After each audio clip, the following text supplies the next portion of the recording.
This is Kill Tony. That's Tony Hitch. Hey, I can hear everything just fine. It sounds beautiful in here. The music's playing from your board? Is that how it works? It might have been. Well, how exciting.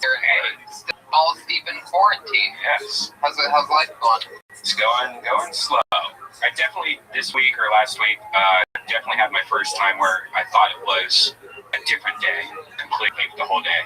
And then, wow. Have you had that yet? No, I always have something that I'm, some deadline or some dumb project that I want to do by a certain day, so I keep it, but a lot of people are stuck at home. I'm sure everyone that's watching down is stuck at home.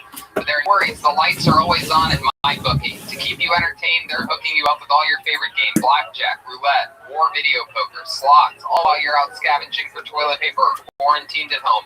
The excitement never stops with MyBookie. Got the itch? Scratch it with MyBookie's live casino dealers online. That's right. They have real dealers at their tables, live on site 24/7. These guys definitely don't mess around. That's a great job. At MyBookie, you can even bet on the weather. You can bet on weather. That's insane. They offer something for everyone, and always, when you win, you get paid to win. Put your skills to the test in their huge blackjack and slots tournaments with insane prize pools. In fact, if you're stuck at home right now, they got a $10,000 blackjack tournament for you to sink your teeth into.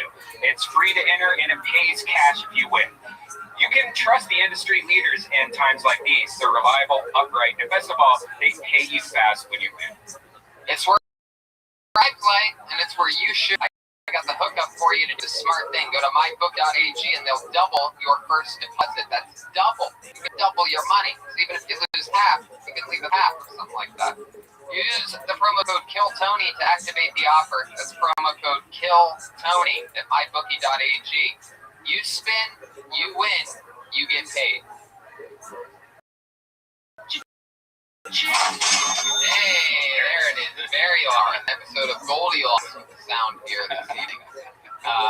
Very fun. And so yeah, there's dates that are being scheduled for Kill Tony and myself headlining. Those are changing and evolving rapidly. Yeah. There are some for really we'll announce more next week. Just know that as of now, Kill Tony Mania and the Road to Kill Tony Mania in Sacramento and San Francisco at the end of October. That's going to be obviously a huge party. Miami, Tacoma, Washington, D.C., Salt Lake City, and Houston as well are in the perhaps if things open up. Let's be honest, Miami's definitely going to happen, probably. Yeah. You know what? I'm going to enjoy it. I'm going to make a point to enjoy a fun weekend in Miami if it happens. I don't know. Who knows anything? Exciting times. We're glad to be here at Better Box Studios. Get a candle at damngoodco.com on Instagram, and we'll repost you. Plus, they're just great candles, so why not get a candle and enjoy yourself during this time? You know, my power went out the other day for just a moment, and had to light some candles. You know, so much electricity is being used for the people at home, and let me tell you something, when the power goes out, that's a big deal. You can feel it. It's not fun. It kind of freaks you out. Yeah, so the Wi-Fi goes out too, and the oven's out, the stove's out. If you live in, modern, a lot of you have perhaps a burning stove or something like that. Anyway, they have a candle. It's fun to light when things go out. Speaking of which, it's 420. Yeah. We're all lit like candles here this evening. Shout out to Gage and Anthony in the booth. He's Gage _tire on things. Nope, just Gage Tire, all one word, TIJERNA. Fuck yeah. And at Strange Taste _ I got it this week. Yeah, 420 is also Duncan Trussell's birthday. And if I could just say real quick, Duncan's new Netflix special came out today. It's from the creator of Adventure Time. Comes out at midnight, right? It came out today. Oh. It's already out. Wow. It's created by the same guy that did Adventure Time, which is one of my favorite cartoons. It's Duncan Trussell, and it's in with that show. Check it out. It's called Midnight Gospel on Netflix. I'm sure there's going to be a lot of laughs there, and we love Duncan, and we're hoping to be able to all get back together again soon. But we have a bunch of fun characters on this show. You guys know them every single week. They commit to being different characters on the show throughout the episode. We never know what they're going to be. Let's all find out what they are this week together. I present to you the best damn band in the land. And it's Kill Tony, Wilbur Jones, and the D. Jesse Johnson, everyone. Here we go. Find out what they are. We hear music. Here comes the band. Whoa! Wow! I love this. You definitely see. Whoa! Heck yeah. Oh, man. This is great. All right. So we got Fred and are you guys all Fred-ders, or are we just douchebags? I can't remember how this goes. Douchebags. Oh, that's right. Douchebags. I was once a douchebag during the episode of Kill Jeremiah. Is this the first time back with the douchebag since then? I think so. We were here during Just Palooza, dude. Episode 340, dude. What's up? I'm Tad, dude. Hi, Tad. Nice to meet you. Glad you're here. It's been a long time, Tad. I took over for you. I filled in while your friend Jeremiah hosted one time. Dude, It was one of our rough episodes ever. Didn't really have a leader to keep the whole thing on track. Dude, I don't know about that, babe driver. I love it. And now this is your first time on the show, right? Yeah, What's your name? My name's Ice, because I'm always hard. Ice. Heck yeah. Dude, his dick is fat, dude. That's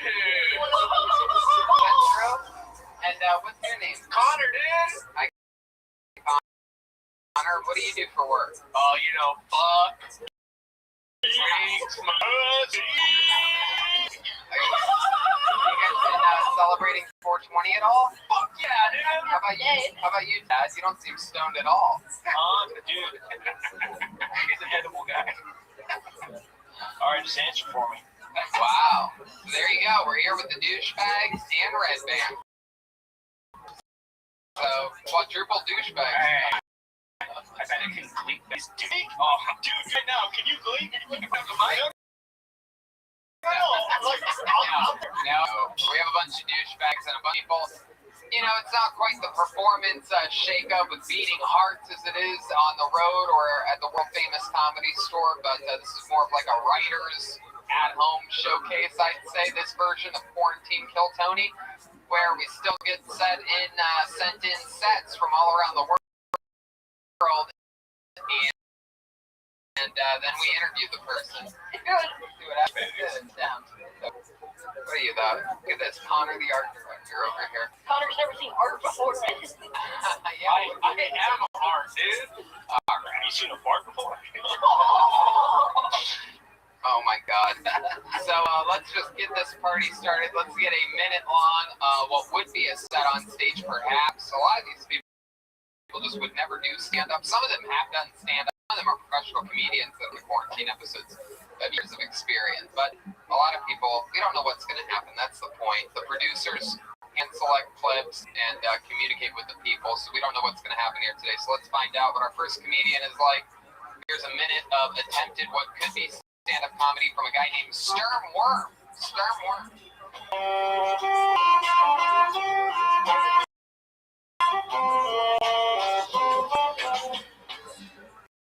Sturm Worm. I'm not quarantine, and I thought about having to see if I made to quarantine. She looked at me all concerned and said, "It's when you isolate yourself from other people." There's a thing, man. I finally found something I'm good at. I'm about to be the LeBron James of this shit. Don't get up, motherfuckers. I serve at the Chico. I guess I was a server. Now I sit around all day drinking off smoking trees waiting for the state to send me these checks. But I knew it was time for the government to shut down restaurant. When I tried to order, the guest goes, "I'll take a coronavirus." Minus the virus. I had to just stand there and wait. It's in the job description. That's when I realized I'm not living my best life. Instead of her, trip of a lifetime. It's fucking dope. It was good, yo. I swear I moved out to LA in January just for Kill Tony. Quarantine. I'm a student in Hancock Park right now. One back in Stewart, one back in the bucket, beating up on it. Let's get it.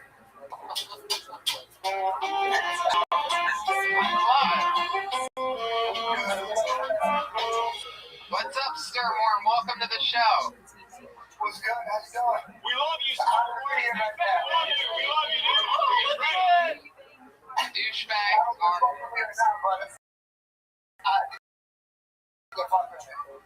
I love it. The douchebags love you. So that's true. You really got to LA in January? Moved out to LA in January, took a Killer Tony, all-time rapper. I can't get right into it right now, if you don't mind. You're what? A rapper. Oh, Jesus. You want to just jump right into it? We barely I want to talk about it. Like it makes sense. And just one got know that you don't want vegetables, you don't want a parsley sprinkle on a plate, you want two things, meat and potatoes. God damn. You really are. Meat and potato. Let's wait for the rap. Where'd you move from? I'm Jersey. I was living in Florida before I moved out here. Jersey and Florida, two of the most populated coronavirus places. Those are the two biggest outbreaks in the entire country. Are there? Were you the originator of the coronavirus? No, I thought I was going to get it when I came out here because of all the Asians down here, but we're good. It's confirmed he's actually from Jersey. He thinks everybody in California is AIDS. Congratulations and welcome. Look at the scar on your forehead. Ask about that. What happened there? You a former pro wrestler? Is that just Dude, those are... I didn't find it far. Is it that fucking out? No, down there. No, now you have your eyebrows up. Okay, that's what it is. It's just the crinkling of your eyebrows. Please. He's got that Luke Perry shit. It's bad lighting, bro. You got a contour. You do. You have a contour. Even the douchebags know what's up, but it's okay. I love it. So you moved out in January. Did you ever make it to the Comedy Store at any point in January?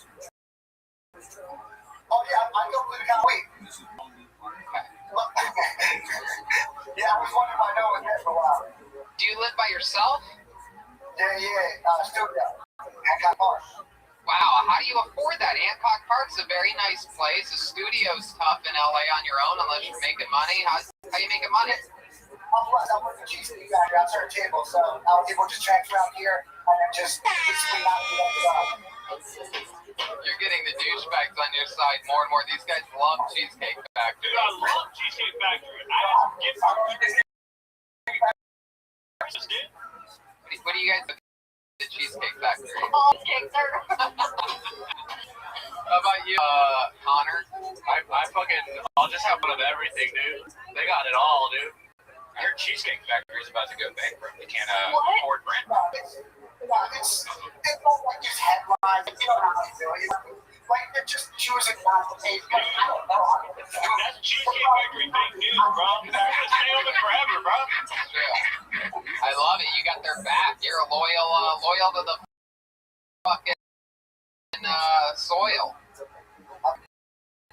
I love that. Cheesecake I Factory. love this guy, dude. Like this. Over 9 years. Wow. Whoa. Lucky number 9. You know, Speaking of 9, it's Hitler's birthday, dude. Hey, look at that. My God. Cheesecake Factory. You have that whole menu memorized, huh? yes, sir. I'm eating everything. I feel like there's no one's eating more cheesecake factory than I mean, 9 years. Dude, beautiful painting by your fireball. Behind you. Painting that? Yeah, I rap, I found that word. I tried to get through the Cheesecake Factory menu, but I only made it to the second chapter, dude. What's your love life been like? Did you get laid? Any of your Jersey trickery work on any ladies here in LA? Nah, just chilling. Dude, you're getting pussy is what he's trying to say, bro. All right. Tony, Relax. change that. And then let's talk about obviously the liquor bottles, which seem to be a prominent part of your household. Have you been drinking a lot? Out of Bailey's. Nah, I don't know. Around me drinking. I smoke all day. Stop smoke all day. I love that. Happy 420 to you. And with that, Talking brisket or like ribs or. I think he's talking about weed there, Connor. Oh, I fucking smoked that, dude. You smoke Yeah, brisket. roll it up. How do you do it? Dude, that's my favorite shit. Tell the Kill Tony listeners how to smoke brisket if you know how to do it. Yeah, you want to get it, you put in your grinder, dude, make it real fine. Throw it into some fucking parchment paper, dude. You light it up with that Elon Musk fucking flamethrower, dude. Okay, I want to hear this guy rap. Let's hear a little rap from Stir We Go. Whenever you're ready, Stir.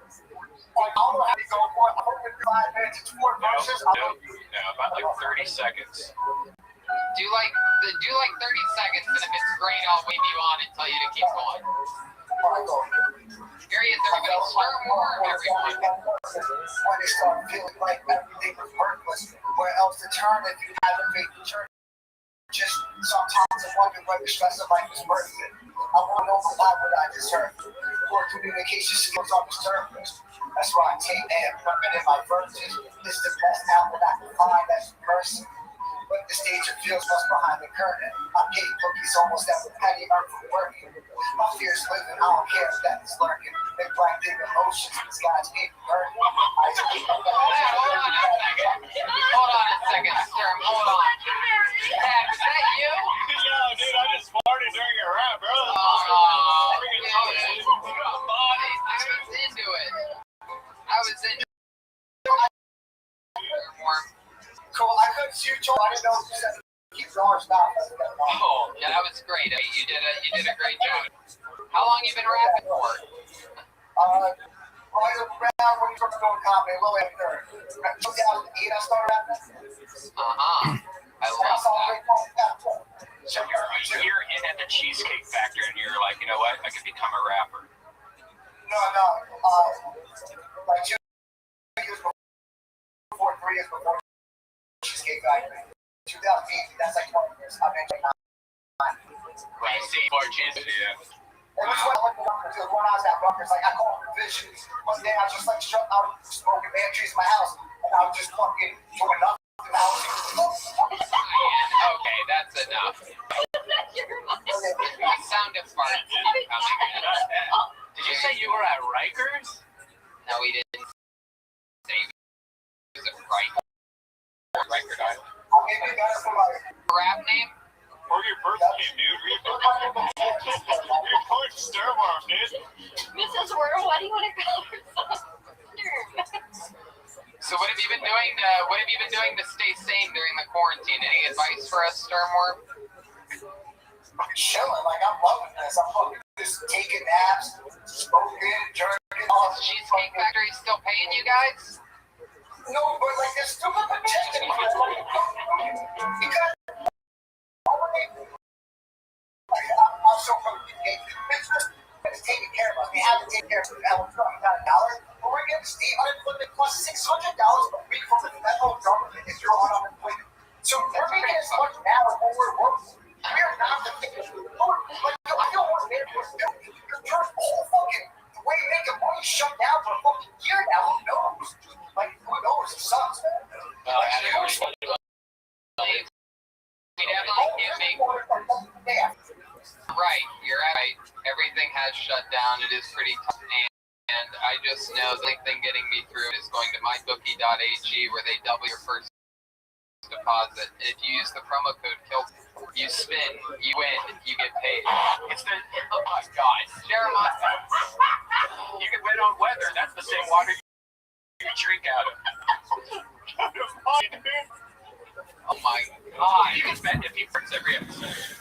Yeah, you can bet the over-under for Jeremiah's parts. It's freaking high, dude. Those are actual parts coming out of his butthole in an enclosed room. We are all measured out to be exactly 6 feet apart. I'm 6 feet away. My choice. Dude, that was gnarly. I'm freaking right behind you, dude. All right. Sturmworm, anything else crazy we should know about you before we let you go? Wait, I'm excited for hoping the storm comes so we can do this again. I love it. Definitely will do. You'll be a lot of fun. The audience will really, rapping and things like that, and comedy, obviously, translate much better in front of a live audience. So I can't wait to have you on back home at the Comedy Store when stuff's back up. Make sure you sign up and hang out. Oh, for sure. It's all I'm here for. There you go. Sturmworm, everybody. Play some music for Sturmworm. S-T-E-R-M-O-R-M.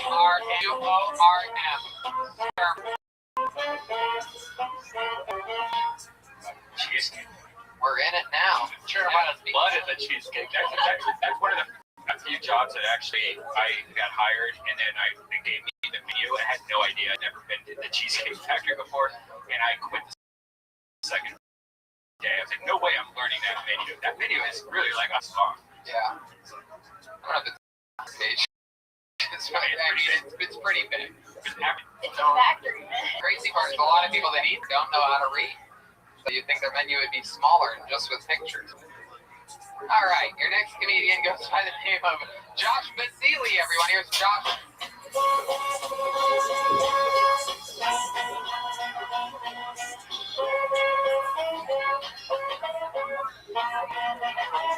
Here is Josh Basili.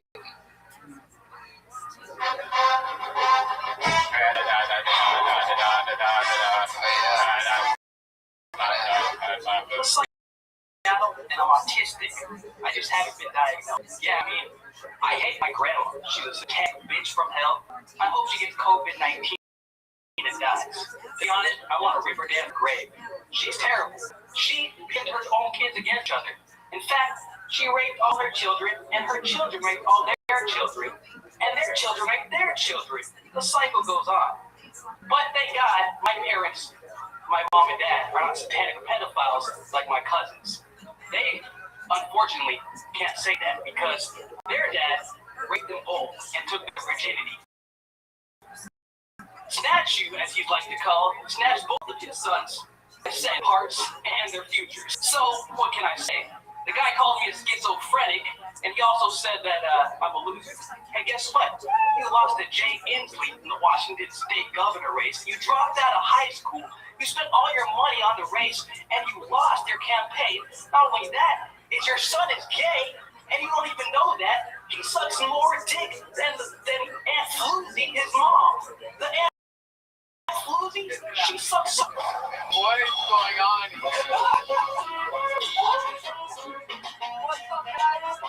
Wow, Josh Basili, welcome to the show, my man.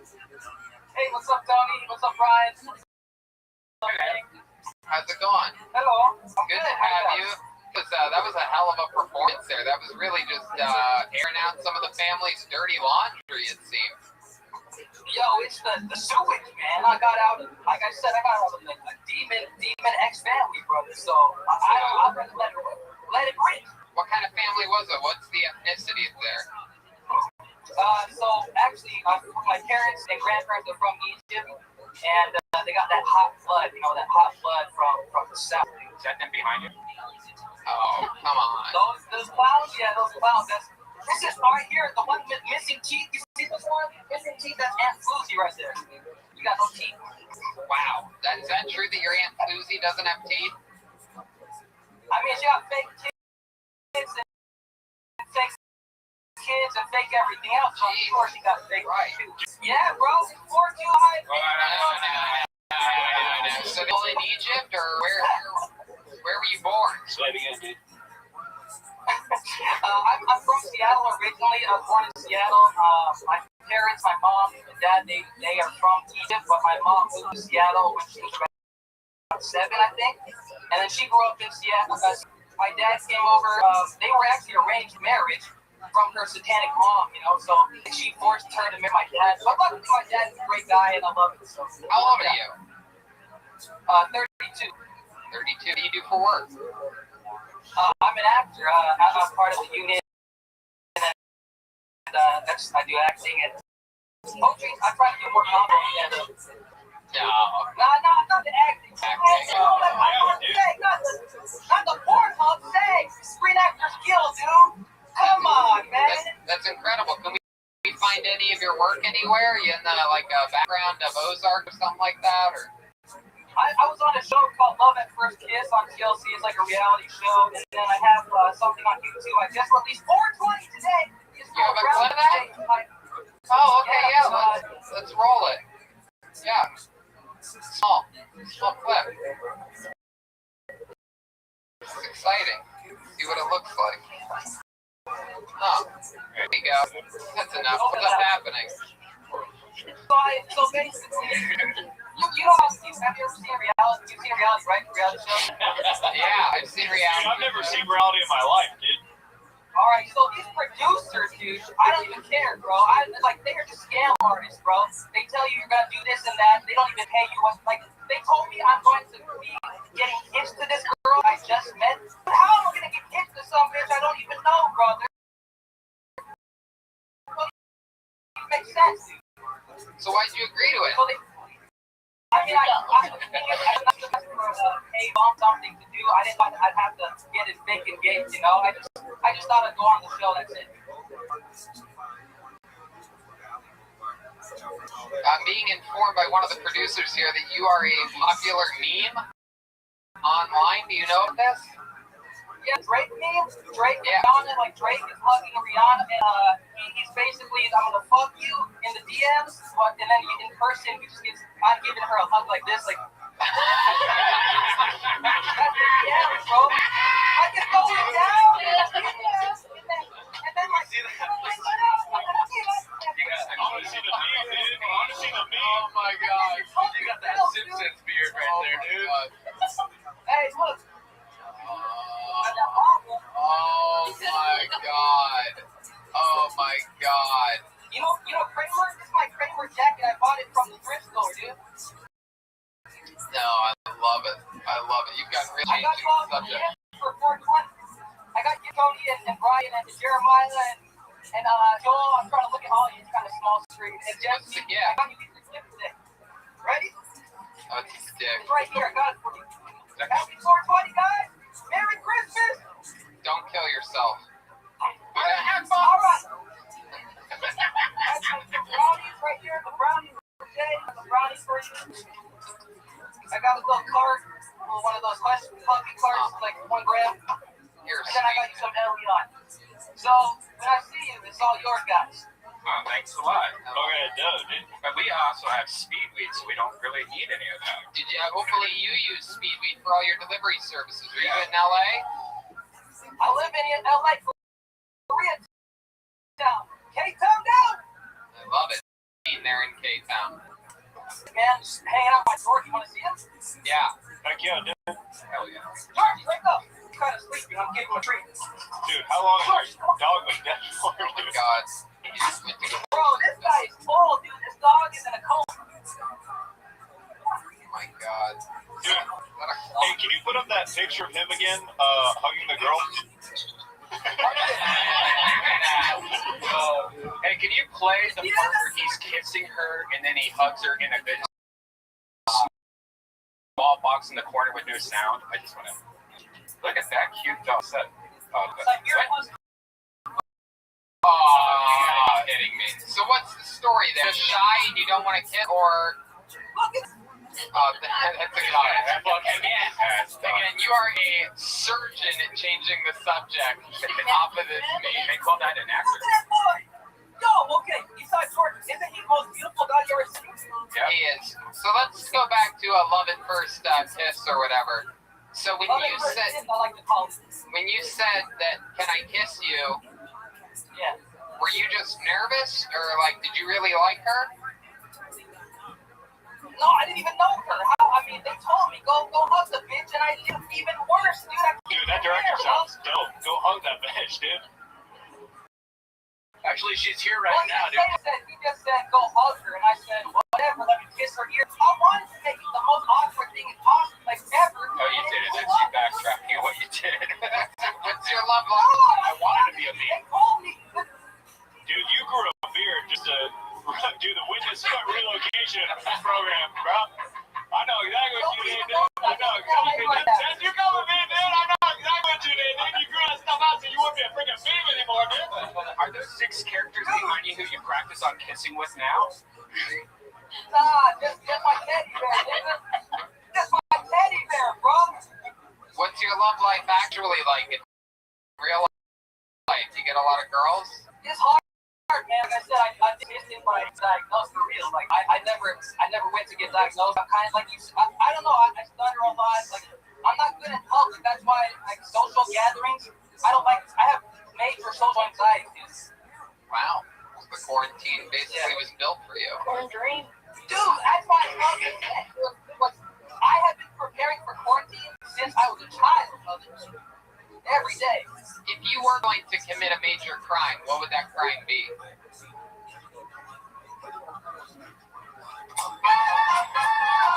That's a good question. I'll say wire fraud. Because then you get really rich and you just off shoot it to like Sweden or whatever, Switzerland, off those offshore banks. Bro, these billionaires, these satanic billionaires like, Rothschild or whatever, they got it down, bro. They got it down. You talk a lot about Satanism and things like that.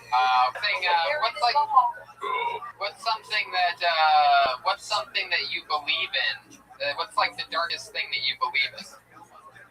Well, I believe that Satan is real. Like, I believe in Jesus as my Lord and Savior, but I believe Satan is there to kill us, steal, and destroy from us, So I believe like my cousins. I believe my cousins are satanic pedophiles and they tried to destroy my life since day one, I understand the satanic part, but what makes you think they're pedophiles? Oh, they are. They're Freemasons, and then literally the dad, he touched the boys since they were born until 12. Dude. It's facts I have. They want to go to court with me, let's bring it. They tried to sue. Dude, my ex-cousin is a fucking idiot. He tried to sue. Dude, you an ex-cousin, dude? This Things got guy dark. tried to sue my Your ass. cousin? Fuck that gay dude. Dude, my cousin's a gay he's a gay stealer, dude. He tried to steal all my... He's a gay stealer? From Like Pittsburgh. a thief, like a scam artist. Like a scam. A scam artist, dude? He's like You one should of try those. to change the subject again from the last kid. I did. Like freaking Mom's Burgers character. Hold on a second. Hold on. Let's go to this ex-cousin, the gay stealer. Explain that a little bit better. I didn't get to hear anything there. Go ahead. Okay, so this cousin Saul, as I call him, it's like his little nickname, because I don't want to say his real name, whatever. Good. I don't care. Dude, Go ahead. No, don't say his name. Go ahead. the whole point of this cousin Saul, I let him move into my apartment here in LA, my studio, right? It's a very small apartment. only me and my dog Georgie now. But before I let him move in, he was living on an air mattress, right? He wasn't even paying me rent. I said, you need to pay rent. He lied to our grandpa, got prostate cancer, saying, oh yeah, I'm paying him rent. It sounds like he got it. Don't interrupt. Oh, you know the guy? Keep going. And so then he tried to take me to court for he wiretapped, legally wiretapped my phone. You can't record someone's conversation without telling me. He started in the beginning, wiretapped my phone, and then we went to court, and then he tried to sue me in court saying I threatened to kill him, dude. I didn't threaten to kill him, I said I'll beat your ass. Come over here, dude, I'll beat your fucking ass, bitch. I think you probably threatened to kill him. I think you did because you're very convincing. You seem like you could really flip on a fucking second's notice. I'm an excited guy, dude. That's like my anxiety. I like your style, dude. I like you. That's my team. That's right. So get your head above now for brownies. He took you to court. Why do I get the feeling that you were your own attorney when you went to that court? Dude, you know what's crazy? If I was my attorney, I guarantee I sued the Aunt Floozy, Uncle Snatch, you, Grandma Camellia for millions, and they would be in the hood. Believe this yet? I've been listening to the Tin Foil Hat every day, dude, and guess what? Every day. He only does 2 episodes a week. Dude, this, hey, that doing with Jim Dillon, this thing is over, bro. Epstein Island is over, brother. Man, I love you. I love you. Josh Basili, everybody. Right here for you guys. There you go. Here it is. Happy 420, Josh. We'll see you soon, pal. Throw back that cookie. There goes Josh Basili, everyone. Someday you'll see things my way, and you gotta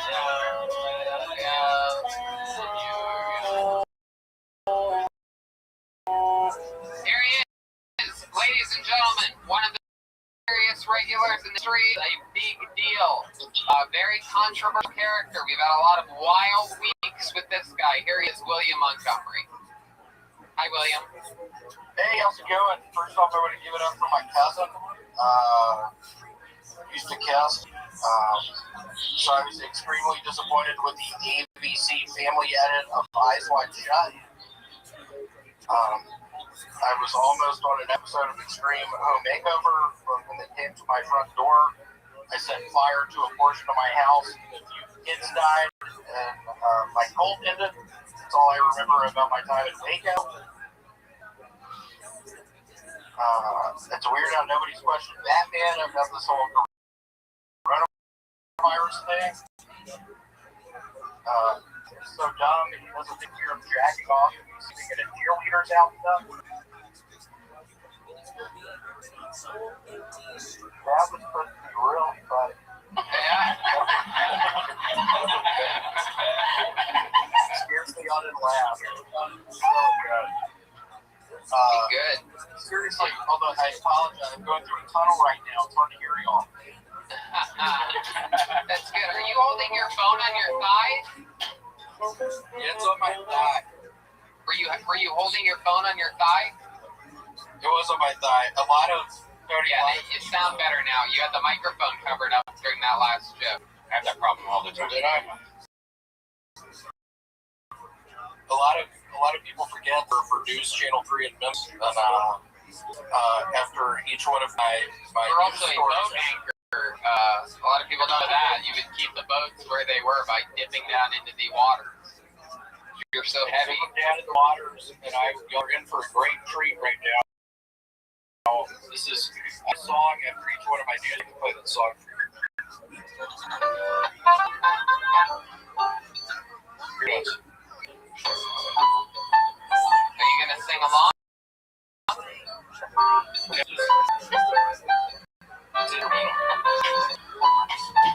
You have to sing something. Make up words.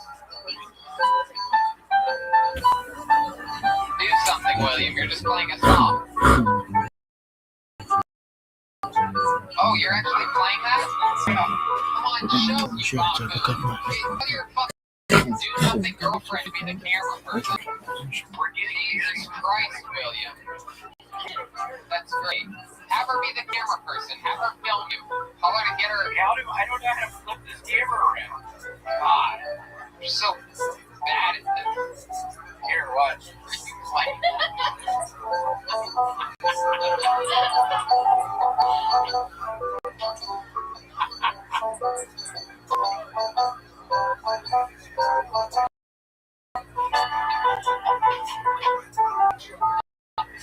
honestly, dude, all serious my virginity to that song, dude.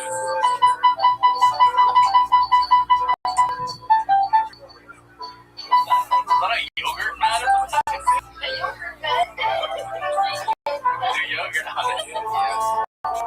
Alright. Okay, that's enough. Oh, yeah, that's enough. Hey, how are y'all doing? I miss y'all. How are y'all doing? We're doing great, dude. It's the best time of our fucking lives. What are you talking about? It's week 6 of quarantine. Has it been 6 weeks now? Yeah, something like that.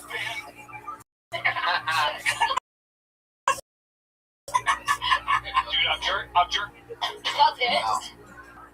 So, is it true? Are you really getting married, or was that just another one of your classic jokes? Oh, yeah, we're getting married next week. Where are you going to go to get married? Civil union. We're flying down to Civil War union. flying down to Tampa. You're flying to Tampa, Florida for it? Flying to Tampa, Florida. We're going to get married. I'm really excited. I want all of y'all to join. Where's the honeymoon going to be? Ponte Vedra Beach in Jacksonville. Denny's, dude. Did she give you a ring back, or did you give her a ring, or a bruise, or a... Or a what? Give her a ring, or I give her a what? That was Red Man. I've really this is becoming hard for me out here. Yeah, what's the hardest part? Yeah, not completing 1,000-piece puzzles. I bought 4 off of Amazon. I can't complete any of them. How far have you gotten? Have you tried mixing the 4 puzzles together, perhaps using a piece from one of the other puzzles? Yes, I have. Without any, it hadn't worked. Have you asked Jeremiah for help? He does 300-piece puzzles. Yeah. You, Jeremiah? Yeah, Jeremiah has been struggling with puzzles lately. He does Jeremiah, can we do one or something? I'd love to do a virtual puzzle with you, dude. Can we do a virtual puzzle? Yeah, I'd love to do a virtual puzzle with you, dude. Yeah. I'd love to do a virtual I'd love puzzle. to do a Zoom call, dude, and us find the same puzzle, dude, and us complete it. Wow. Do a Zoom virtual puzzle together? I'd love to do a virtual puzzle with you, dude. You're my Y'all fucking bro, drink dude. milk? Y'all drink milk? Do we drink milk? Yeah, dude. Whole milk every day, bro. Tad, what's your favorite No kind of need to milk? you. Whole milk, dude. Vitamin D every single time. How about you, Ice? Only milk I like is from a pussy. Hey, pussy milk. Dude, I would high five you right now, but I can't. Everybody's favorite pussy milk, everyone. How about you, Connor? Your favorite kind I'm of a milk? virgin. Milk. Hey, look at that, dude. Milk without the K, dude, at the fuck. Milk. 2% guy. Really? I would have guessed. Yeah, 1% guy. They put money in it. Come on. Put money in my milk. Milk money. My milk money. That's actually a really good movie. I watched that the other night. Milk. It's a real. I love your act. I saw you in The Lighthouse. Have you seen The Lighthouse? Love the Lighthouse. Dude, he just called you called Will the White phone, House. bro. Yeah, it was called the White House. There you go. William, you're out of control. All right, William, we love you. Thanks for performing. We love you so much. Another great. You still do this. I think this is one of the great performances of your entire career on the show. This is probably one of my best. I agree with it. You're sweet to say that. I totally appreciate it. There Do he you is. have makeup on right now? Hey, shut up, Red Man, you fucking pussy. Wow, there it is. William on camera.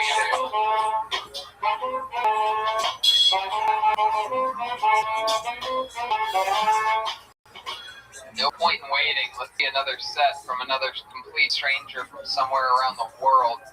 This we're all watching together for the first time is the comedy stylings of Wes Corwin. Here we go, Wes Corwin. Here's some music first.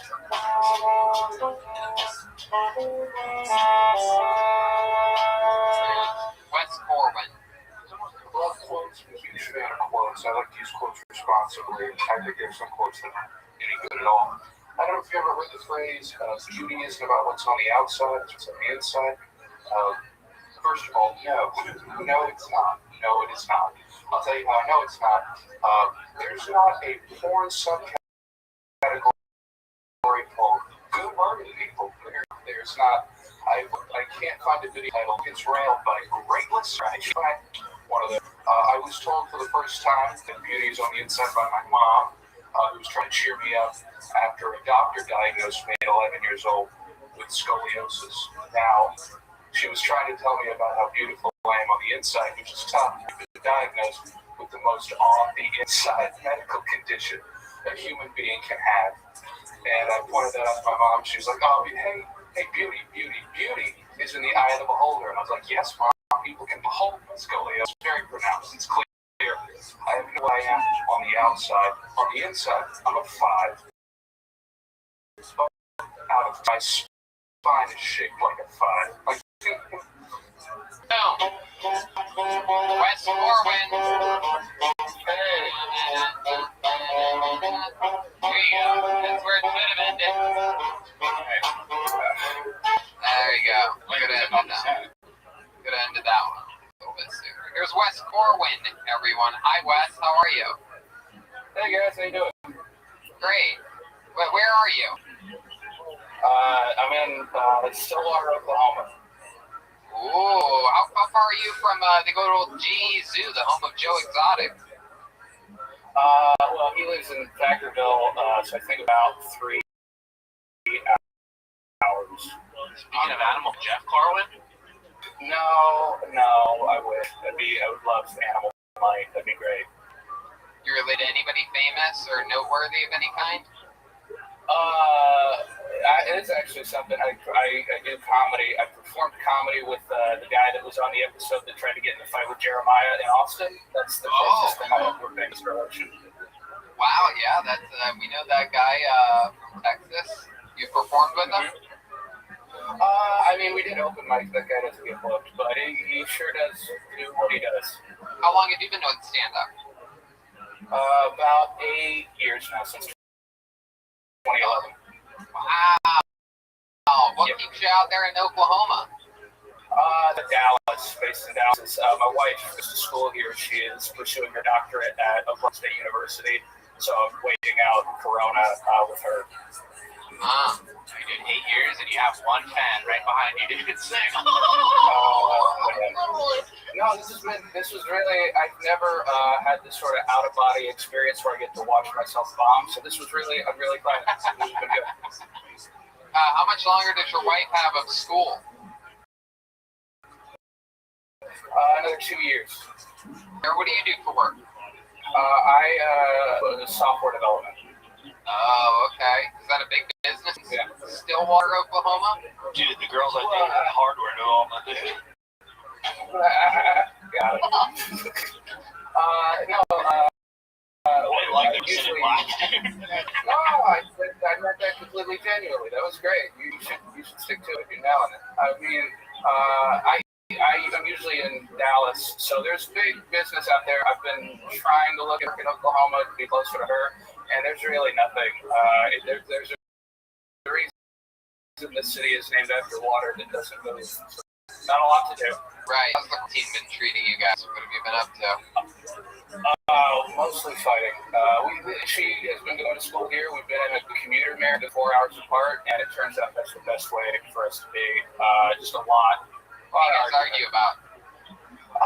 Usually what movie to watch. We have all the streaming services. We got the Hulu, the Disney Plus, and I have not gotten to choose a movie since I picked Goldfinger. She didn't enjoy that. Wait, which Goldfinger? The one with Pierce Brosnan? No, the one with Sean Connery. Yeah, that one. Yeah. talking about Golden Emperor? No, Goldfish, Sean Connery, the big bumble. She hated it. With Sean Connery? Somebody. Yeah, she did not like it. She was not a fan.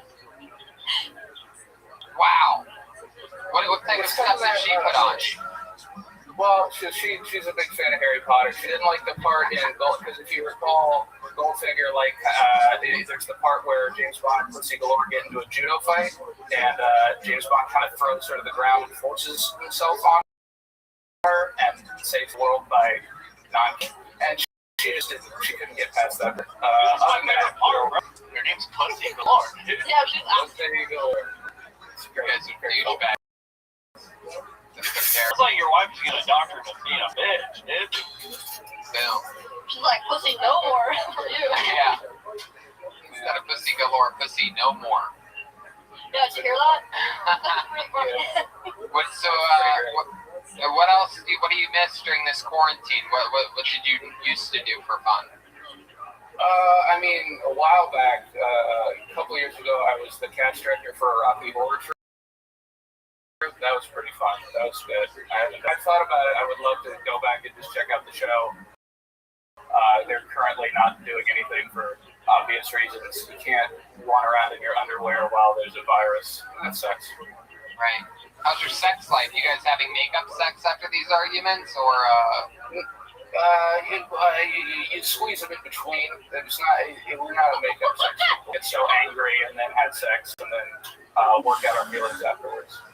Yeah, I like that.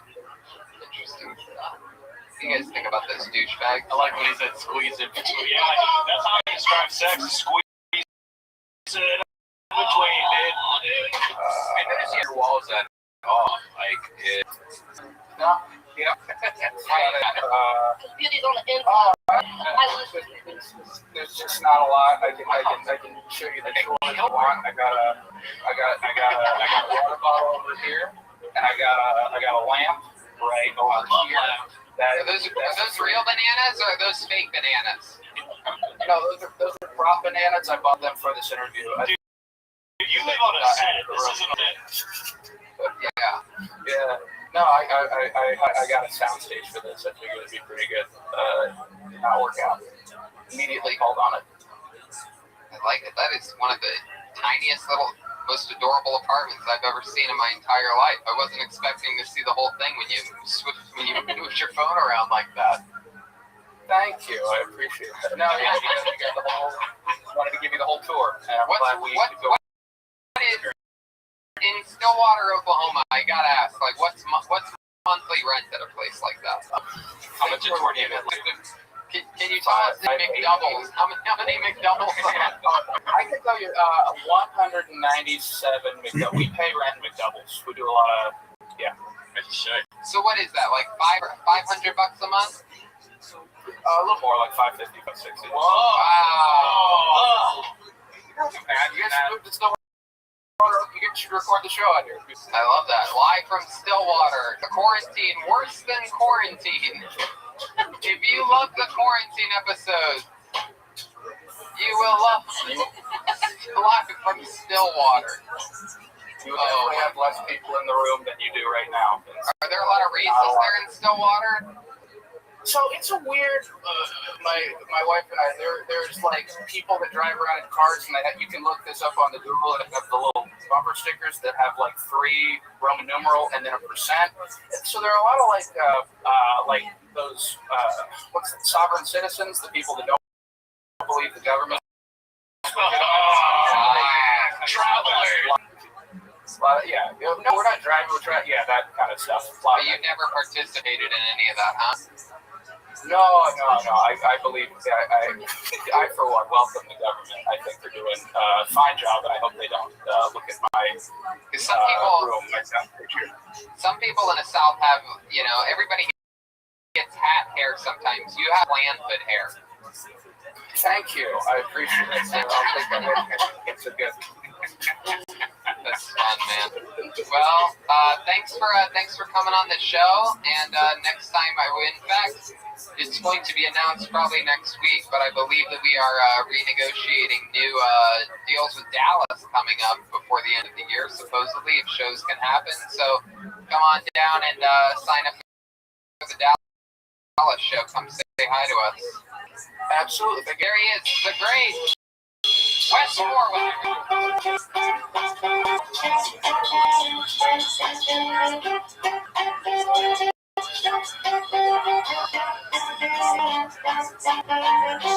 you go, the full song for you there. You were rolling your neck, so I was like, okay, he wants us to keep playing, didn't he? No, you can always go shorter, no matter what I'm doing. Shorter is always better. You got it, dude. Long. You like doing more? Less is more. Yeah, more. We actually, your next comedian is a buddy of mine from the East Coast. Let's just jump right into it. Let's see a minute of Joe Faria, everyone. Joe Faria. Here we go. Faria.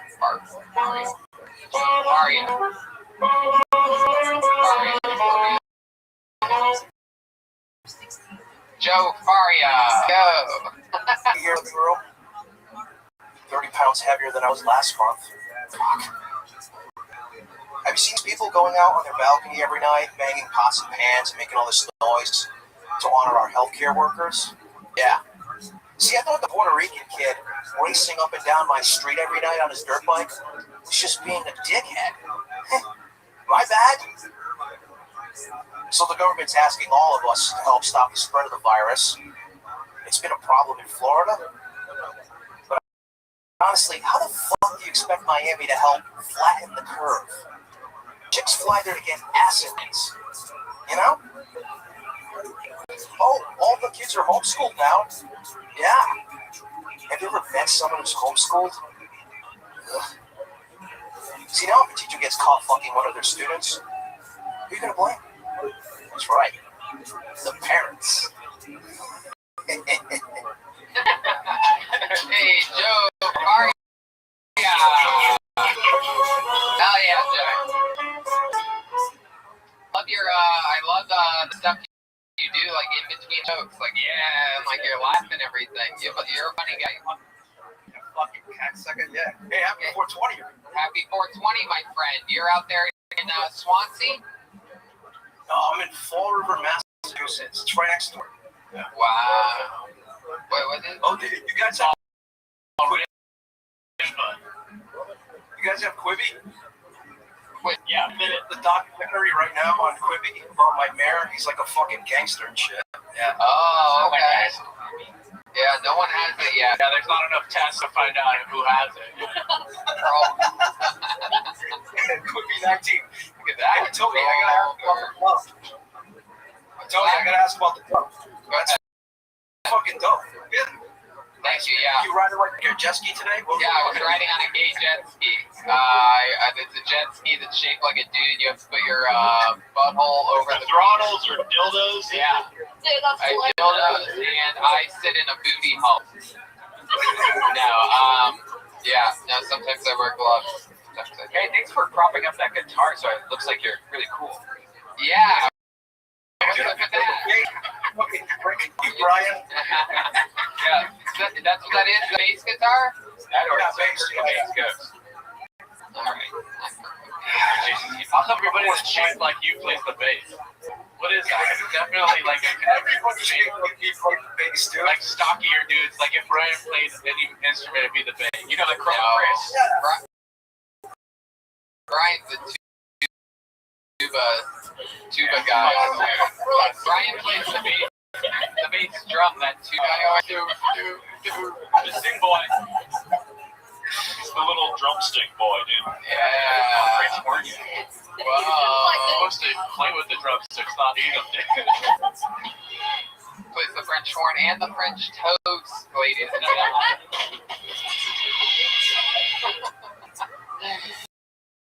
Please, the tuba, the fupa. Please, It's your control, boneless ribs. The trumpet and the crumpet. Oh. His mouth is watering. What? His mouth is watering right now. There's a fork and a knife, like obbity, obbity, obbity. He's like to my ear.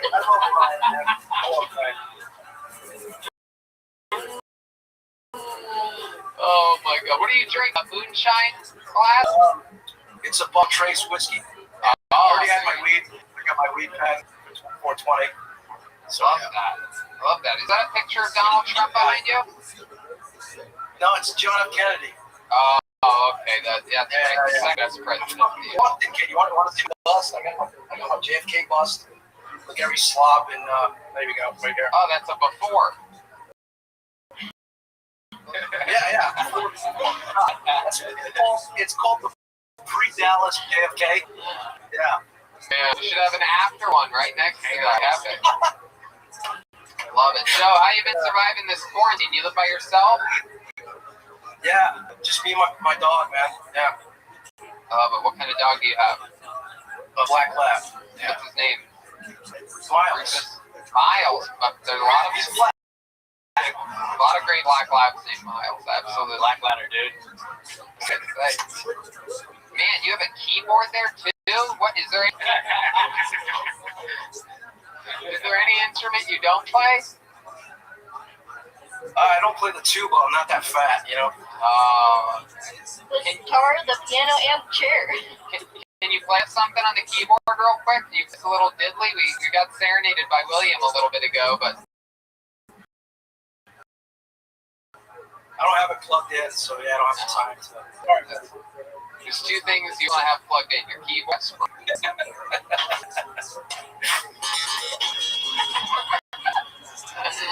Oh, so dumb. I love it.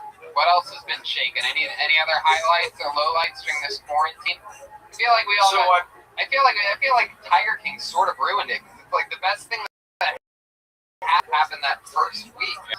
Like Tiger King, I get sick.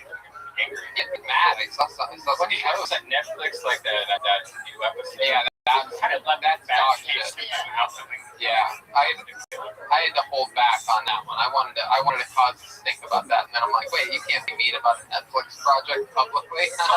Oh, Can't do that. But so I'm just busy with whiskey ginger and stuff. So I love that. Absolutely, you are the graphic designer over there at Whiskey Ginger and a producer. What's that? Yeah, and co-producing. Right. Yes. Absolutely. Yeah. You and the great Jen Sunday up in Vancouver. That was Joel, of course. We got. I'm gonna week it. This week's our guest is Tim Dillon. So Can't beat him. Can't beat him. Yeah. Join him. he's getting passed around a lot, that shit. Yeah. it's everywhere. He's the guest everybody wants right now. It's crazy what being funny is. It's quite incredible.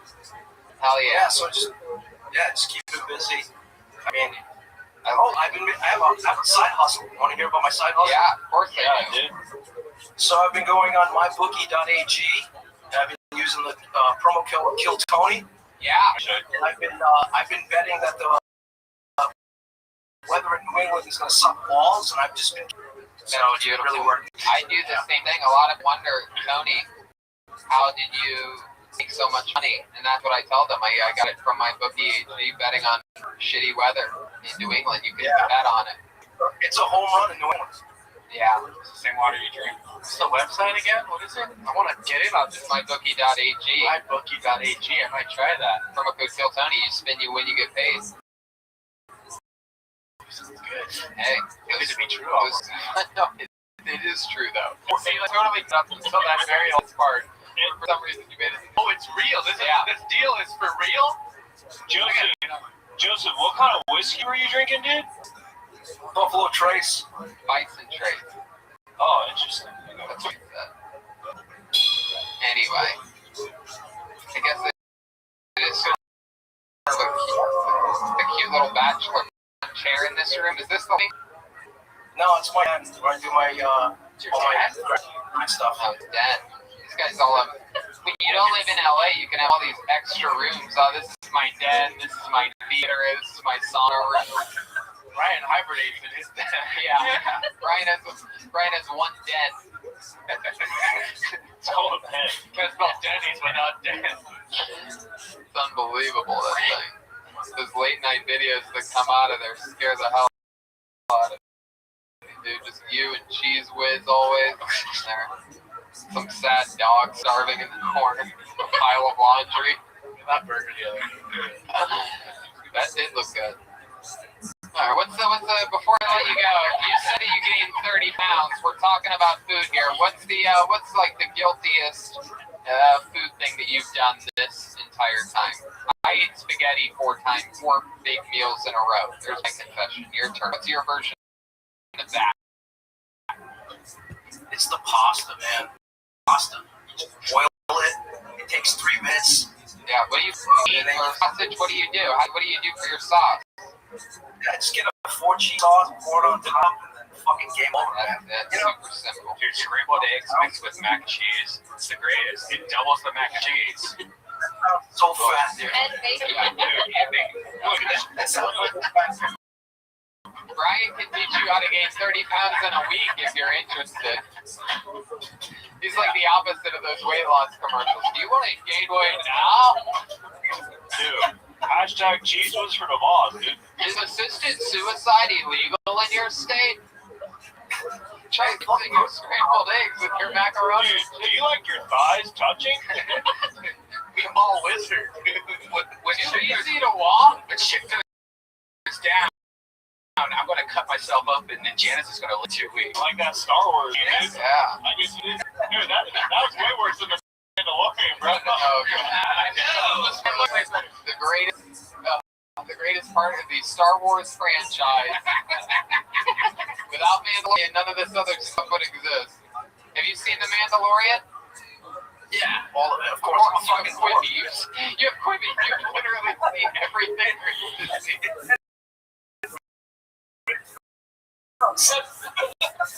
Brian's Star Wars name is Walker.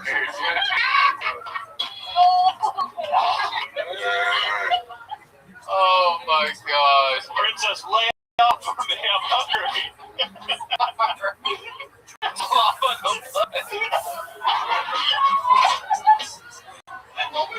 Slava the butt. Chewy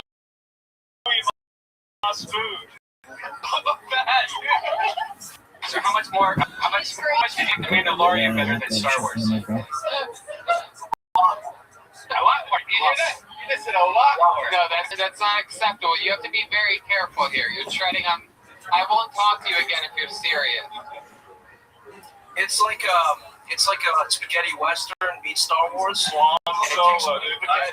Swan Solo, Oh my dude. God, am I on 20?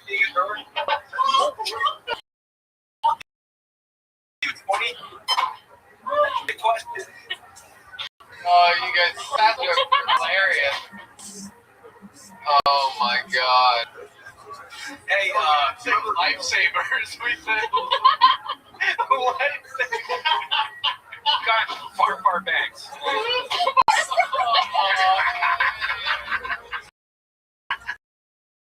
Oh my God. Oh my God. shut up, you will. Oh boy. So he did like Mandalorian better than Star Wars. No, you can't say you can't say the Mandalorian is better than any of the original 3 Star Wars. By the way, Tony's never seen Mandalorian, so he's just guessing. It's better than Return of the Jedi. Is it better than all the original? Is the question. It's better than number 3. The third one. I can't believe you're saying it's number 3 is my favorite, by the way. Like, I'll take 2. Number 3, I'll take 2. I say like number 2. Medium, dope. You'll take a number 2, number 3, and number 1. Oh my God. Coke Zero. Well, Joe, I love you, man. This was so much fun, dude. Was I funny? Yeah, the first thing I said was I love this joke. You're the funny funniest producer we've had on the show, dude. The funniest producer we've had on today, that's for sure. But no, it was great. That's the most important part. Writing's also important. You were good at that, but actually, genuinely, having funny transitions and segues. Do you know how to gleek, by the way? Do you know how to gleek? Dude, I don't know what a gleek is, man. It's something disgusting. Hey, do you know what an Alabama Hot Pocket is? No, what is that? it? So, Andrew Santino gave me a list of all the words we can't use on YouTube. Want to pick up that name you just Get, like, demonetized. And one of the words was Alabama Hot Pocket. So why are you saying it on our YouTube show? Yeah, it's not written down. Dude, shut up. Oh, okay, go ahead. An Alabama pocket is you dig in a vagina and then you the pussy hole. That's Alabama Hot Pocket. Yeah. So if you put that in the title of a video, it'll be completely demonetized. Wow. That's Jeff, you can't even see that anywhere. If you're trying to look it up, Red I did. I looked it up. I saw it. What the fuck is that? You're like, why are they making money, dude? Why is there corn? I did. God. All right, Joe. Fun times. There he is, Joe Faria. Everybody, he's on Instagram at Joseph_Faria, Faria. We love you, Joe. We love you, buddy. All right. We're having fun here. We're having a good time. It has come to that time of the evening where we go to another one of our regular. He is the great David Lucas. So, hey, David. What up, folks? What's happening? Are you listening to music while paying attention to the show? I was listening to y'all, the band. Oh, okay. What are y'all today? High school rejects? What? They're douchebags. Freaking douchebags, dude. Oh, yeah. That's what we're trying to do. What's been happening, David? Not much, dog. Did you have to do 420 booty hop this morning, Tony? Booty hops? Yeah. Did you just ask me if I had to do 420 booty hops today? Yeah. David, everyone knows the answer to this question is absolute. And every day of my day with booty hops over little booty holes that I dig in the backyard. And I get I keep track of my points by a piece of dildo-shaped chalk that I write on a chalkboard, and then I shove it up my ass and in my mouth a bunch of times. I give myself the Alabama corn pocket.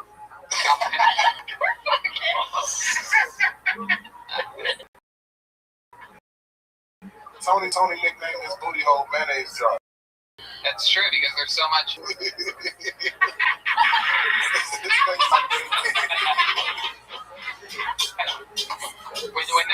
When there's not any mayonnaise in my booty, I'm always like, hell, man, give me some more. Give me some more of that sweet, sweet man mayo because my booty hole is gay. There's also lettuce and a tomato in there. Go ahead. Got a rabbit booty hole. Just in case I need to make a BLT on the fly. Just once you farty, then you can party. Yeah. BLT, GBT, That's right. Hey, dog, I found out how to cook in grocery stores during the quarantine. Oh, you cook in the grocery That's store? why there's been a shortage. How do you do it? So you go to the freezer aisle and get you like a frozen pizza and put it in the eating part with the rotisserie chickens and go do your shopping. You come back, you got a free pizza. Why is it free? Why free? Yeah. Because you didn't And pay for you it. just steal it. Wow. Yeah. Everything's free if you just steal it at the end. Put in your rotisserie chicken thing. Or you just get it, put it between your thighs, walk around the store with it. Hey, Joe, Joe, shut that's your freaky ass up. We already went through the fat jokes, guys. We can't do it. No, we can Keep do on doing. No, They're so we can funny. do more.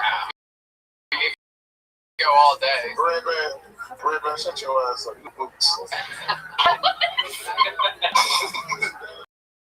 Hell yeah. It'd be a miracle if your ancestors whipped. Oh my god. What? I don't even know what that joke was, but. Is that a mayonnaise joke? Red Man coming in 4 minutes late with a mayonnaise joke. It's not a mayonnaise. He was running as fast as he could. He's gonna need a miracle. Go ahead, David. Red man, you look like a nigga who used to sell them wild towels. Did you say shampoo balls?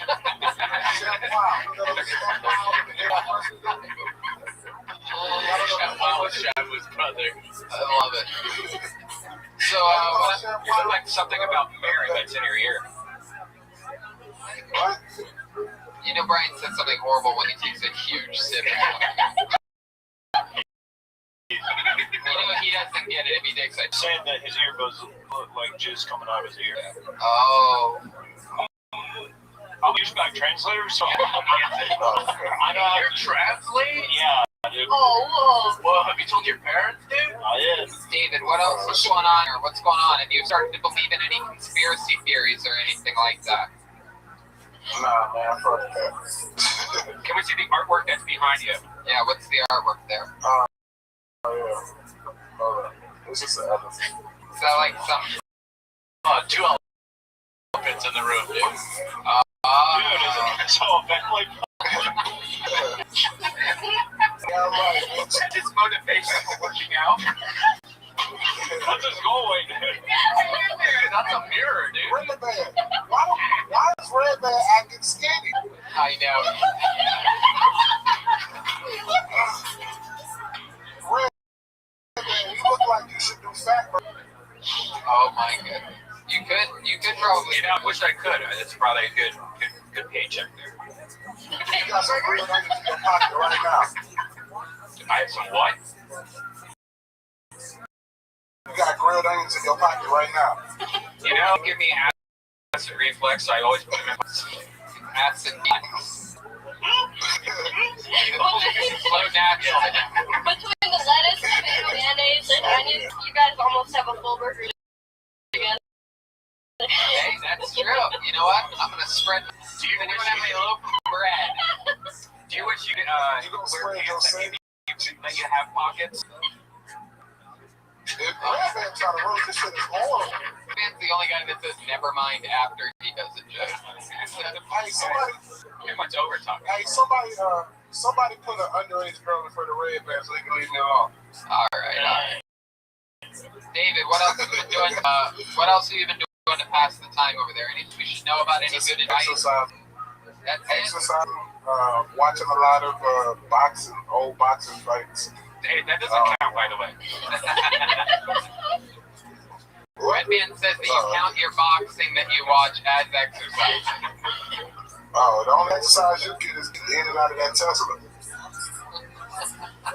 I mean, That shit's like a it might be on to something, yeah. Getting off my tushy, getting into my Tesla. Before we let it about this performance here tonight, any input from the douchebags? I like this guy. He's a good dude. Oh, you just met him. Hell yeah. My nigga. David, we love you. We're going to keep this fun train moving All along. right, buddy. We love you, pal. There he is, the great David Lucas, everyone. Even Lucas, funny on social media. All right, here we go. Look at this. This is your next comedian, and I believe she goes by the name of Adelicia Logan.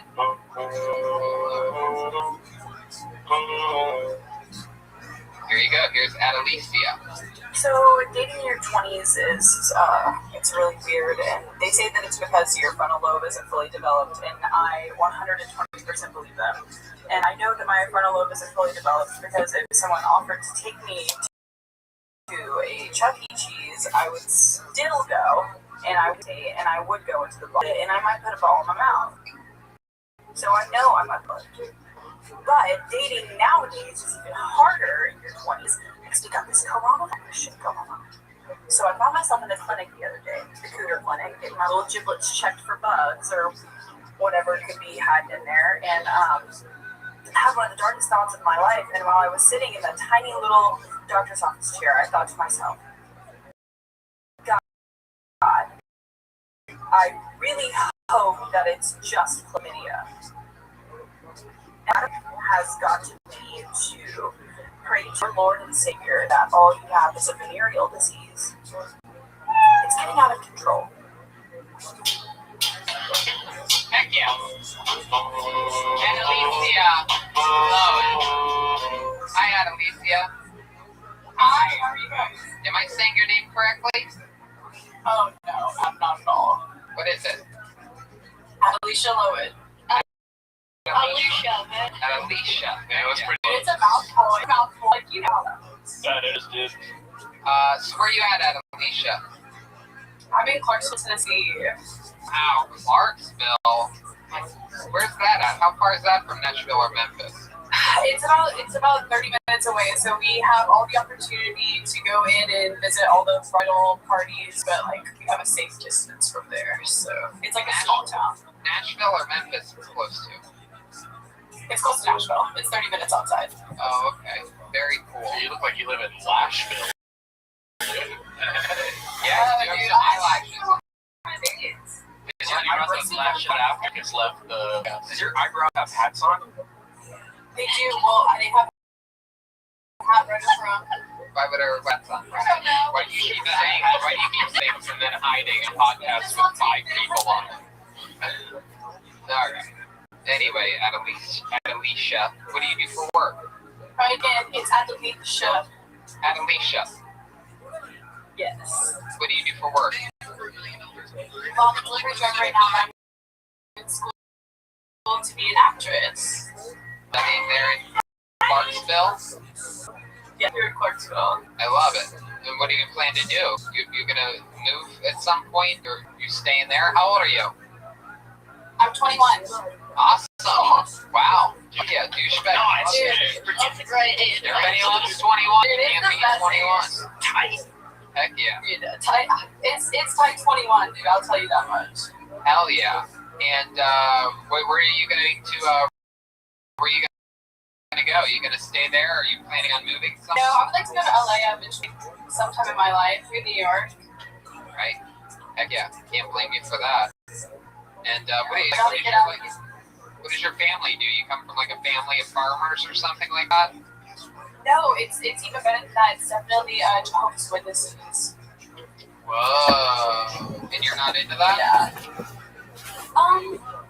Well, I'm not very good at like talking to people at their doorstep. You don't have to be. If you were the Jehovah's Witness that showed up to people's doorsteps, they would skyrocket. They'd turn into people just start signing over checks to you. Dude, I believe it. You could be this Jehovah's Witness ever, right? I think Put the hoe in if I were Jehovah. my parents, would probably be happy. My goodness. So let's talk about your set for a second here. That was fun. Have you ever done comedy before? No, well, I have like a little comedy show at my college that I'm involved in, but no, nothing else besides that. So is it true? Is the Cougar Clinic, what is that? Like a Oh, gynecologist? the Cougar Clinic? No. It's the Cougar Clinic, and it definitely is the gynecologist. Right. Clinic. Have you ever heard of a vagina being referred to as a... Just misheard you. I Cougar. I wasn't able. Well, that would be more exciting. I guess so. That's what I was going to ask, was why it was a Cougar Clinic, but now it all makes sense. So what did you end up with? What was the diagnosis in the end? Oh, I'm good. Wow. I didn't even have coronavirus either. Dude, it was hard. Yeah. They check your vagina for corona? Hey, is that Oh, painting in no, the background? it's in the nose. Is that painting in the background saying that babies made the pyramids? Oh, yeah, it is. Shit. No, Now that I think about it, I'm just like, damn. you live by But yeah, yourself? it's definitely... Well, I do. My girlfriend just left me. Wait, girlfriend? What? I'm a bisexual. Oh, okay. Oh, okay, that's where you're tied. Oh, you mean you're a 21-year-old? Yeah, I'm just going through a time, you know, it just depends. Whatever's put in front of me, I'm pretty sure I can figure it out. Dude, love nice. She looked like if Khaleesi was a snowboarder. It's hot. That's true. Now, are you like a thumb? Like if you could choose one finger of your ex-girlfriend's hand, which one would you like? Are you a thumb girl? You gotta like spin it around, or more of like a pointer finger girl? Little baby finger girl? Brian only has thumbs, so he's in. You can be a baby finger girl, but I'm like a strap girl. Like we pull out the strap. So, dude, you pull out guns on each other? That's crazy, dude. How long have you two lived together? Only sometimes it was consent. Only sometimes it was consent. How long have you two lived together? Well, we lived together for 2 years. Wow. It was a lot. It was a lot. I wasn't ready for a relationship that serious at the time. Definitely. It would be worse now. No. So, now she doesn't live with you, or she does live with you? No, she left me. She left me and took the dog. Gotcha. Wow. How recent was that? Maybe 2 months ago. Wow. Look at that. The growth was taken in the time. Well, it's probably better that it happened before the quarantine, so now you're all by yourself. Yeah, I'm all by myself all the time. In Clarksville, Tennessee. It's absolutely been going crazy. Yeah. What have you been doing to try to stay sane? What keeps you busy and entertained? I've tried writing for My Chemical Romance musical. The quarantine, the more scene I'm getting, like, progressively. So, like, I got this beanie on, and so yesterday, now I can't take it off. It's just, like, the more I'm staying in, like, the more I'm progressive to, like, a 13-year-old type of mind state. Right. My Chemical Romance is everything to me right now. Right. Right. How long ago did this My Chemical Romance thing start? This is one of the first symptoms of coronavirus, by the way. I know it is. I've heard. It started, Just because. it started before. It definitely started.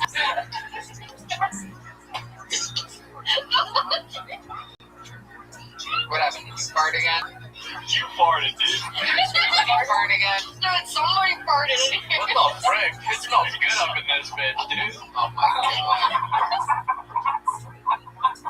Oh, that's how you do. You're out of control, guys. So, 420, more like 220, dude.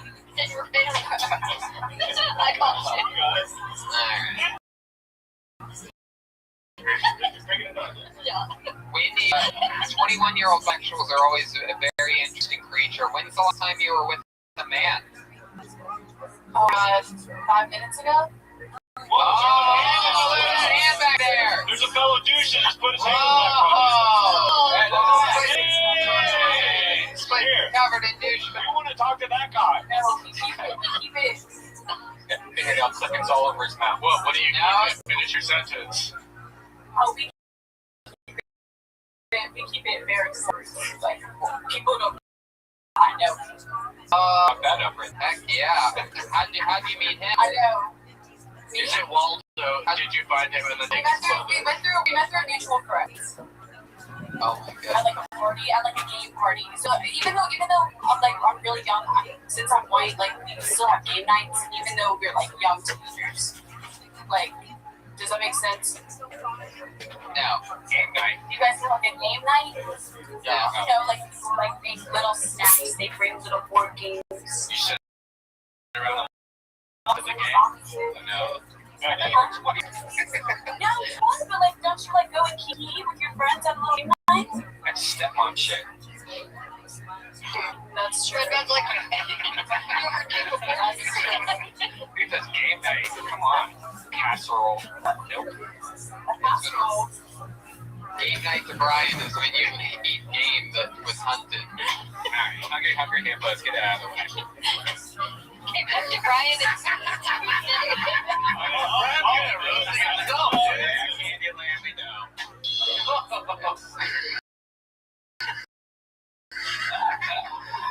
Operation Butter Protect.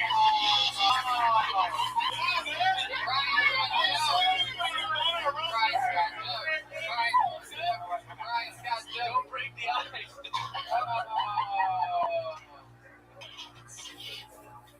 Alright, there was Red Man to refill his cup of gravy. Everybody. Oh my god, the gravy. Oh, the gravy. Well, Alicia, you have fun here today? Yeah, it was my first time ever doing something, so yeah. I love it. We do shows all the time in Nashville. Next time we're there, you gotta sign up and coming out. Oh my god, I definitely will. Absolutely. There she goes, everybody. Alicia Lowen. Alicia. Alicia. And Alicia.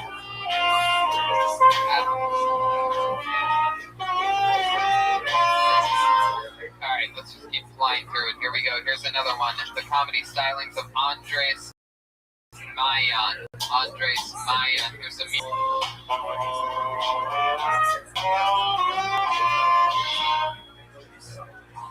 Here's Andres.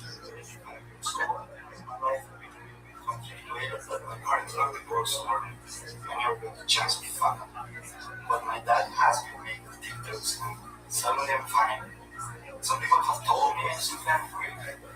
From here, if that feed small thing, oh no.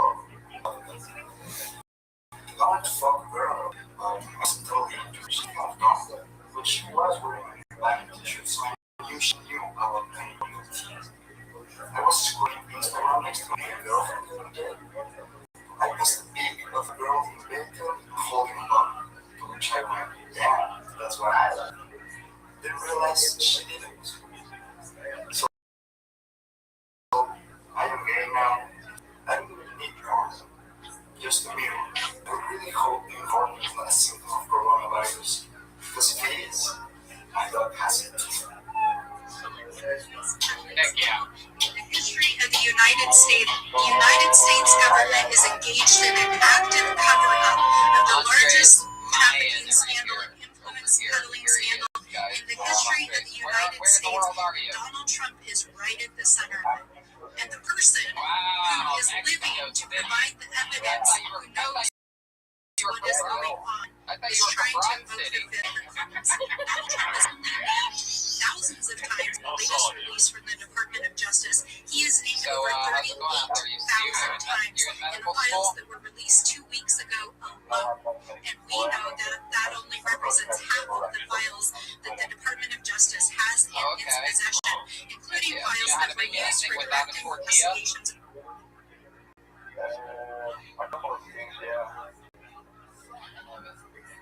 I learned on World Star the other day how to make a tostada, like one of those Taco Bell tostadas. They show you how to do it. It's like one of those nasty double deck. I didn't do it, but I learned how to do it. Shredded lettuce? No refried beans in this one. You had that in yours, but no, there was none in this version. No, it's just straight up meat. All the way down, like say. Yeah, it's different. It's different.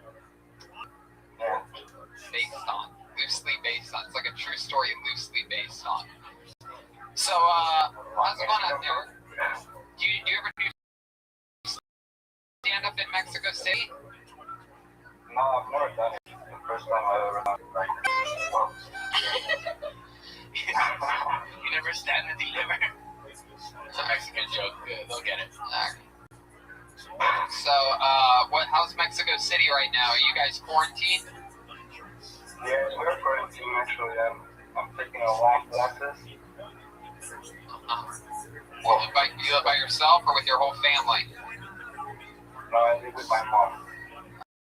Oh, just like Joel, it's a Mexican of you. You guys all have parents. Why ever grow up when you could just live with your parents forever? How old are you? I'm asking 33. I'm asking 33. How old are you, Andres? I'm 25 years old. 25. Heck yeah. 8 years younger than Joel. Yeah, dude, there's still hope, dude. Yeah, coming close. You're the Mars Volta needs a new guitar player, dude. Do you know how to play any musical instruments? Yeah, I actually play a little guitar. You do? Can you play a little song for us? A little guitar.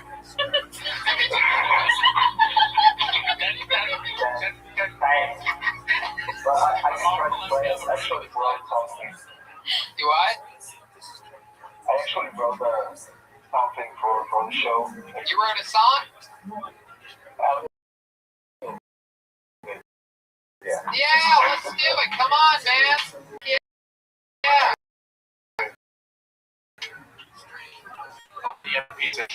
True that. I love it. All right, here he is with a little song for us. Here's Andres Mayan.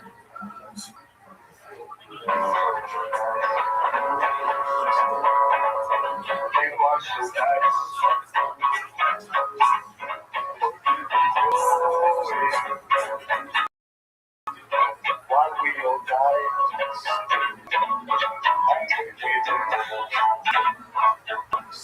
our feelings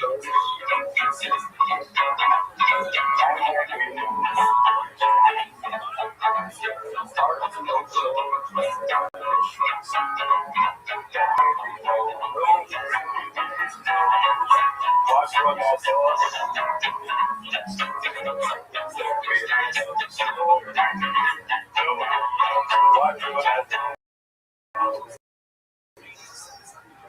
I love it, Andre. Stopped at the exact moment that I sweated at a fruit fly. I hope I didn't cut your song short. That was great. I didn't really understand the lyrics so much. Can you just say what you say? Yeah, sorry. It's funny, guys and girls. You are so nice. But keep it going when we all die. Yeah. And when we lose our feet and souls, and when we lose our feet also, don't really know what Rona does. Don't really know. That's true. It's a cool song. Well written. See, thank you. Bravo. Wait, that makes you a lot of money, so you can buy a new sidekick. Take a bit of his phone. What kind of phone is that? It's Huawei. I don't know the model. Oh, it's a mic with the Chinese chips in it that track you. So Oh yeah, that's right. That's coronavirus. That's a China. What does your mom do for work? She's a poetess. I'm a newspaper. Oh, wow. Look at that. Yeah. Good. You guys reacted like Mexican people can't do that job. Oh yeah, I mean, You were like, oh, you were shocked. yeah, for sure. That for sure, maybe. What did you do? Have babies for a living or sell? No, you think that's what Mexican women do? No, they have babies. They sell roses on the highway. Or that would make tortillas. Tortillas. Yep. Publish articles. What was that? Publish articles. They publish articles. That's it. That is it. That is all they do. Make babies, sell roses. Collect cum. White women do that. That's under make babies, right? Brian still doesn't know how babies are made. Collecting. Well, anything else crazy we should know about you or your life, Andre? About you we should know about? Well, no, anything to try go. Okay. Better not be the Virgin Mary, dude. I've been backing you up for 10 minutes now. That's what you pull out. I'll pull out and you're going to say One of the Virgin Mary. Wait, what? Say that again. I really wish it was the Virgin Mary. Oh, yeah. So do we. This is Mike Tyson. I did from memory. Mike Tyson. Oh. That's pretty cool. I believe this was a police sketch after rape in Las Vegas. Different room. I have Andy Kaufman on Letterman show. Oh, that's cool. I love that. That's the one where he asks for the money. Yeah. Yep. And I have Tony on quarantine. Oh, that looks like Tony. I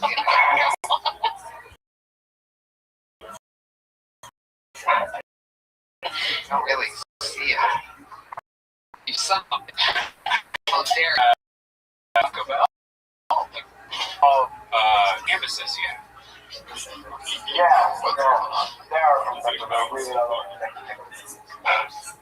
All right, Andres. Well, nice to meet you, man. Thanks for calling in all the way from Mexico City. Our favorites are the one from around the globe. If anybody's listening or watching this from around the world, we are highly interested in having you send in a set talking with you about what it's like on your side of the quarantine@gmail.com. I want to see somebody from Japan. I bet you do. There you go. Andres Mayan. And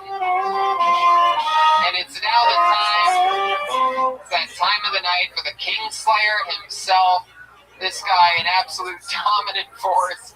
Ladies and gentlemen, the great Michael Lehrer. Here we go. Hi, Michael. I'm so good. This is my favorite part of the week. It's talking to you, pal. I'm excited about this. Oh, me too. I was just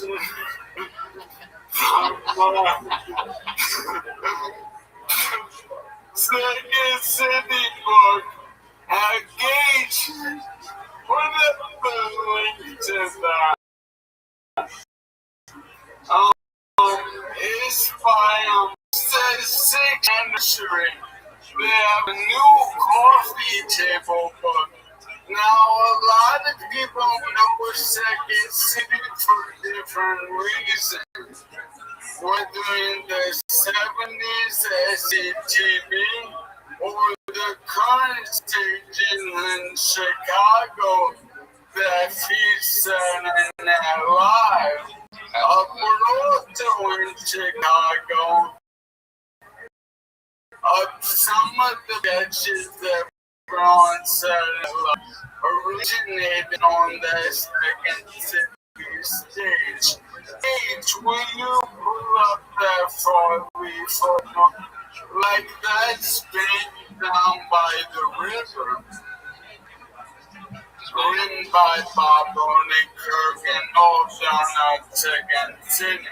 So, I'm in honor of this 60th anniversary book. And since I worked there for 10, I featured predominantly in a book. Whoa! Wow! So Look at that! Yeah, I want to read you some of my quotes I gave to the author and editor, Liz Kozak. Absolutely. Here we go from the read of the 60th anniversary of Second City book. Ladies and gentlemen, he's in it. Here's some of his quotes. Michael Lehrer.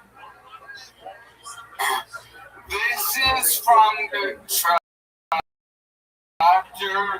Writing in Progress. Again, another guide show.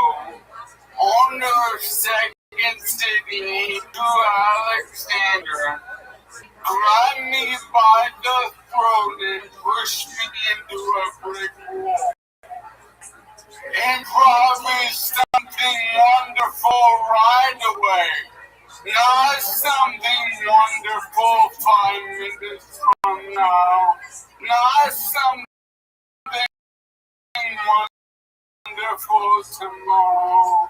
So right away, he punctuated every word with his fuck finger, looking up routine. Do you understand what I'm saying, Mike? Gasping for air, I said, I prefer Michael. He brought me into a book of my own pit and dropped his parking ballot at this. Okay, this next one. That was great. This next one's from the chapter called Diversity. No one was talking to each other backstage, but it was clear that the race war was brewing. Would the blacks take me in as one of their own? What are you calling the blacks? One of the blacks said. Because you're black, and I can't tell you apart. You know what, Michael? One of the blacks said. After you Second City, you you're never gonna book a job and you're gonna get awful disease. Oh, if that happens, I said that would be some sort of black magic. Alright. Next chapter was dating. I was barely in any of the sketches in the second act, so there was always time to fuck Jessica's tits and also break up.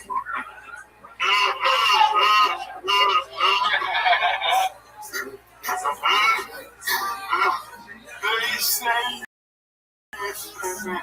they cast me, but Second City forces us to change in front of each other, so it's sort of inevitable. The worst problem is one of my classmates, a husband, father of three, named Brandon, would beg to suck my dick for everything.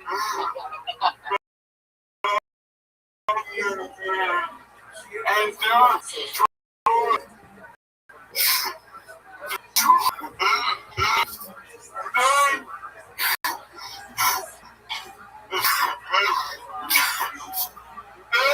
a lot of memories.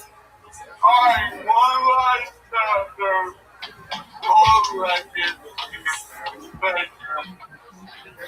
Second City has more alumni than WrestleMania. But with Second Citizens, it's not because of steroids or the grueling performance schedule. It's because, well, in the word, asbestos. Wow. I know I'm going to pick up a copy of that ASAP so that I can read all those myself. Yeah. Thank you. Of course. I'm going to use promo code Michael Lair, and if it doesn't give me a discount on the Second City website, I'm not buying it. Hey, I heard you, by the way, speaking of, I heard you're selling your bike chain and it's up to a lot of money right now. Where can people find it? Where can people find it? I decided to not do it on eBay because of fees, and it's up to $800. Oh my god, that is awesome. My goodness, I can just already hear Jeremiah's wheels turning. He's thinking about selling a bike chain next week. I'll be selling the original Kill Tony bass drum head from my drum set. Oh my god. Talk to you later, Michael. Who was that hot girl that you had model it for you? How much was she? Well, you know I've been in the industry for over 2 decades, right? Yeah. That's where you got that painting behind you. Yes. Yeah, exactly. I've worked with a lot of talent, but she's just many into the talent I work with. My name is Mariah Morgan. You can find on Instagram at Mariah Drew Perry. Mariah Drew Perry. So it's up to 800 right now. Is the sale over? Is that as high as it's going to get, or is the auction still on? It just started, man. So how can people bid on it? I don't even know. Tell the listeners here, how can they bid on it? At the end of the promo, On Instagram and Twitter. Yeah, everyone. They just DM me and I send screenshots when people are out there. So you're the auctioneer? You might be the slowest speaking auctioneer in auctioneer history.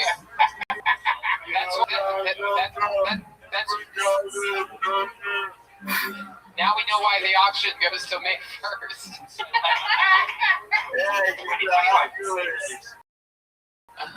Exactly. 15 Audrey, that until life's over. And you should have a buy it now, though. You should be like, hey, if you give me this amount of money, auction's off, you get it. Here's my bet now. Yeah, but I would have probably lost money if I did that before, because $800. Yeah, now my guess is he's got How many doubles? Yeah, I'm really likable. Yeah, absolutely. Hey, I know Jesse's not there, but I owe her an apology. She's here. Yeah, I'm right here. Say it to my face. She thought that was criminal. He thought that was criminal, Chris. He's second city and he's a professional. I know. Oh, yeah. Spent so much time training character. I must have to respect that. Fuck you. Thank you, dude. I was freaking broken hearted as soon as she said she was here, dude. Wait, my name's Ice, and I would love to hear this apology. Ice is actually friends with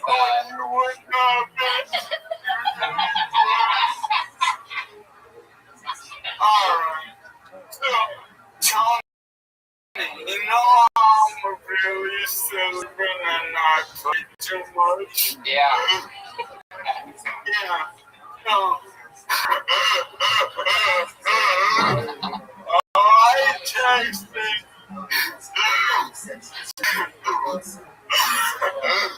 I texted Jesse. Rise and grind.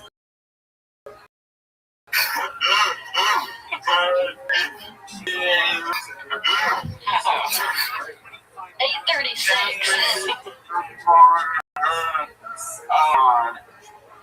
Wait, what?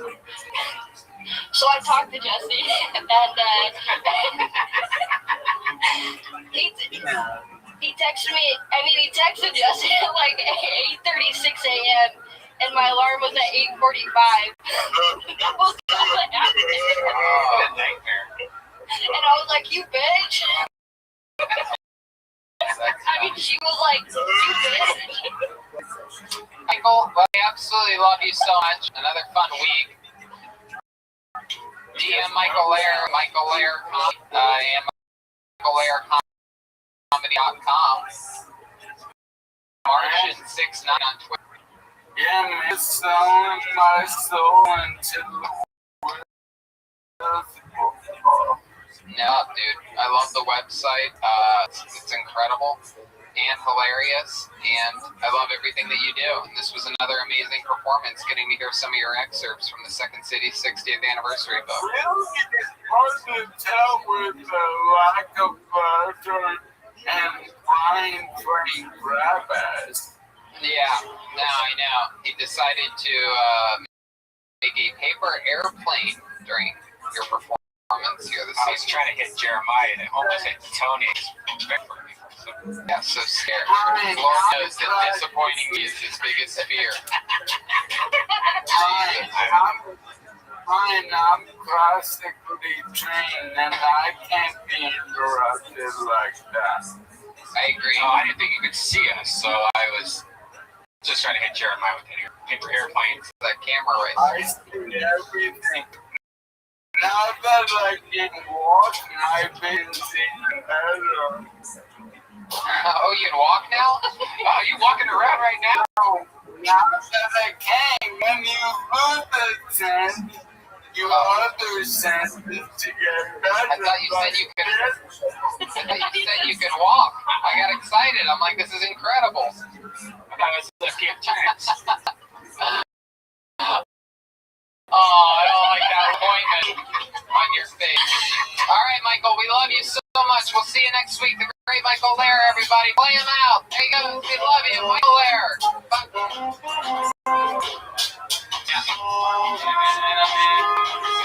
All right.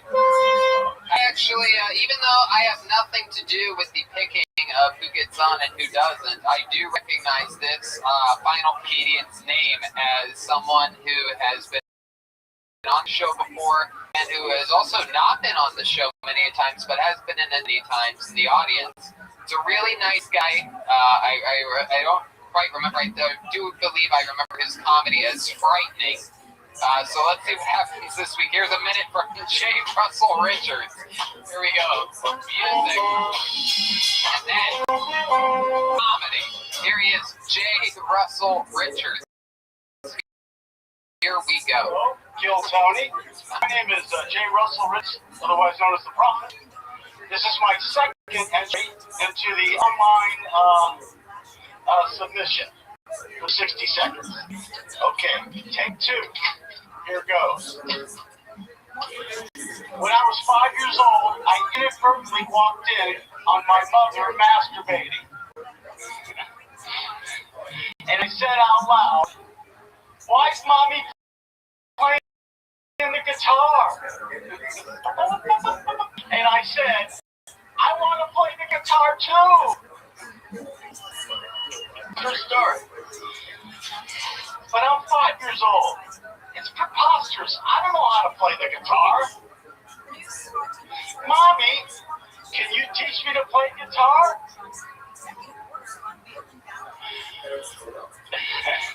If I learn to play guitar, can I lick the bowl? Meow. Mommy, now I know why my fingers are so sticky.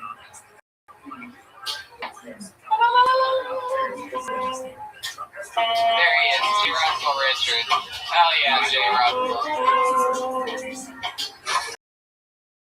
Every little thing is going to be a performance from J. Russell Richards. How are you, J. Russell? Are you in front of a green screen? He actually is. That's what it looks like.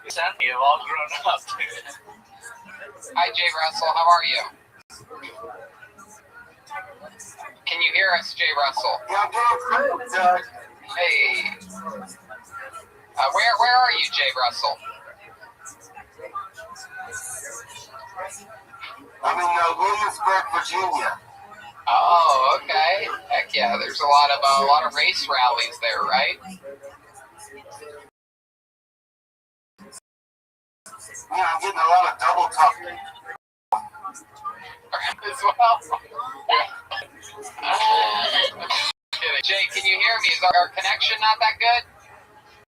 Yeah, I can hear you. Can you see me? Yeah, we can hear you and we can see you. Everything's running good on our end. I think we're all caught up here. You look fantastic. Now, tell the listeners here, how many different Kill Tonys have you been to in person? Because I've seen you around quite a bit. Yeah, I went to Pittsburgh, picked out in Pittsburgh, at 57, and I went to Cleveland. Hell yeah. Swansea. And, and then Swansea, and then I went to Calgary. Here's what's interesting about Calgary. January 21st, I came back to Virginia. I was sick as a dog. I was dead. I remember it lasted 2 weeks, and after the week I couldn't eat. I couldn't taste anything I ate. I lost all taste. But then in a way, it was just like a flu to me. So I don't know. It could have been. Yeah, probably was. That was the end of January, right? Yeah. Yes, it was. It was the end of January. If you can't kill what's already dead. It was the end of January. Yeah, I still hear you. I think we're coming in and out. Can you smell us, dude? All right, don't confuse. And then I went to Los Angeles. I saw you in Los Angeles, and whenever we can, with crowds, I want to make sure I'm right there with you. I want to be that first one when you come back. I love that. Absolutely. We will definitely make an announcement. Hopefully it's this year, sometime soon. Who knows? I'll take anything. Florida. Yeah, it'll most likely be on the road. That's probably my guess if we do it, but I don't know. We'll see. We'll have to figure it out. We'll be strategic. Wow, that is incredible. Look at that. What is that? That's a Sierra Type 2? And show there's also Jonathan on the show. He's like 4 minutes behind. He's playing the YouTube clip. He needs to stop. Oh, stop the YouTube clip. The cutest little boys are in my house. Stop the YouTube clip from playing behind you. We can hear us. Here we go. What is it? Are we catching up? It looks beautiful, but the sound is a little bit rough, but it's all good. What kind of plane is that? That's a consolidated B-20, 1.2 scale hobby. Hey, do you have a B-52 bomber? I got one downstairs that I haven't built yet. But this is the hobby boss kid. It's Chinese.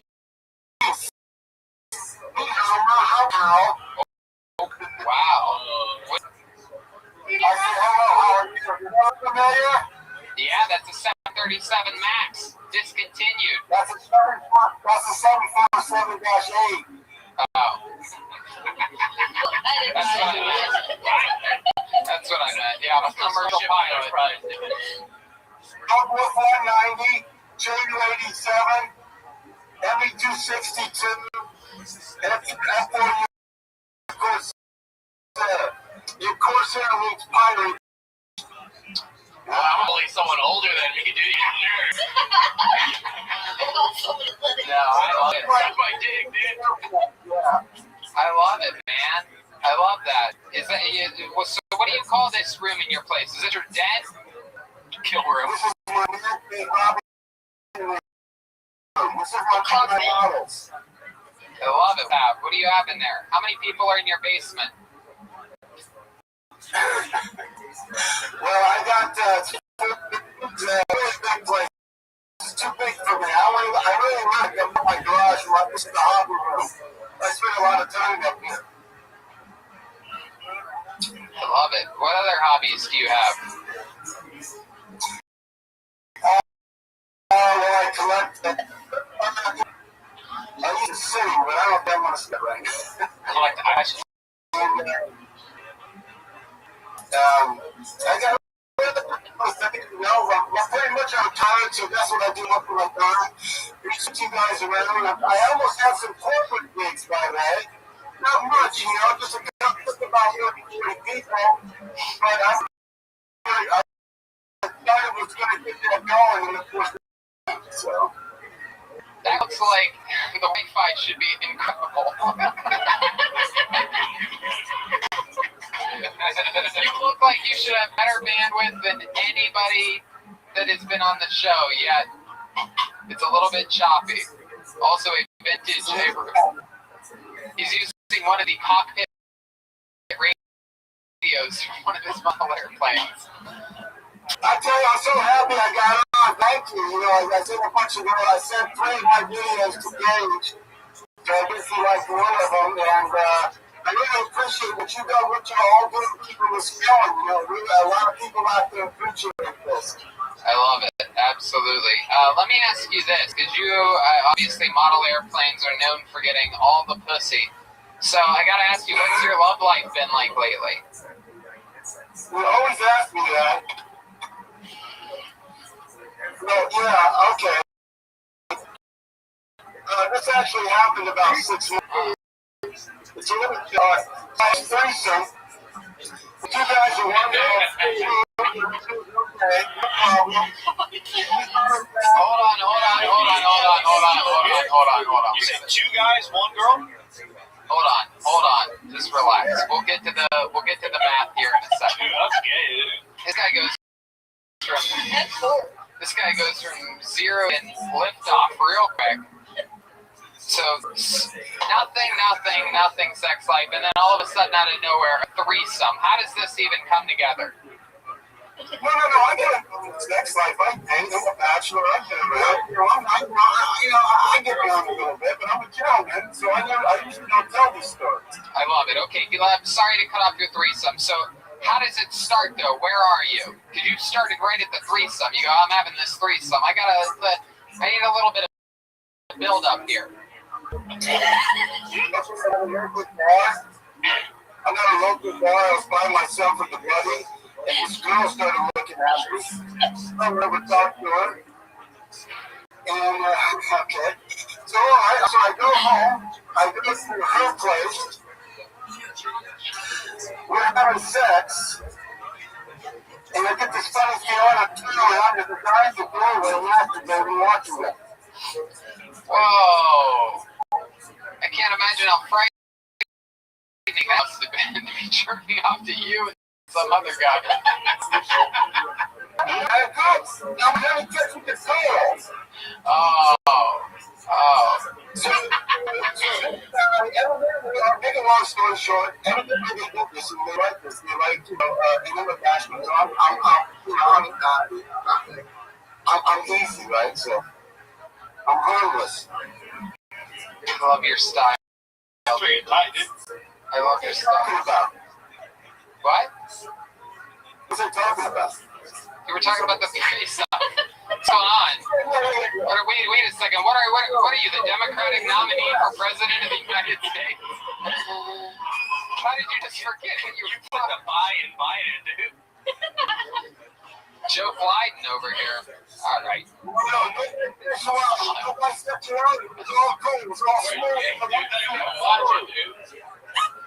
All right. Missionary style, everything's okay. Just as I feel hands on my screw set. And I choose to shut the door, and I turn around and go, what the fuck are you doing? He says, oh, I thought you liked that. I said, no. That's your story. Wow. No, dude, cupped your ball, dude. And you showed him, you came on his face at the end of all that. We're not gay. That's how straight you are.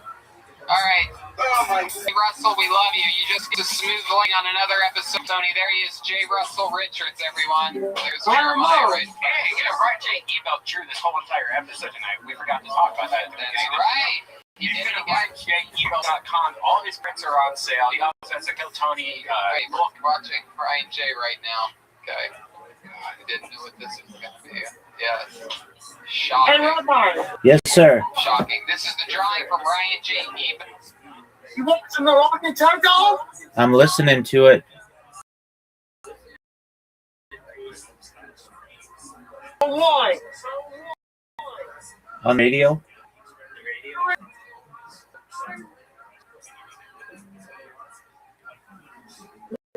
When they just go. They take off today, I believe.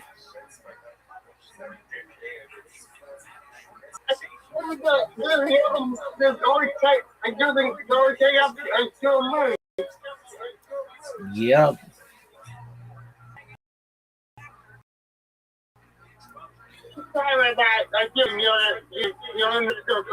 You're good, man. You're good. Thanks for giving me the heads up. I appreciate it, Brandon. That was me, that's my dog.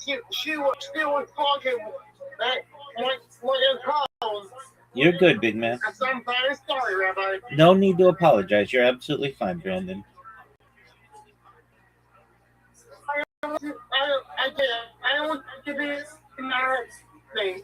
I've never been mad at you in my entire life. Don't you worry about it.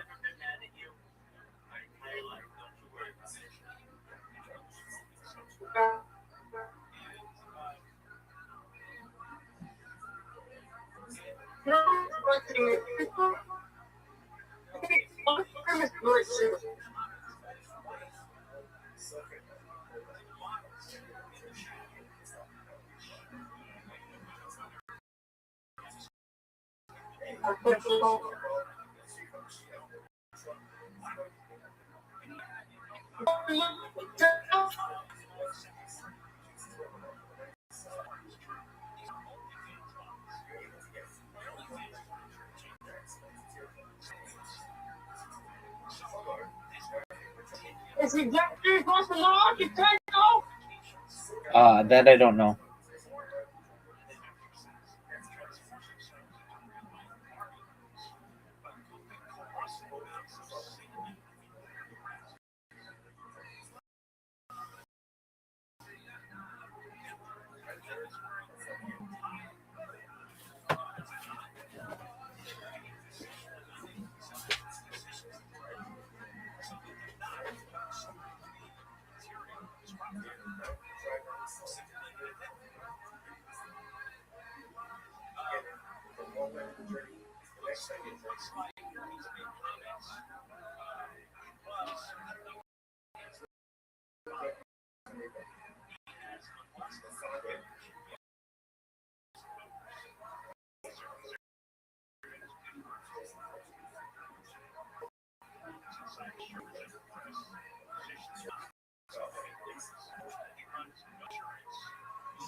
Okay.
All right, mate. I'm going to grab the one to check off.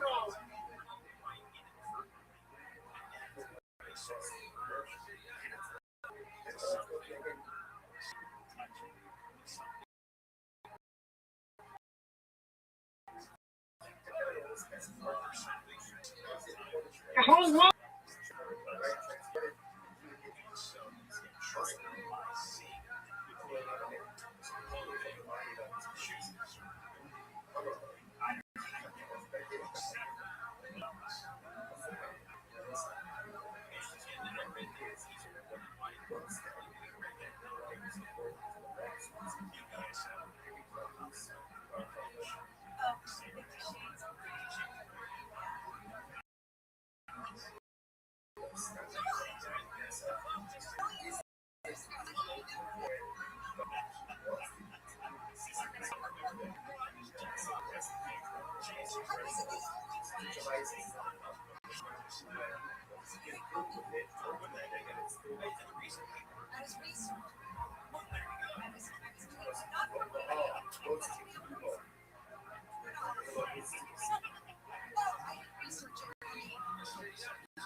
From your Toyota shop, make it easy. Grab Shopify instead of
Hi, Rabbi. What's going on, big dog? To go? I know. I know it was fun. Sir. Yep. The guy, my dad just got bigger. Bigger by and more. There you go.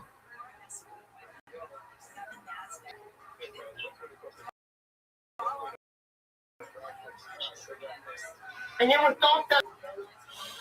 It's interesting. I didn't know it was on till now. Yes, sir. Well, that's all. Yes, sir. Yes, Sursky. I'm glad. I'm glad they made. I'm glad everything was safe for they after. Yes, sir. Yeah.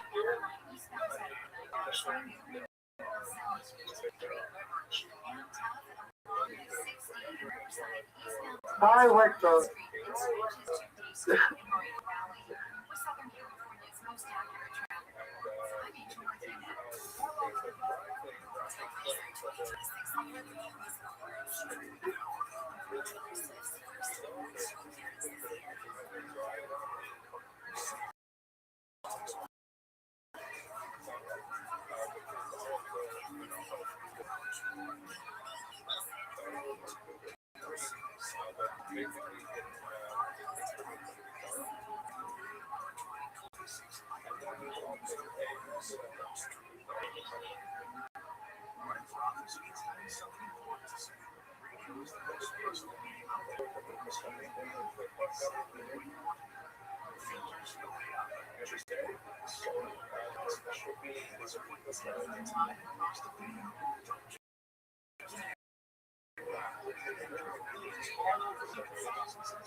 Belt, everyone. RyanGBelt.com for all those sprints of the road.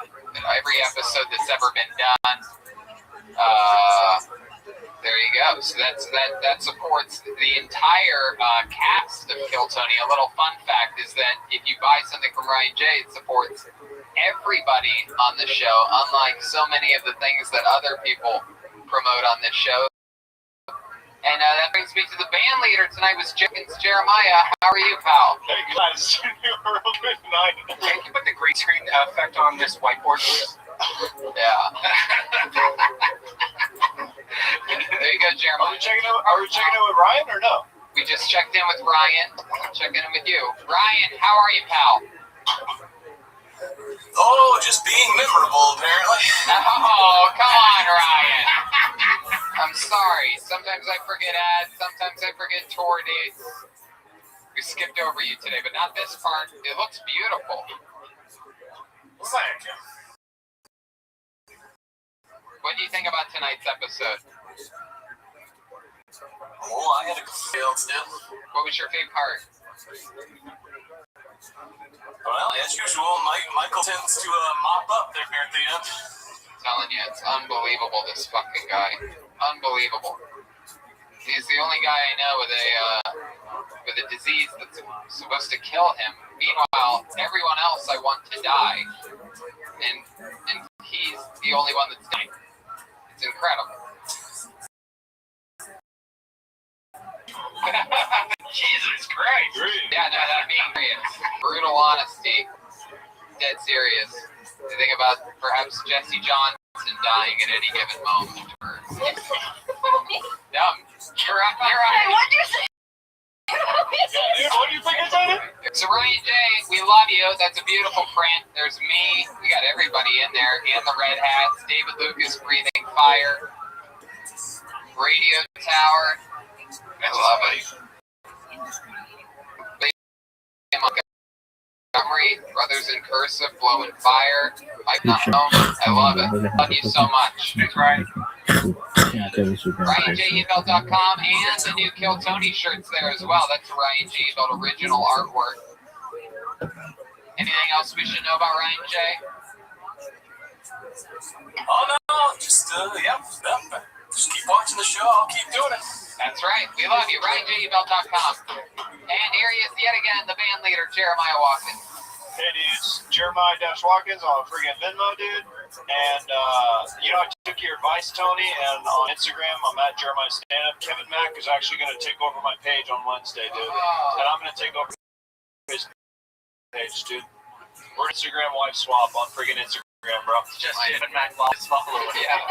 My goodness, you're going to be a douchebag on Wednesday as well. Yeah, dude. And this week I have Pat Casey and Josh Miller, the writers of the Sonic movie, with Doug Benson on Jeremiah Wonders, dude. Fuck yeah. That's a special 420 week episode right there for sure. How about the rest of the band? Let's check in with the great Joelberg, Joel Jimenez. Sorry on social media. What else, Joel? That's it. I love you guys. Stay safe. Oh my God. Jesse Johnson.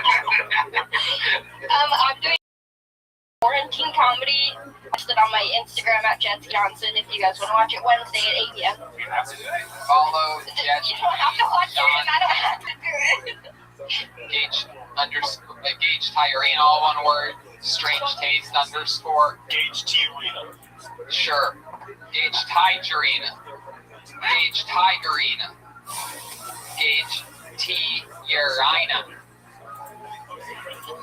How about that? Kill Tony Quarantine at Gmail, right? Yeah. Kill Tony Quarantine thing, though. I keep getting email. No, I mean, these buffoons. How do they even know to send it in? They're not listening. That's why the people on this show send it in, can't put it together. Don't respond to anybody online on random things. You shouldn't just let strangers know you're demon. Hey, I'm doing a lot of virtual reality almost every day. If you guys want to watch me play Wendy in a different... I'm playing Wendy, so if you guys like fat jokes, you're going to love me in VR. And also, who makes the fat jokes? Hey, Brothers in Cursive, by the way. Secret episode being released tomorrow, too. So Do you have the same body in virtual reality? No, I have a sexy body like Wendy. Whoa. Wendy who? Wendy. All right. Thank you, better know it. damngoodco.com and go to my bookie, enter the promo code KillTony and double your deposit. Thank you to, oh my God, how could I forget the great Vito's Pizza? Oh yeah, Vito's stuffed us up again. I had 3 fucking slices before this show and I am feeling it. I feel crapped out right now. I had mushrooms with artichoke on one, fucking ricotta on a white pizza. Normally, I'm not the white pizza guy at all. The best white pizza. Oh my God, the white pizza from Vito's Pizza. I also had pepperoni with fucking fresh mozzarella. Ah, yes. I love you guys. We'll see you next week. Thank you. Good night.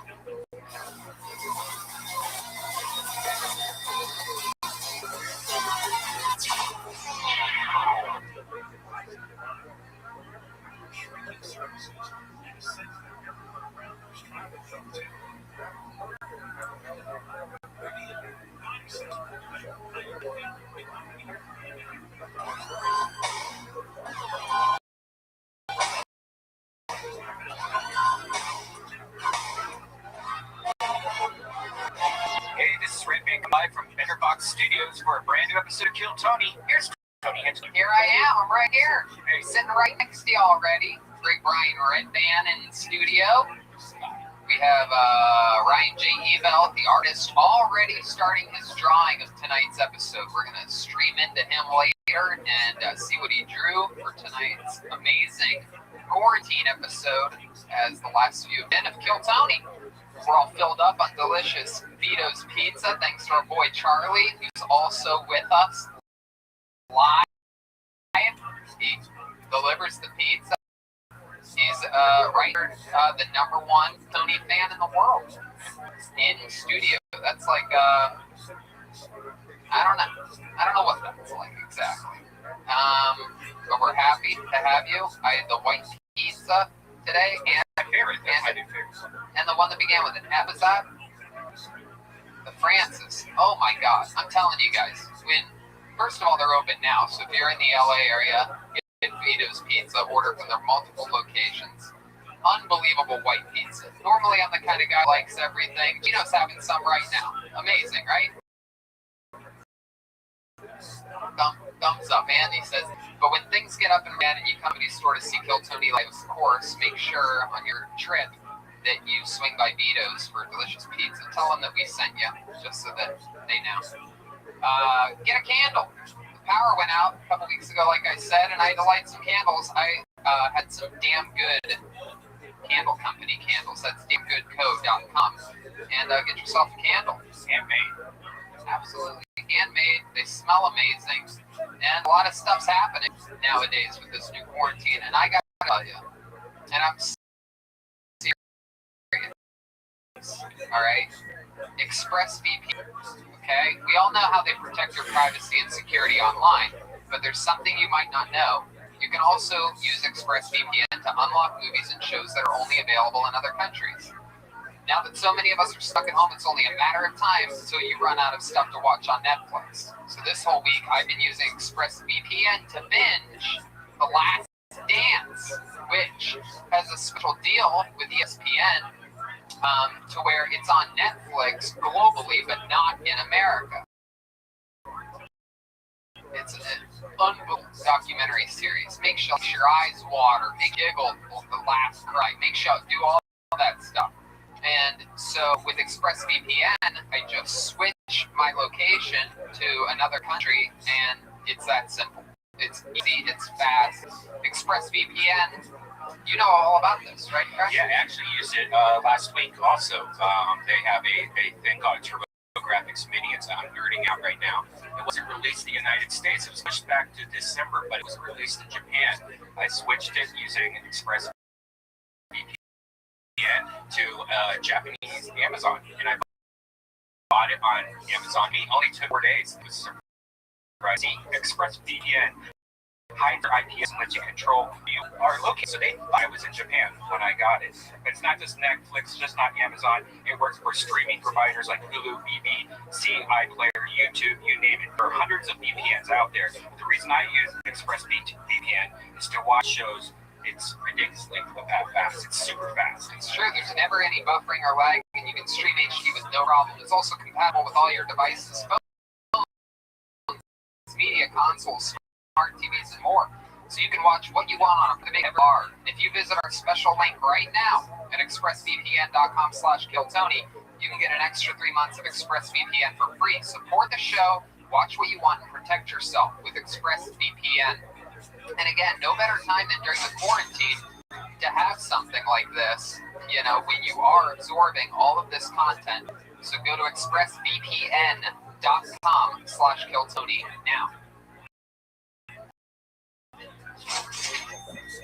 And another fun thing you can do is you can set your ExpressVPN back to the United States of America, and you can go to MyBookie. They keep you entertained, hooking you up with all your favorite games, blackjack, roulette, war, video poker, slots, all while you're out scavenging for toilet paper or quarantine at home. The excitement never stops with MyBookie. You got the itch? Scratch it with MyBookie's live casino dealers online. That's right, real dealers at their tables, live on the site 24/7. These guys definitely do not mess around. At MyBookie, you can even bet on politics. And if you're really bored, you can bet on the weather. They offer something for everyone. And always, when you win, you get paid quick. In slots tournaments with insane prize pools. In fact, if you're stuck at home right now, they've got this $10,000 blackjack tournament for you to sink your teeth into. It's free to enter, and it pays cash if you win. It's free, and it pays you real cash. How crazy is that?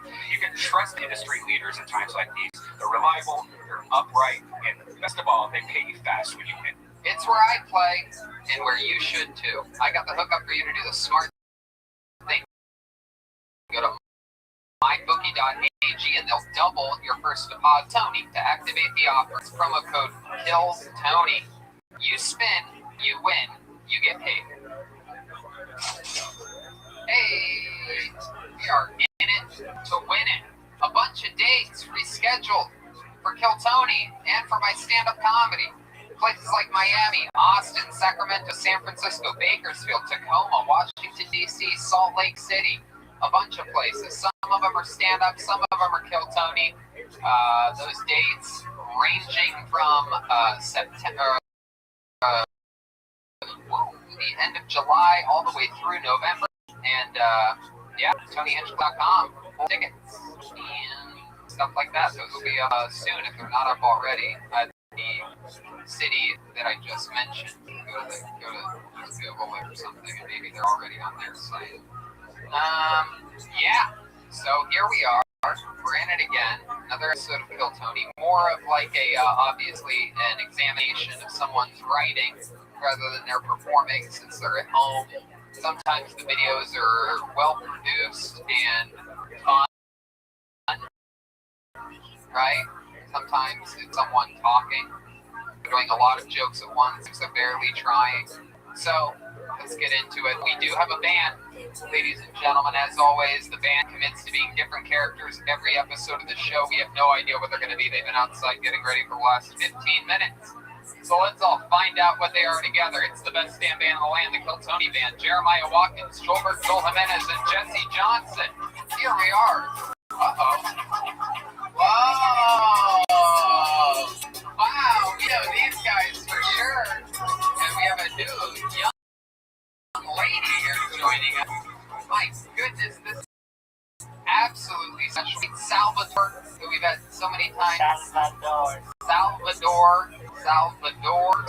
and the legend Jolena is here, everybody. Hi, Jolena. Hello, hey. What have you been doing during the quarantine?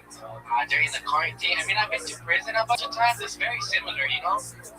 But, like, you know, I'm backing Donald Trump right now because I got my stimulus check, and fuck, I'm fucking living it up, man. So I'm ready to jack it off anytime, man. You're gonna jack it off Donald Trump? President Trump, 24? Wow. Anybody that's giving fucking money right now? Shit. You got your $1,200? Hell yeah, I've been smoking weed. I've been fucking doing all that shit. I didn't realize you had a mailbox. Yeah, I got a mailbox. I got a lady box. Oh, I'm keeping this corona away right now. Whoa, you drinking Clorox? Oh my God, Jolena, that is unbelievable. Straight out of a real Clorox. Whatever the president says, I'm gonna do it. I really hope you rinse that out a bunch of times. There's powerful chemicals originally in the bottle. Hey, President Trump says to drink it. I'm gonna fucking drink it. He gave me money. I'm down. President Trump. How about you, Salvador? With the quarantine, gentlemen? You know, I feel like and stuff like that, so I got it into my closet. Oh. Yeah, but you know, I still practice with my band, and it's nice. Yeah, it seems as though they've said that Mexicans are having a real problem with this pandemic because you guys can't stay away from one another. Yeah, I just live with a lot of people, so you know. Right. Yeah. How many people do you live with? 14. 14 people. Yeah. How many bedrooms? One. Oh my goodness, 14 people in one bedroom. Yeah. Mother is You live with your mother? in an orphanage. Wow. I live in the orphanage I grew up in. Oh my goodness. So one bedroom. I raised the niños to pay for. Right? Yeah, that This makes was sexy, eh? Hey, I'm whoa. trying to get into Salvador's back door. You know Whoa, you guys have worked together many times. This is the first time we've heard Jolena express any sexual interest in you, Salvador. How does that make you feel? I mean, traveled a lot together. It's a little surprising that all of a sudden she has eyes for me. Well, looks like there's going to be people in that one bedroom. Shit, I'm fertile, eh? We're about to have fucking 30 babies, dog. Yeah, dog. Oh my goodness. And who's this young lady next to you guys? Is this your immigration officer? No, I am Shannon Perkins. I am the social worker assigned to Jolena's case. Oh. We're trying to keep Whatever, her bitch. children. Whoa, you guys seem to not get along so well. Well, I support Jolena. Sometimes I don't support her behavior, but I'm here for you. I think that's great. She's looking out for your better. smell weed in my baby's face anymore. Yeah, that's your babies will be taken away to do that. How many babies do you have, Jolie? We don't know. You don't remember how many babies have come out of your vagina? Honestly, after 5, it's all a blur. They just walk out at this point. Wow. Well, we're happy to have you, Shannon Perkins. Welcome to the show. So cool of an actual social worker to drop everything that you're doing and join the band here on this wacky show, Kill Tony. With that said, you guys are going to be with us the whole episode. We got Red Band and his soundboard, the legendary Mexican band featuring their social worker. We have Gage and Anthony in the booth at Strange Taste _ Gage Tiarina. This show with a minute of stand-up comedy, some type of performance of some kind. Let's see what happens here. To meet someone from around the world. This first comedian goes by the name of Chris Wacker. Here comes some music, and then Chris.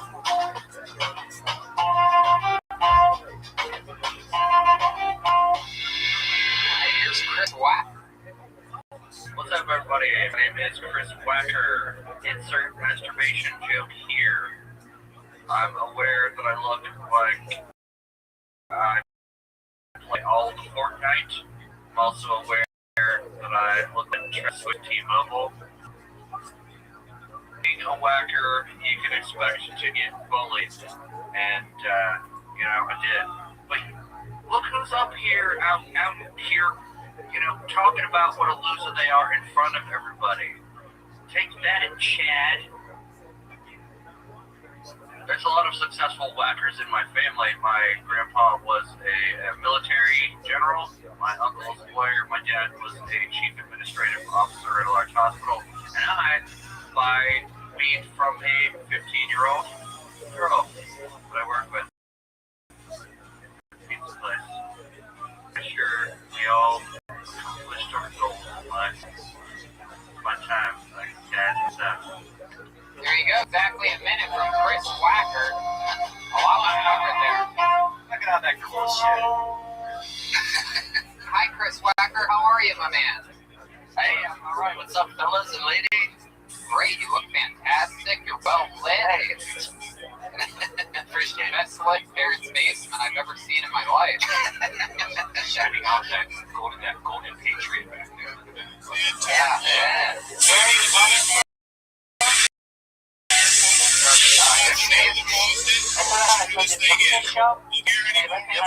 You spent in Kansas before Salvador? Yeah, so I was raised in Mexico, and I actually grew up in an orphanage in Mexico. That's where I got the accent from. And I traveled to Kansas later on, and then I went to university there. That's how I speak English so well. Wow, you speak the English so well. That's incredible. So, Chris, you're in Kansas. You ever tried the butcher block at Pizza Shop? Oh, let's talk pizza. Let's talk Kansas pizza. Oh, yeah. It's so good. Before I started back at this place, or even one of my first days back at the restaurant, I was like, man, if I could get one of those fucking butcher blocks, and then it was like somebody didn't show up for their food, and I was like, fucking scored. What's a butcher block? It's like a meat lover's pizza, only like more kingly. We've gotten deeper into this Kansas pizza exclusive that everybody's been asking about. Is it true some of the pizza shops are closing? I haven't heard of any closing. Ours is still open, and I know there's another one near us that's still open. We're just doing curbside only, which is why I wanted to, advertise. We're still open. We're still available. I want the place to stay open, What do you do there? I make pizzas, and I clean up, and I do dishes, and I listen to you guys on the podcast while I'm doing dishes. I love that. Hell, you even making pizzas for me. This is the second time I've worked at Pizza Shop. Many years ago, like in my earlier 20s, I worked at a different location until it shut down. I worked there for like 5.5 years, something like that. And then I worked somewhere else for another few years, like 5 years or something. And then I just came back recently because I really like working there. It's fun. Heck yeah. I used to make pizzas. You guys ever worked at a pizza shop before? Yeah. Working in the Italian restaurant Partisanos. You did? What did you do there? I was a waiter. I worked in the cash register, but then it mysteriously burned down one day. Oh, were you there that day? No. They close shop at night. Oh my goodness gracious. Or the Italian oven and hand tossing bullshit. Other day. You do the hand tossing stuff? No, ours were already in the pan. They had the boss was such a perfectionist that he would pre-make all of the dough. He had a way of keeping it just the way he wanted, of the fridges at the right temperature. He was an obsessive guy that would make the dough himself from like 4 a.m. to 7 a.m. Sounds like he was busting nuts in that shit. He didn't let you. Why did he do that? It sounds like he's doing a lot of work, but nobody's around. Jolena, we've been trying to get Jolena away from hand tossing. Oh, yeah, that's... You don't let me near the knife, see? So, Chris, tell us more about your life there in going on out there. You want to hear some crazy stories? I've got stories. Sure, tell us something interesting. All right. Look who it is. I got kicked out of Christian school for talking about smoking. First. What's good, Miss Aquarius? I can't see you. You can't see me? I can't see me. No. I can't see me either. Oh, I didn't know you were sitting there. Hey, Rabbi. What's going on, big dog? Were you watching the stream today with the Artemis 2, the rocket? Yes, sir. Going to the moon? Yes, sir. Mr. Brandon and I discussed it. Got to tell you, last night you were in here, and I just was shouting to the world how much I appreciate you being here, my man.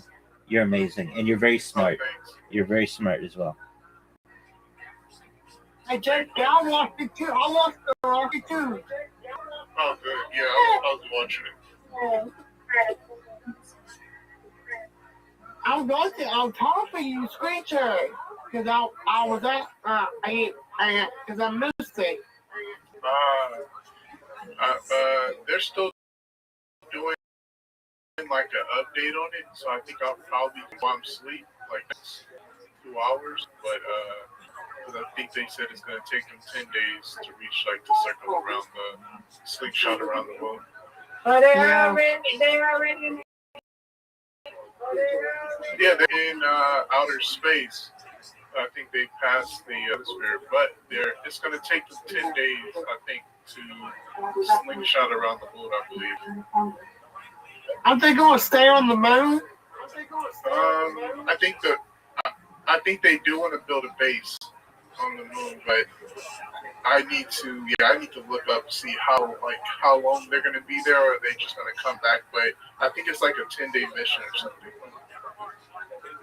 I watched it all day.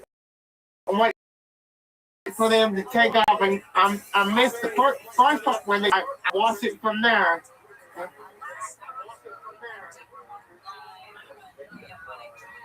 Okay, Hey, Mr. Aquarius.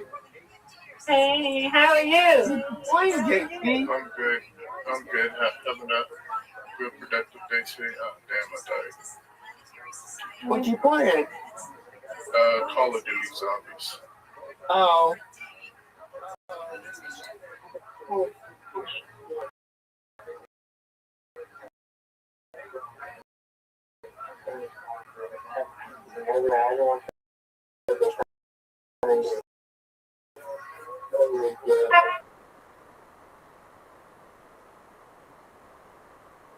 Aquarius?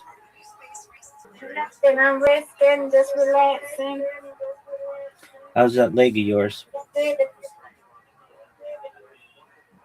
Feeling good. I don't know if I slept wrong or whatever, but my lower back and my back was hurting a little bit. It's feeling better, so I'm gonna have to just kind of sleep on my back and my other side. I'm gonna talk to my doctor because I don't think I need to sleep on the side of my leg. I need to start switching now. It's time to switch. Okay. Sleep on my back. Yeah.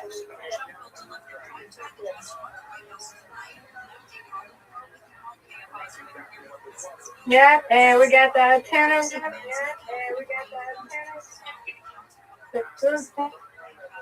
So we know what we're gonna be doing. She don't know what we're doing on Friday.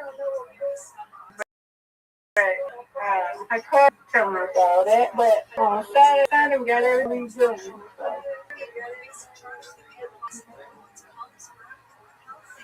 Get my hair done, and then we're gonna be chilling. And then later on, we're gonna be chilling with the bride. And then Sunday, we get up, have breakfast, and then we're gonna get our makeup done. Then my cousin will be retouching our hair. And then, yeah, we're gonna relax until the wedding is at, I think the thing said at 12. So 24 days until the big day. My question is this. Did you say the shower is this weekend? No, we already had the shower. Okay, then what are you talking about this? I thought so. The wedding weekend. Oh, okay, in a few weeks. Okay, I thought you were talking about something this weekend, and I thought you already had the shower. What are you talking about? Okay, on a Sunday, and you're talking about the breakfast and all that other stuff, but you're talking for wedding. Yeah. Okay. Yeah, she sent a Ah, I see.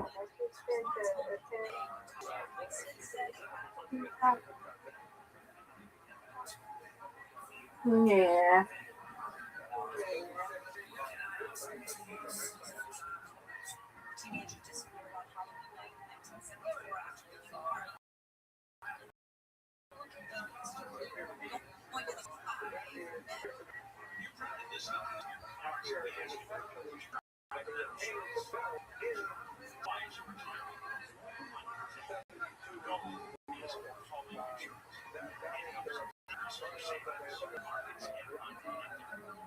Yeah, what you up to, Rabbi? You want to play with me? Do I want to play with you? Yeah, do you want to play with me? Yes, ma'am. Just give me one moment. Putting out press releases all day for an upcoming podcast series that I'm doing with someone in Australia. So I've been publishing those, and that's basically it. But that's a lot. It may not sound like a lot, but it is. Just one moment. It's okay. Okay, no worries.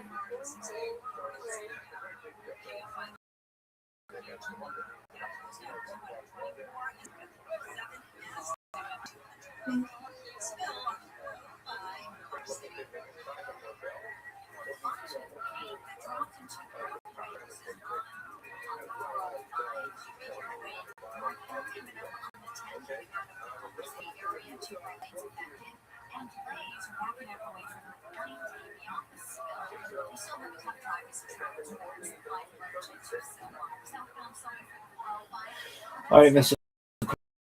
Aquarius, I am sending you an invitation. 10, 9, 8, 6, 5, 4, 3, 2, 1. Bingo. Yeah.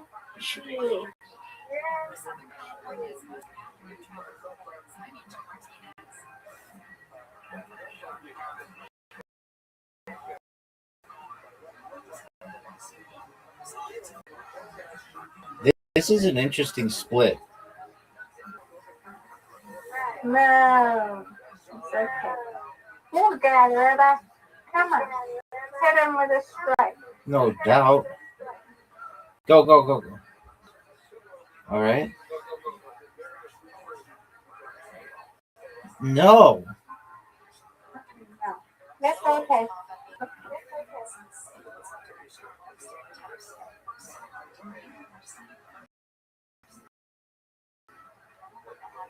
Right.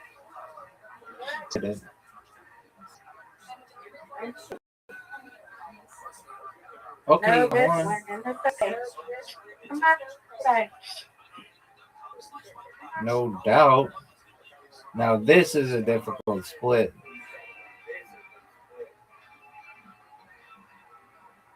Give me it. Oh.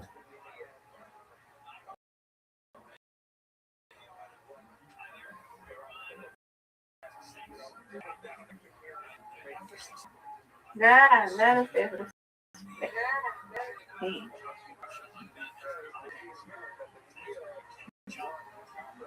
Get it. All right, Rabbi. No doubt. Oh, hey. Give me this. Let's go. Let's go right.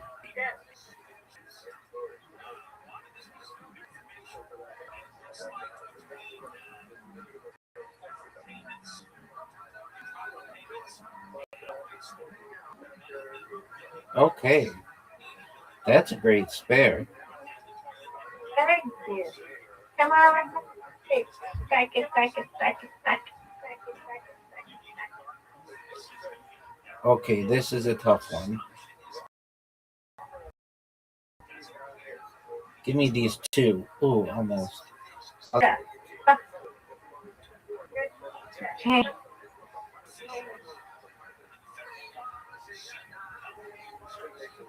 Oh, that's a big one, Miss Aquarius. That's a big score. Yeah.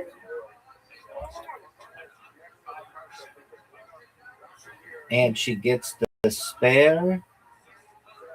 No.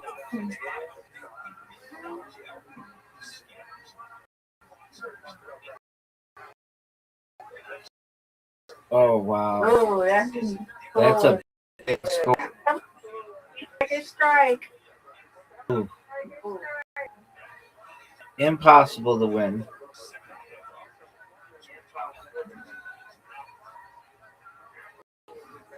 Miss Aquarius, but I win, you win. Miss Aquarius, champion of the first game. No doubt. That was excellent. Your 222nd win. That's a big win. Yeah. Yay. Let's go. Oh, you know, they shouldn't even make me play. They know I'm going to be down in it big time. Oh, this Aquarius. Were you doing an impression of Zoot? I don't know. Oh, wait, Miss Aquarius, hold on. Hold on, Miss Aquarius. It showed me some kind of wrong thing. So you got 9, but it showed to me that you made a gutter ball. I don't know why. I didn't mean to insult you. You did really well. What I saw was it's really slow like Zoot. Oh, okay.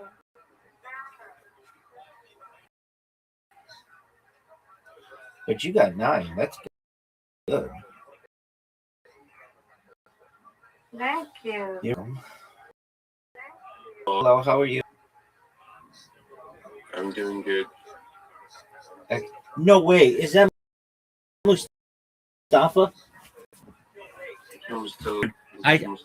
I'm for you. Man, there was when I heard about the missile at the Iraqi embassy, of course you were on my mind.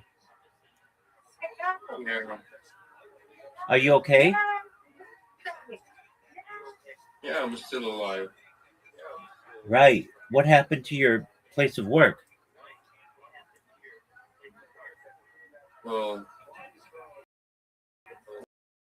it was like. I understand. Do you know anyone who died? No, nobody died. Okay, well, thank God. Mm-hmm. Okay, so you sound sad, which I understand.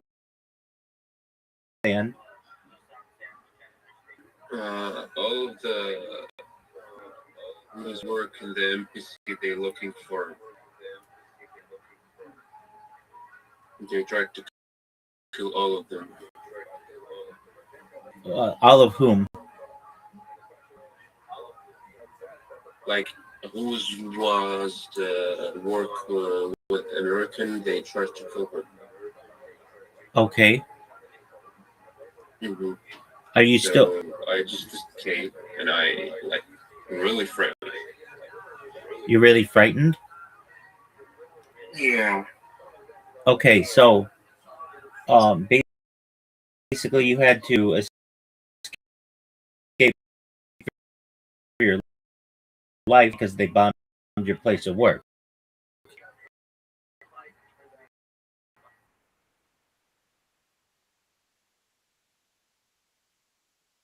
Understand?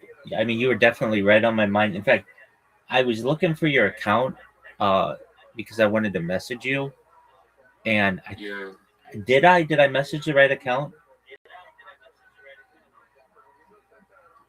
Well, I don't know. And okay, and I will. Yay! You win, I win, Miss Aquarius. I win, you win. Just one moment, Mustafa. I'm gonna look and make sure. Because right when I heard about it. Okay, so I did message the right account. Yeah, you told me how are you, and I didn't send you anything. I know, and I was worried about you. I sent that immediately when I heard about the bombing of the embassy.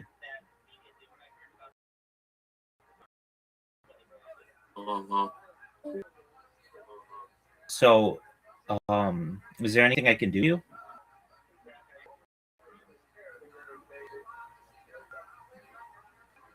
What can you do, bro?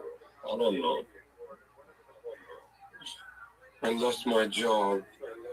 You lost. I'm in hell. Okay, why did you lose your job, if I may ask? I know they bombed your embassy, so that's not a common thing to happen in the workplace. Like the point is, my first job was in the airport. Now they bombed the airport, and my second job was on the embassy. Now they bombed the embassy. They bombed everywhere where the Americans work. And right. They tried to kill all the American in Iraq and all of who is work with them. You understand me? Right. Okay, I understand now better. Okay, so why don't you work, if you can, remotely as a translator for the, and then maybe things will blow over and you can get your job back at the embassy. I have to wait. All right, how long do you have to wait? I have to just wait over and over and over. Okay, but they didn't fire you. It's not like they said you're a security risk or anything. Bye, Mustafa. They were just like, hey, we're being attacked. We're not doing business here for a little. Come back whenever we start business, right? What do you mean? I found a bullet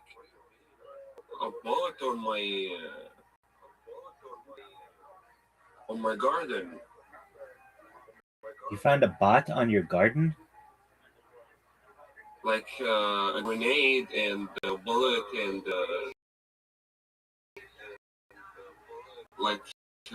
paper type for me. If you don't talk with the American, we're gonna kill you. What are you talking about? Okay, well, how am I supposed to know that? You didn't say that. For a translator, you're not being very clear. So you would have said, hey, they put a grenade in my garden and they sent a bullet and a message to me. Okay, then I understand. But if you don't tell me that, then how am I supposed to know, Mustafa? I'm afraid. I'm afraid to talk that point with myself. Okay, so Mustafa, they're not always going to be there for the time to work remotely as a translator.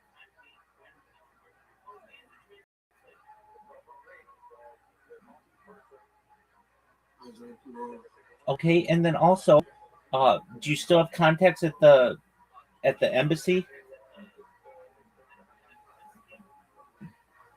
No. I mean, you were working for someone. Don't you have a telephone number and email address for somebody there? No. They doesn't give me anything. If I ask for a phone number, nobody give me. Okay. I just go to my work and return to my home. I understand. But you're a very valuable translator now, especially with that experience remotely, and just work in a country that isn't related to the United States. Work, with someone who needs English to Arabic and Arabic to English translation services, perhaps for the United Kingdom, or perhaps for Nigeria, or perhaps for Germany or somewhere else.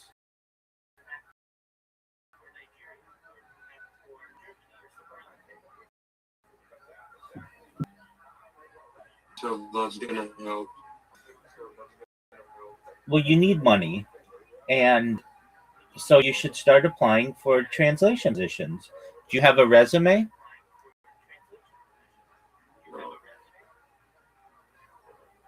Okay, do you know how to create a resume? Yeah. Okay, good. So make sure you go to ChatGPT, run your resume through.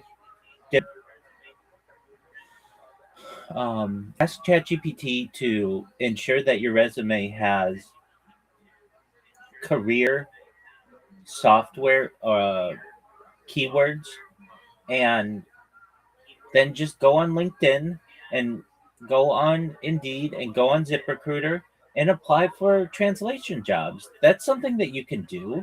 You shouldn't feel so. I know. Look, I empathize with that. You have no reason to feel sad. You're alive. No one you know died. I know you were threatened. So you need to get out of your country. And the jobs that will get you out of your country, you haven't applied for. How many jobs did you apply for this week? How many jobs do I have this week? How many jobs did you apply for this week?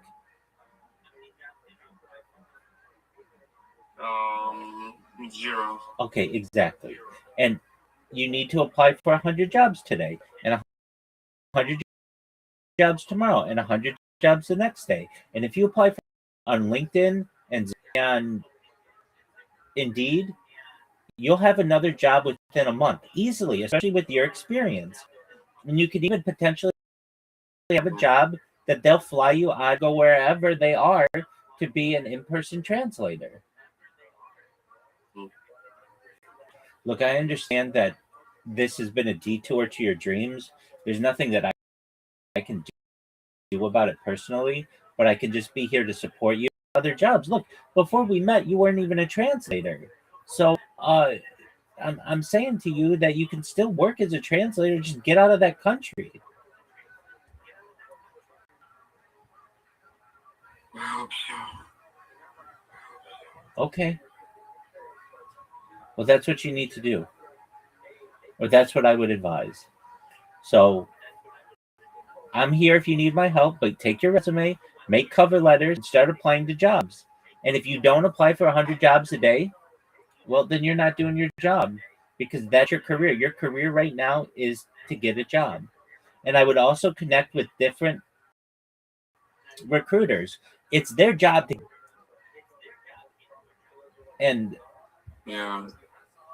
So I know I've heard you when you're very happy, and I've heard you when you're very sad. And I know that you're very sad right now, and I understand that.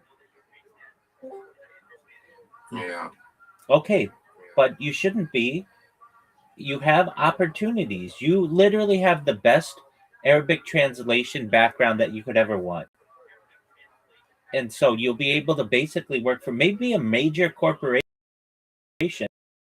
as a translator. So start applying. All right, good. And don't danger. If I were, this is what I would do. This is what I recommend you do. You apply to 100 jobs a day and come in here every single day at the end of the day and tell me when you've done it 100 times.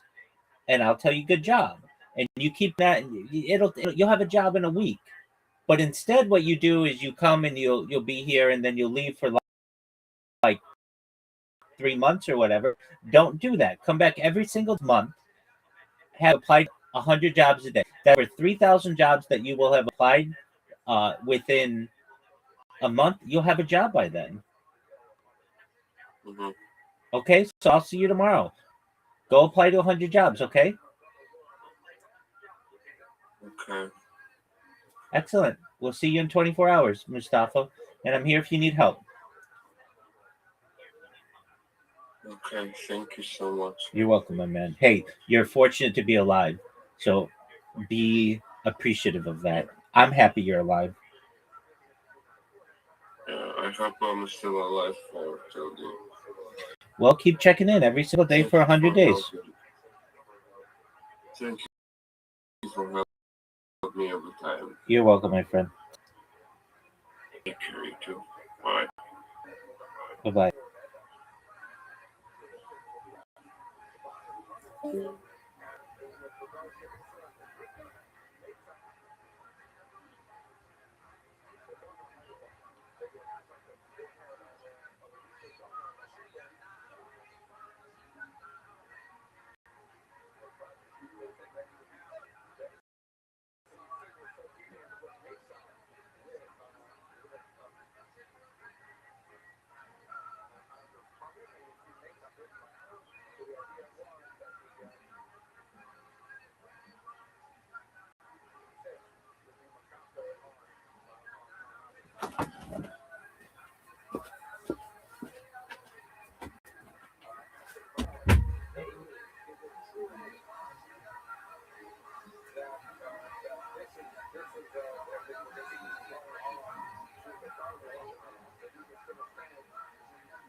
Just for talking about it, yeah.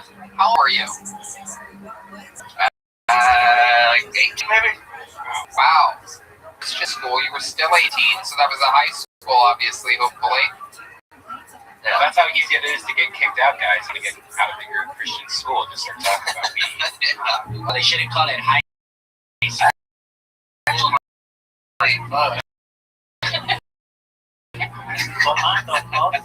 I see smoking quite the good time. Huh? Es la verdad. What? Es la verdad. Is it? What are you saying? Es la verdad. Yes. Still don't understand what he said. It's la verdad. So clearly there's a lot of nerdy shit going on there, Chris. You don't have your posters framed, shockingly enough, which normally I feel like you would. I feel like a guy like you would have frames. But I got too much of it. Right. I'm not going to frame all of it. I got a ton of it. You have a little collector store there. I got a question. Sure. Are you sad about this quarantine that you're going to have to wait even longer and lose your virginity now? Or called you a virgin, sir. Is it that you are a virgin? no, it's not true. I know what I look like, and I guess I should too, you know, like that. But no, I've been around a little bit. Anyone in your family named Dick? Is there a dick whacker in your family? Perhaps a jack whacker? No, I wish there was. That'd be hilarious.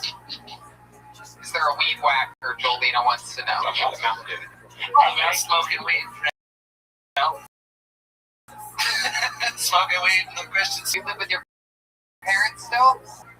This is my place. It's a little cheap one bedroom. How much does a one bedroom run where you are? Right now, they keep raising it like every year, but right now it's like $760 or something like that. Wow. So that's a lot.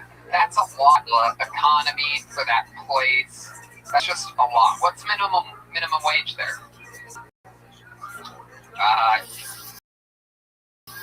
I think it's like 7 something. Yeah, hell. You live in hell. Do you know that? The Wi-Fi is incredible in hell, shockingly. Oh, yeah. What's the rarest thing that you own? I see that you have a lot of unopened, looks like the Punisher behind you or something like that. These condoms, they're in mint condition.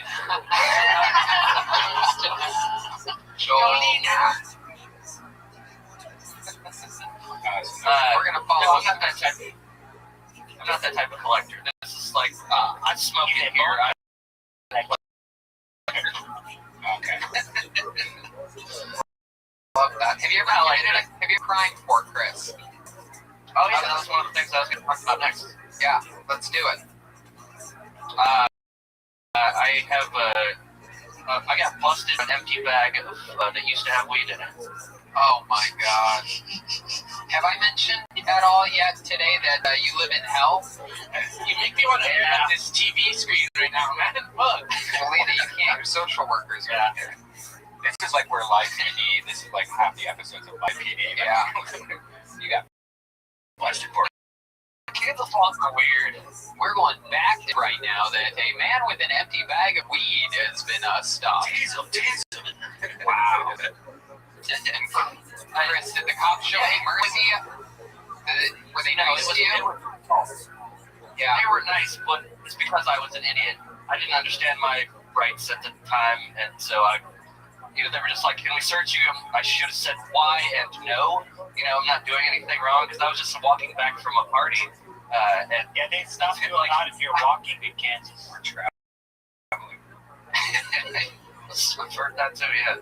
Did you say that you buy marijuana off of a 15-year-old girl? Allegedly.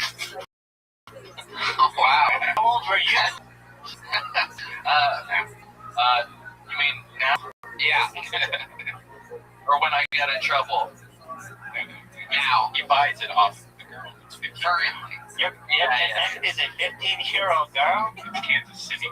I sort of exaggerated because I think it's funnier that way. But I think she's 6. Oh, there you go. This is like an episode of To Catch a Predator. I just assumed that she was 16 to catch a Redditor.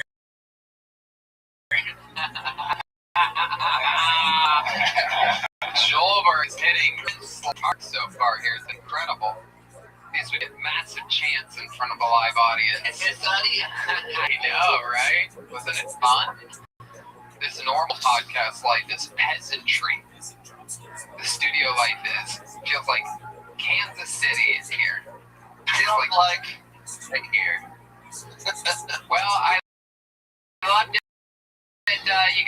You started for us, Chris. We appreciate you. Have you ever done stand up on a stage? 5 times. Oh, that's cool. Yeah, well, when things open back up again, get back out there again and keep doing it. I was inspired by you guys. You taught me a lot about comedy, and I saw Jeremiah and Gage when they came to Kansas City, and I started doing open mics on that stage like a month or so after. I love that a lot. Come out of the pizza shop, man. David Deary, the guy, Charlie, pizza guy, even though he doesn't do stand-up, still funny guy, great guy. All of us used to work at a pizza shop. So, yeah, my great footsteps. There you go. Thank you, Cracker, everyone. Here we go. On to the next one.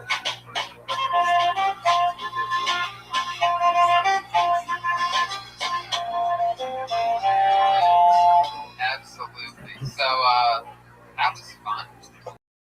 Way to get it started. Thanks to Chris. And let's just keep it moving along. Your next comedian, Jimmy. There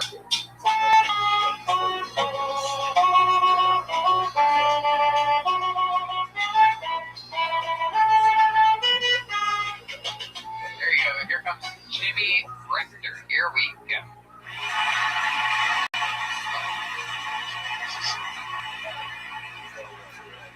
Whoa, thank you guys for showing up. Thank you. Yeah, quarantine's been interesting. Dating has been interesting. So I'm going to go ahead and leave my account, blackishhomes.net.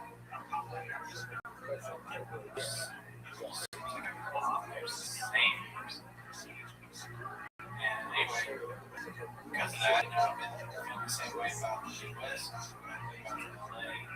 I've been studying during this time. I took this online course. He's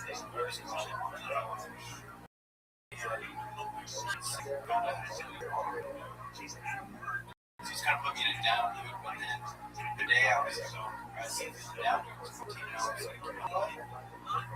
Decaf coffee. There you go, Jimmy.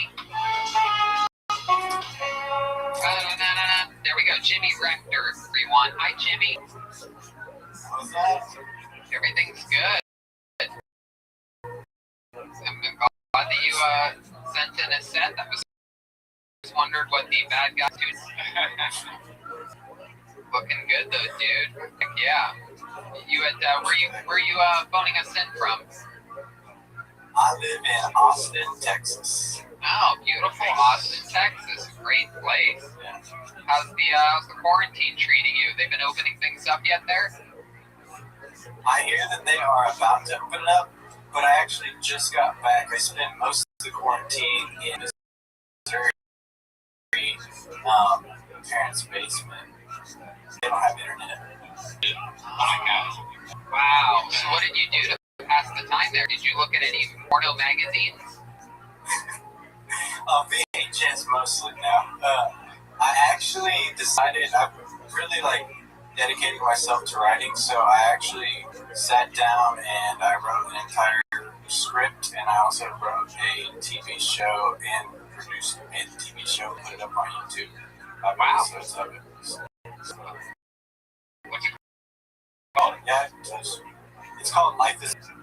Actually, yeah, it's like, when I was in my parents' basement, I was like, this is not really gonna be anything. You know, I just made it with my phone and my iPad, and then I was like, this is kind of becoming like this bigger thing. And I was like, it's not just an ordinary big deal, you know what I mean? Yeah. And then, so if you go to superduperbigdeal.com, you can actually see it all. That's incredible. Super duper. Yeah. Spelled D-U-P. Can we look at it? Can you hold up? I feel like it's just going to be a picture of that giant black guy with his huge hawk out when you get on the website. Pull it up, man. Have you seen this guy, Jolena? Seen him, I know him. How do you... This is my baby daddy. He's 30. Look at the... Hey, what's up? What's up? What's up? That looks incredible. Yeah, so, thanks. So I do branding websites too, but I literally did thing with my phone and my iPad, and I was like, if anybody says they can't do shit during quarantine, now's the perfect time to do this. Yeah, so I was like, because what happened was, I work in the entertainment industry, mostly in the music side, and so every I had canceled. We were throwing a festival in Florida, and it was what like a thing was leading up to it. All my gigs for the next 6 months got canceled, and I just had this time, and I was what feels the most I should do. How many different actors or actresses are in it? Just you? Just you play multiple people? I mean, if you guys go to superduperbigdeal.com, yeah, see that it's just you. Then we can read the bio. Right. How much is this apartment that you're in? How much do you pay for this apartment? It's a 2-bedroom, but together I think it's like $2,700. And how much did you pay for the domain name superduperbigdeal.com? I think it was $1 for the first year. How many Big Macs? Oh, never mind. A lot of Big Macs. They fucking a patty with sauce, that's it. I love that. So you have a roommate now in your current living situation? Yeah. How long have you two known each other? I'll say 3 years, I think. We met at a mastermind group in Florida doing some nerd business. It's kind of like you know how you don't want to spend your time with people that waste a lot of time and don't really progress their life anyway. It's just people.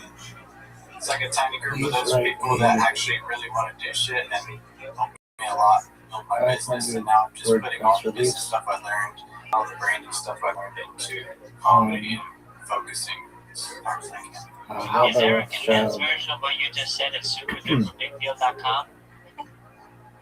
Yeah. Discuss this. A better world in the future. I love that you set goals and they love paid for off. the features and types of the Okay, vowels. or even not that language. I like you. I love your dynamic personality. That's great. Social work and Jolie are going at it. Oh, that was good. I don't know what progress you're talking about. Progress accomplished. And we can thank Donald Trump. It's a metal band. Shout out to Donald Trump. Metal band times. Okay, Jimmy, do you have any other than writing? Do you have any other special skills or talents? You look like you've done a couple magic tricks in your days. You look like if you wear a COVID mask, does everybody think you're a doctor? You look like a doctor from the nose up. You look like an owl. Oh yeah, totally. I got 4019K or whatever too. It's locked away. How about any other special skills or talents from you? Anything else that would surprise us? I used to make drums, and I also I still make art for Carlos Santana. Wow, that is so cool. You guys are big fans of Carlos Santana, right? I just came in my pants right now. It's like you said one of the 7 keywords.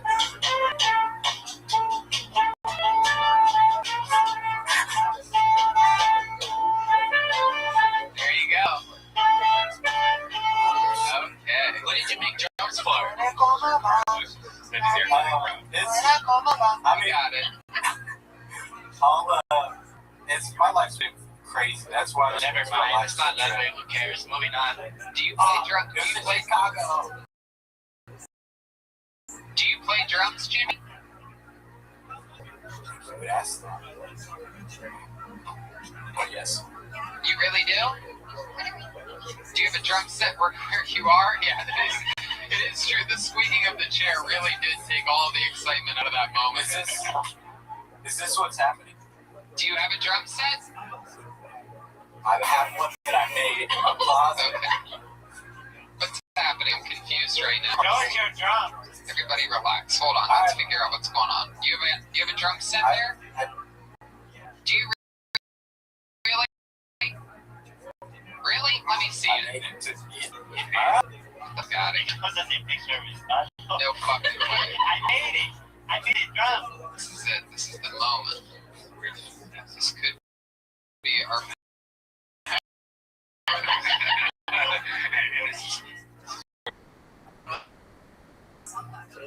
That's a pretty job, man. Very nice, man. Oh, come on, be nice to this guy. He's a good guy. I truly hope so. Wow, I also have a drum set. Deal. This guy's a fucking, I'm telling you right now, this guy's a fucking winner. Look how organized he is. This guy's got storyboards out. He's got a Sharpie, a different Sharpie eraser, an iPad. He's got index cards. This guy's got ideas. He's got his own room.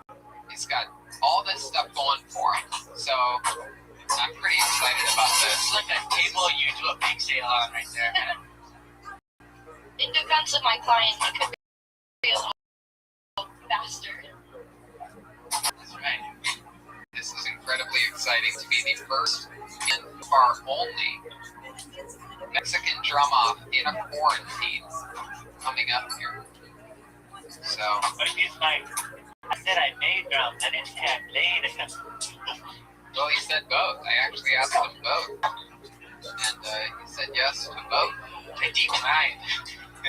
No, you can't decline. You gotta be like Donald Trump and win this thing. I'm looking right now. I will beat you.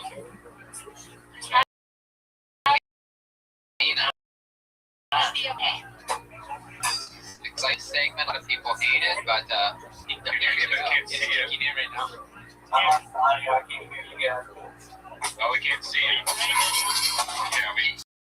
Yeah, David Rabbi Rothschild has these discussions every day on their 24/7 YouTube streams, like The Truman Show or Big Brother, and also in their Discord. And you can connect with Rabbi 24 hours a day, 7 days, 365 days a year, and ask any questions that you may have.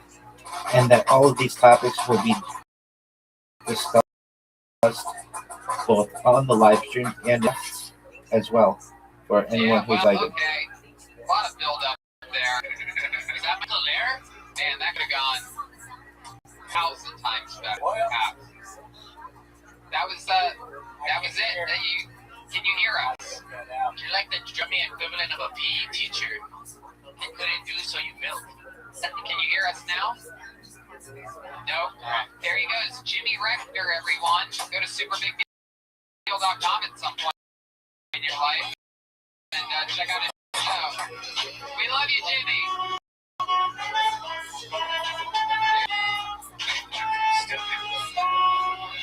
Still confused why he moved the camera like that. I think he got a little bit excited there, and a lot of people aren't used to this kind of pressure. They're not used to being on a show like this. He lost his audio. He reset the camera to a weird position. That's natural for someone that I think is used to a show like this. However, there are some people that are very used to a show like this. One of them is one of the very regulars of the show. Here he is, joining us live. The one and the only, the great William Montgomery. Here he is, William.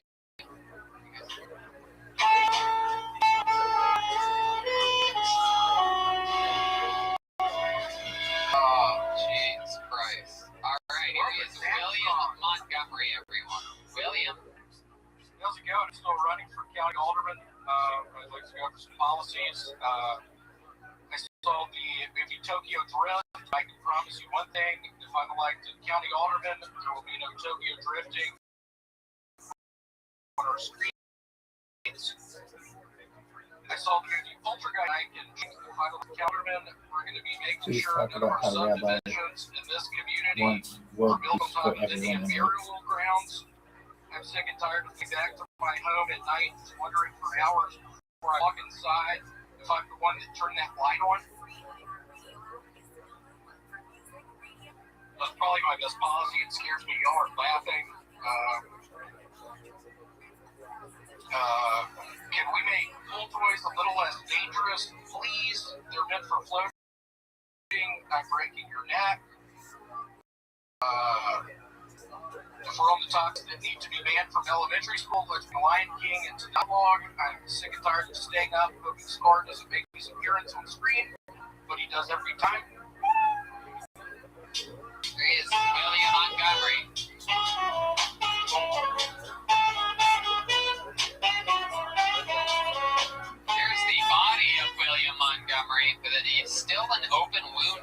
belly. It's getting better. I've been studying this open wound for a long time. There is a different hair there. What's that hair that's in there? Oh, wow, that is a loose hair. But this smells like loose, thick black hair that is someone else's hair. That was in the middle of your belly, right next to your open wound, William. Actually, y'all are in for a treat. My head of security is actually in town tonight for my alderman thing. Oren, you want to come in the picture a little bit? Turn your phone around. I don't know how to turn it around. Just here, come behind. We also found out today he doesn't know how to save photos now. Oh, wow, wait a second. Oh, my goodness. Who is this? This is my buddy Oren. He's my head of security. That might have been here in my belly. I don't know if it was or not, but we're serious. We both think coronavirus is a sham, don't you, Oren? Yes. It's a super sham. It's a nightmare. Gang. Wow. Out of here. Yeah. God, William, you're going to have to change your name to Crit Van Winkle. I love that. So where did you meet this guy? We actually, we watched this together in Denver, Colorado. We are just, who's had that fucking bitch cackle in the back? I know, right? Those are the producers in the back. What faggot was that? God, William, I love this new look. Are you auditioning for a role in Beer and Groaning in Las Vegas? New Anaconda movie with J-Lo. I have never seen anything quite as white as you right now. You've never been whiter, and I've also never seen you hang out with a black guy before. What about David Lucas? Oh, that's right. I forgot about that. But I mean, like, that's like for show. I didn't know that in your spare time you were hanging out with these types of people. It is for show. I'm glad you're getting the creeps. I don't like David Lucas. Are you talking about the hit song from TLC, Creep? Yes. Right after the waterfall started. Yeah, he's playing every song. He's messing that up. Drink your bleach, Juliana. Fucking awesome. So what else is going on? How are y'all doing? I missed y'all. What's going on? We're great, man. We're absolutely great. What county are you running for the alderman for? Davidson County. Where is that? It's outside Nashville. So why run for county alderman in Tennessee when you live in Los Angeles? It's a logistical nightmare. It's a deal I don't even really understand. But can I tell you this much? Can I tell you that everything that you do is funnier than a thuggish black man over your shoulder? Oh, this is going to come out. Checks out. Go ahead. What's your best joke? Let's hear it, William. It's a pretty good one. If we're talking about episodes of The Twilight Zone, can someone please get me out of the one where I get on an airplane only to find out there's a fucking hairy monster on the wing of the plane that I'm flying on? Let's allocate some money to do some on these risks. Flying on the wings of planes. I'm sick and tired of opening and shutting the window to the plane I'm flying on only to have a hairy monster on the fucking wing of the plane. Every time I open the window, I'm sorry, I wrote all this earlier. I thought it was really good. It's I like the Anaconda joke with the black guy in the background. Went like this. Yeah, he meant to do it. Warren, let's do another one. If we're still on the topic of practical jokes, am I the only one who's sick and tired of testing out binoculars at the local sporting goods store only to find out some school-age kid with shoe polish on the fucking eye holes? I'm tired of testing out my binoculars on Saturday afternoon only to find a couple of terrorists putting shoe polish on the binoculars. It's like I'm living out one of my nightmares. Let's do something. Have you been doing stuff? There it is. Yeah, man, it's incredible. I love this new duo of you and Oren. Is there any chance of him replacing David Lucas on Brothers in Person? Yeah, I hope David's badass isn't watching right now. I'm sure he's not. But yeah, I think it's going to be you and Oren, Red Band, on Wednesday. Are you cool with that? And then you don't really like blacks. Are you cool? You cool with that? I mean, did you buy a face mask? We had to cancel last week's episode because you didn't have a face mask. You still don't tell me that. I've had a hard fucking week. Don't tell me that. What's been so hard about your week? Why is your week been so hard? I watched the movie The Fly the other night, but when that fly got in the container, the dead actor and the actor started turning into a fly, I hated it for him. I hated it. It was a nightmare situation. You're talking about the great Jeff Goldblum? Jeff Goldblum, love it. Yeah, absolutely. Heck Really yeah. Thumbs up. Look at that. We got a thumbs up from Oren. So what are you and Oren's plans for the rest of the night? Are you going to film a video of him having sex with your girlfriend, perhaps? You ran away again.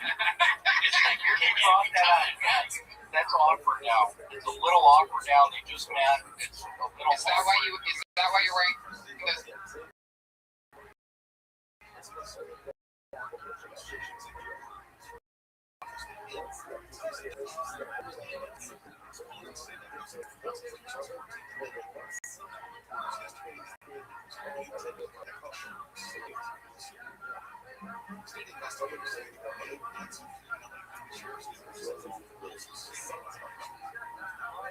Glasses so that it looks like a white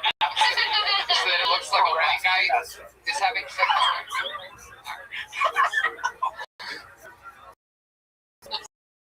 Yeah, maybe it is. You're outside right now, right? Yes, I am. Do your neighbors ever hear you talking about like this stuff that you say, like people not liking blacks and stuff like that? Yeah, I actually got in trouble with her grandparents a couple nights ago. I was out here on Instagram Live at 5 in the morning, and it bothered her grandmother. So I think I'm about to get kicked out here. I don't know where the fuck I'm gonna go. That's why I've been on edge. You know what they say, if there's any chance of you getting kicked out of your girlfriend's grandparents' place during a quarantine, nothing better to do than invite over your black friend. Yeah. All right, William, we love you. We'll see you next time. The great William Montgomery, everybody. There he goes. On to the next one. There you go. There you go. All right. I think he forgot that he has a house. What? He has his own part. Yeah. He just gets you know, if people are, alone or if they have a weird living situation, and a lot of people are quarantining together right now, here's what he's doing.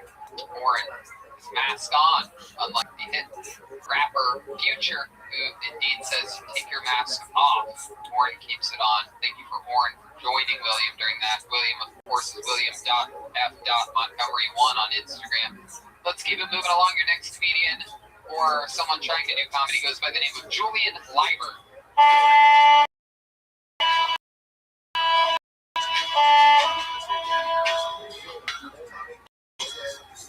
And here comes Julian Leiber. So my girlfriend is currently with daddy issues. It's only because my dad left me and my mom for his secretary when I was 6, okay? What's the protocol for when you mentally stumble upon the neck pictures of the girl you had sex with? And it says escort right there, next to her actual name, and you kind of went Wardrobe on her. Well, after getting pictures of the other pictures, tomorrow, it was actually posted for. Mine wasn't, but I can't imagine myself as a 16-year-old up to the standards of the 28-year-old potential hooker, right? This is already on camera fucked up. And then I see another girl provided by the same uploader, and I immediately can't recognize the name potential. dad's homosexual. And I have so many questions. Is this some kind of unholy dick triangle with some random guy where both my dads and my seconds? And my dad and I bang the same chick and it's a bench one hour or fucking way of showing as you can. Guess I'll never know. Doesn't make sense. Beautiful. Julian Liebert. Hey guys. Here it is. All right, Julian, welcome to the show. Where are you calling us from? I'm from Manila, Germany. Wow, look at that. Germany, our first true German on the show. How are you, man? How are things in Germany? You know, I guess it's the snow everywhere, right? Yeah. Must be weird for you being stuck in Germany after being the star of Don't Fuck with Cats on Netflix. Haven't seen that one. It's about you. You should watch a long documentary about People in Germany are used to like hiding out, right?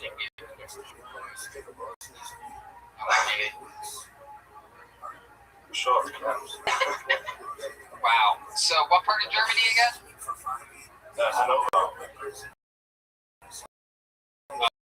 Oh, okay. It's pretty central. In Hanover right now. I'm overflows, drinking outside. I'm Hanover. You're Hanover. Hanover, fool. Okay. Wow. What's Hanover known for? Like a sausage or something, right? I don't know if it's the capital of the borough, I guess. It's not that big of a city. Okay. Not fucking Jews. There you go. That's what we think about the Germans continuously. We'll never let you. You guys have a long time until you're off the hook for that one. No, I've seen the show. Absolutely. So were your parents or grandparents involved in World War II at any point? I think my grandmother was the army, and I don't know who was a Nazi. Oh, yeah. I don't think so, at least. Sure. Yeah, I'm sure he fought for the American side on that war. Sure. That's incredible. Have you ever talked with your grandfather about it? Oh, I have met any of my fathers. Oh, that's right. That's on your dad's side. Oh, both of them. Both of them died before I was even born. Oh, okay, yes. Can you say a phrase for us that I think could be entertaining? Say it. That's where I love Jews. Oh, I do. Sure, I love Jews. Wow. Look at that. Yes. Wow, that was everything I hope you would think. Incredible. So Tony, I'm worried about Jolene. She keeps licking the outside of the cup. I think she got the 2-for-1 micheladas at Dodger Stadium. Goodness. So, this girl that you had sex with that you found on the internet, was this like a one-night stand or something like that? Oh, I wish it was. No. You hung out for a few months? Tell us about this relationship. Maybe for a couple of a few weeks, and the whole thing, how I got to meet her was kind of crazy in the first place.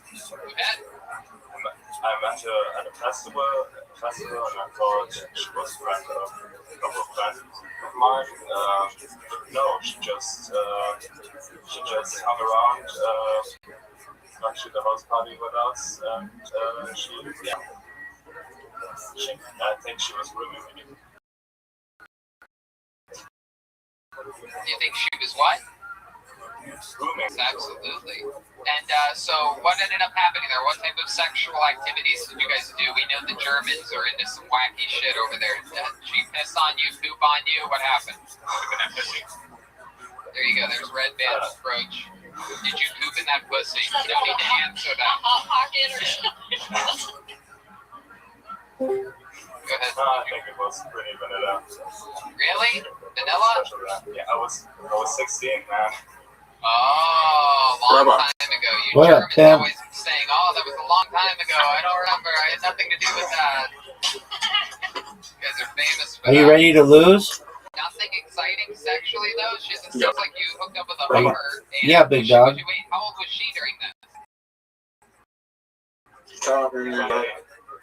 You've got a new. Yeah. Okay, just a moment. Oh, they get their soldiers out on the ground early out there in Germany. That's the fucking. You were just a little Hitler in there. Why you get? Germans train on someone that ended up not well for them. But, okay. Okay, What do you do for work, Julian? You want to hear it? just give me a What are moment. you studying? What are you doing? I was gonna say your English Publishing is a press release. Are you the only one in your family that can speak it, or is that a pretty big? No, it can't. Call me.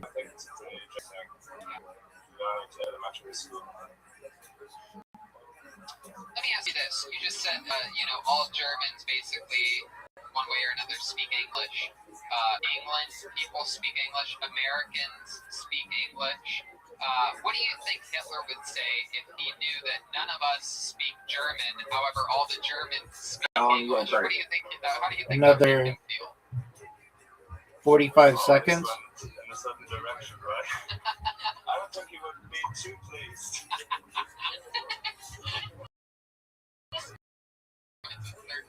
How was your day? Why bad? Just be patient.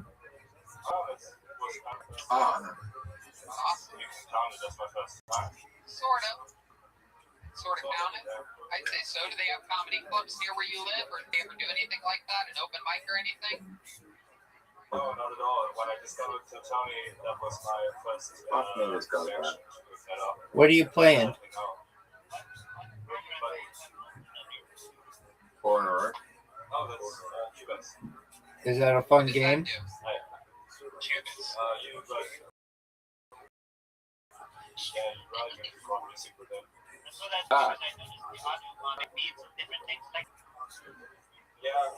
The person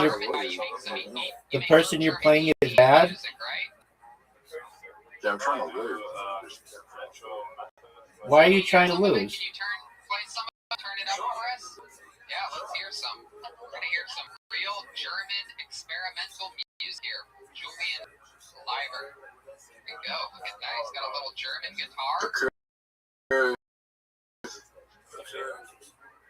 Quick play, we get 7 points. Quick play. 9.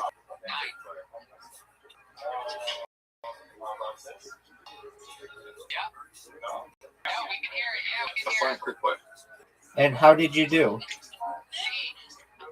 Oh. Potentially, she won't get a point. Gesundheit. Have you finished publishing? Have I finished? I'm just reading it over. So, just one moment.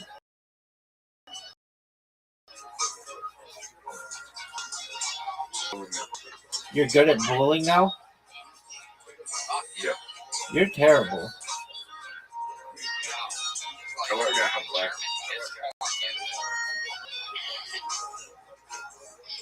Have you ever gone to gutter bowling bowling? Yeah, I think we all have. Next time we're in Germany, you're going to have to join the band. Is that okay with you guys? I don't know if I've ever gone to gutter bowling in a while. There you go. You're going to be in the band next Are you time sure? we're in Germany. How about that, Julian? But I suck at bowling. Why do you say bowling in real life? Hopefully airplanes and travel and audiences I just become a gotta thing stay. again, and you can hold me to it. That when I announce Are you that proud of German yourself? date, you figure out a way to contact me, take Excellent. the proper approach, and All right, Zoo. we will make sure that I'm you're about to in the hit band that submit. Thank you so much. There you go. Julian Leiber, everyone. Do you want me to tell you Leiber, my drag here? ViralRabbi. No, I want to fully be ready for it. I'm almost ready for it. I know I said 45 seconds, but I want to make sure this is good. I don't know if it's a joke, but really the truth. But it's truth? Sorry? But it's the truth? Yeah, I don't know if it's a joke or just the truth. Okay. Well, sometimes there's overlap.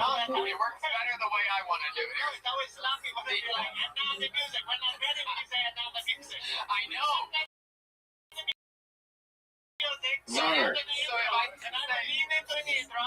Did you? Are you proud of yourself? Oh, wait, is that who I think it is? Yeah, what's up, dude? How you living, pimp? I'm confused. Why are there so many birthdays in the call? Why not? Why not? Yeah. Yeah, you're right. You're right. How's it going? Amazingly, how are you? On that stream grind? 100%, yeah. What's good, son? Yeah, I wanted to know your stuff with Iran and the oil and all that. I want world peace. That's been my desire since day one. Yes, sir. I want to get involved. Good job, Zoot. That guy must have sucked because I won. Okay, good job, man. You could have beaten me. I'm pretty How many points ago? How many did you get? Okay, that's great. So to our other friend, how has your life been recently? You talking to me? Yeah, Thomas. Yeah. I've been doing well. Yeah, just enjoying life. Springtime's here. Some good April Fool's jokes. Excellent. What the like. Excellent. Well, Zoot and I are about to play a game. Feel free to chill. And yeah, Thomas, remind me, how'd you find out about me? Yeah, through the slices. That- It was like I saw your profile on there, and I was like, "There's no way this is a real Rothschild." And so I got curious, and then I ended up joining your server. There are 3,000 of us in the United States alone, more than 10,000 of us globally. It's not as unique a last name as you may think. We're like the Kennedys of the Ashkenazi Jewish community.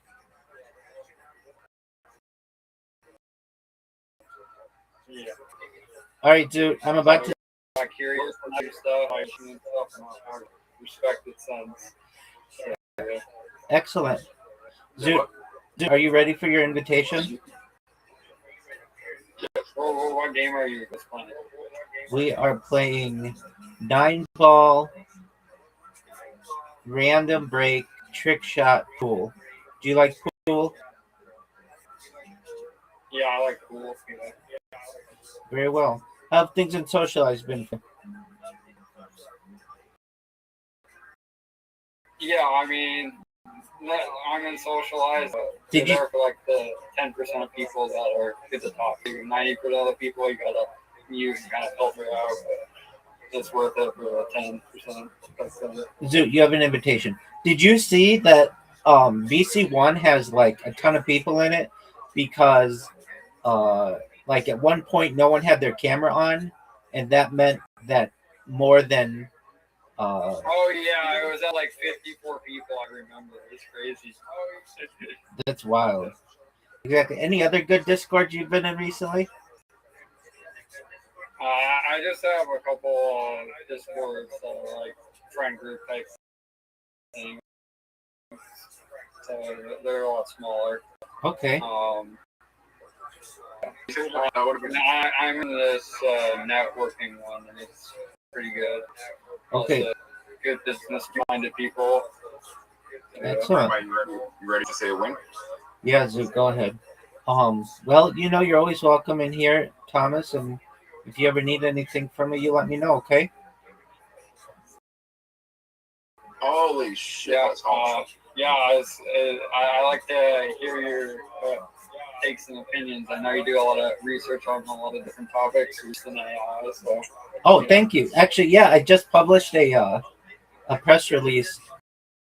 I'm going to be doing a series of podcasts over the next 5 weeks on The first on life extension technology. The second one is on uh, improving the earth. The third is on mega projects. The fourth is on um,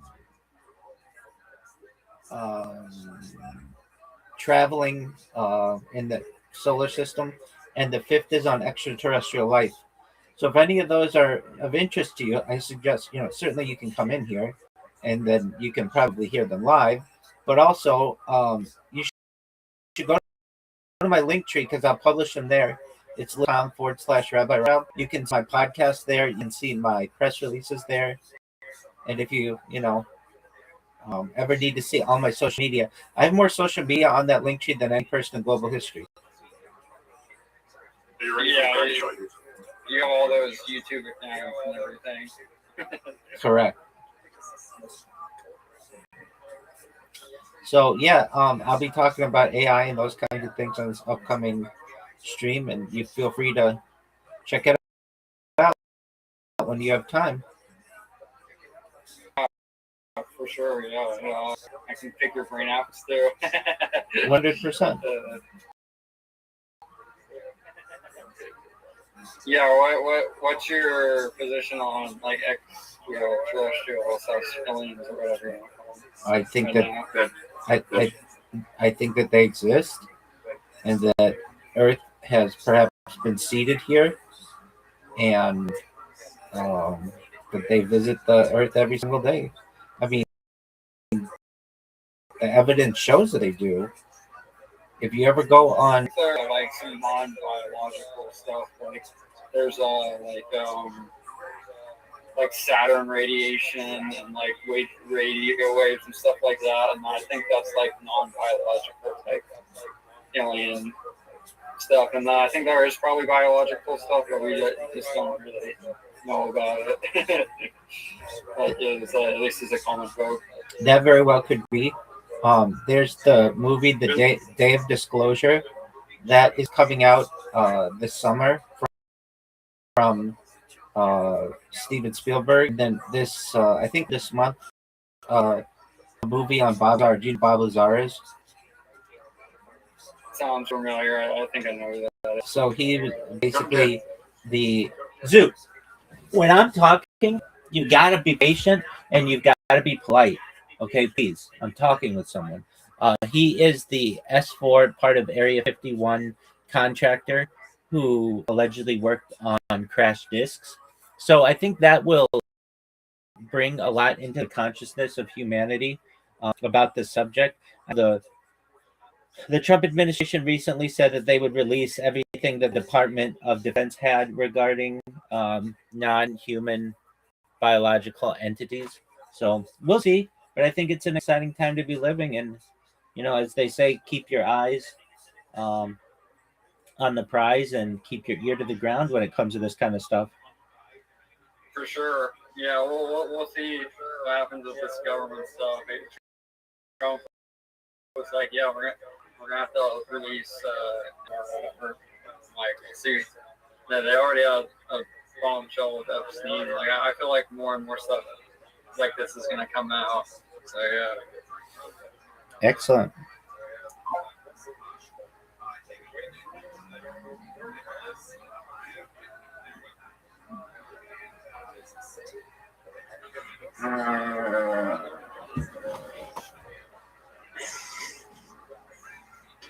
Life is over. Why are you talking like that, Zoo?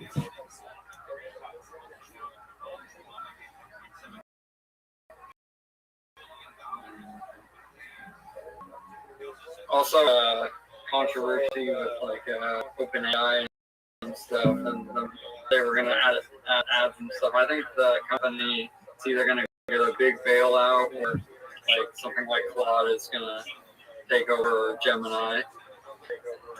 So we'll see. Well, okay, aren't you talking about different things here? So Claude is a separate organization. Gemini is a Google project, or ChatGPT is an OpenAI project. Are you anticipating they'll merge? Yeah, that's what I'm saying. I think that OpenAI company might not succeed without a bailout. Oh, and I hope that doesn't happen. agree. It's supposed to have the largest initial public offering in the history of humankind. So, yeah, if it goes public, no, that might change things. Very well. Zood. I'll let you guys enjoy your pool game. Excellent. Thank you. You guys like share it? We can't share it right now. It's just on our phones. Okay, I'll get it.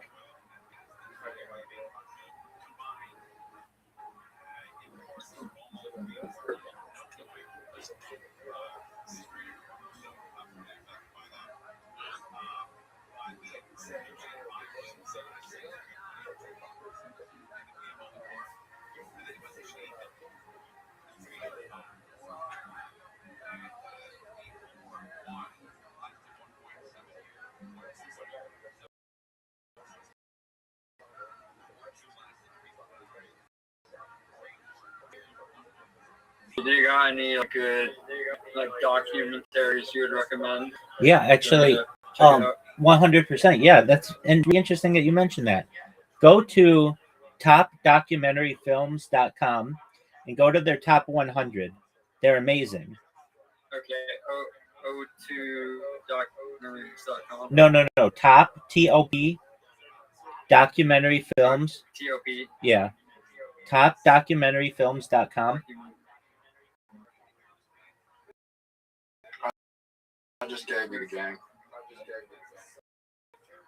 Rabbi. And there's like a top 100. Yeah, go to the Zoot. Do you understand that I'm in the middle of talking with somebody? Okay. I was gonna say if you scrap. Zoot. You gotta understand. The game is not important when I'm talking to somebody in the middle of a conversation. We can talk about it, but for the meantime, you've just got to understand that social dynamics do not mean that you interrupt people's conversations. So just one moment. So if you want to contribute, you can. Do you see at the hamburger menu in the corner, it says top 100? Yeah, I just clicked on it. Okay. Yeah. So check out any of those. They're really interesting. And I've already watched one of them. I watched the Snowden already. Okay, then you've got 99 to go. What did you think of the Snowden one? Yeah, like all the whistleblower and stuff, and like how like he had the contemplate what he was doing, and he's like, but yeah, and that's weird. I feel like he should have been pardoned by now. Like, it's interesting how all that went. Most certainly. Yeah.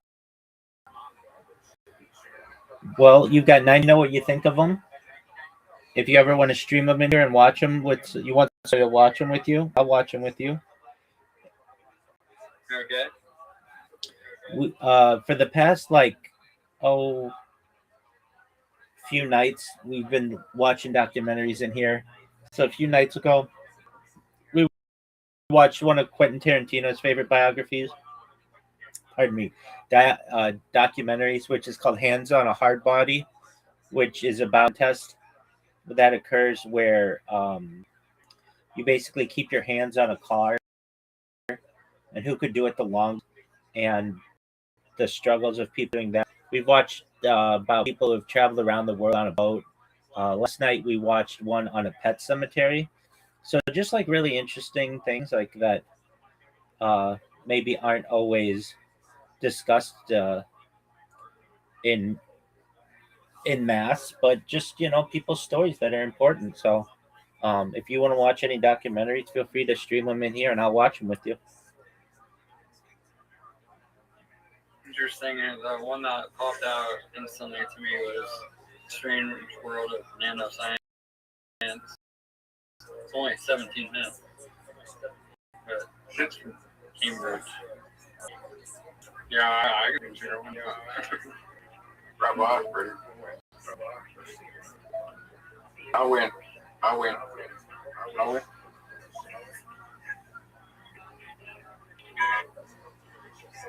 Rabbi, I scrap. Yeah. Okay.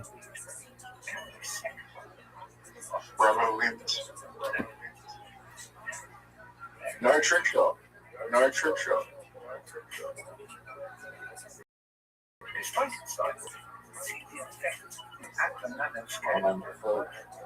They give the sons in this world.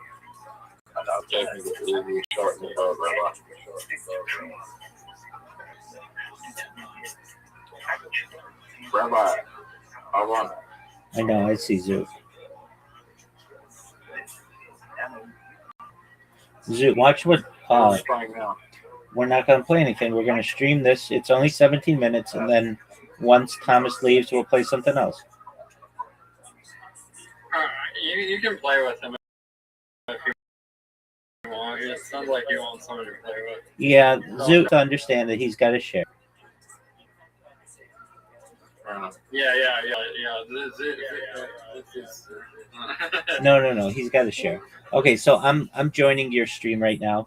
So with one of my other accounts, so I can watch what you're streaming. So just one moment, Thomas. Oh, you still want to watch too? Okay. Absolutely, yeah. Gotcha. All right, who's this? Big step up. That. Oh, it's on your other account? Yeah, exactly.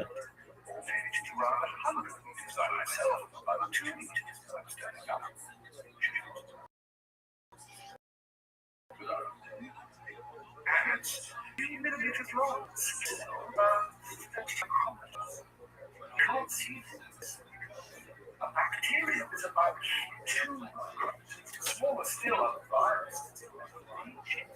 So you go down to DNA. Yeah. What the hell? Zoo, we're watching something, man. You can watch it, but nevertheless, we don't need commentary.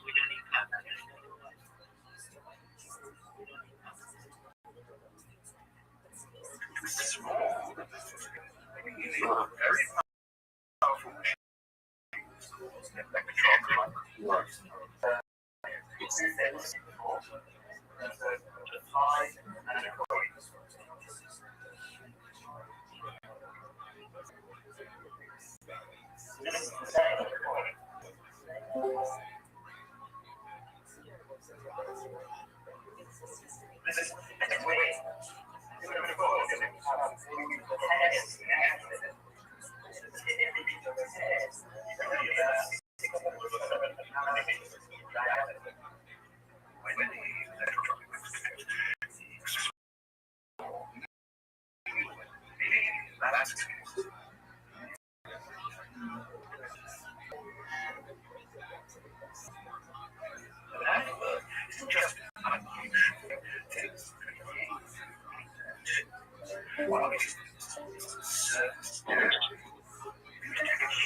His flower doesn't burn very easily when it's in a pot.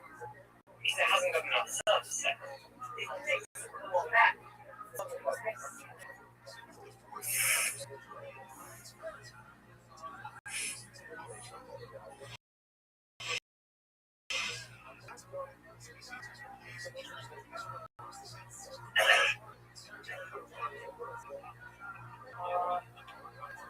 Light also white protects colors. When particles get very small, they start to bounce when these colors back. So you see them as a color. As gold gets smaller, it stops being gold.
What did you say?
Yeah, they have like nanometers, years, 7 meters.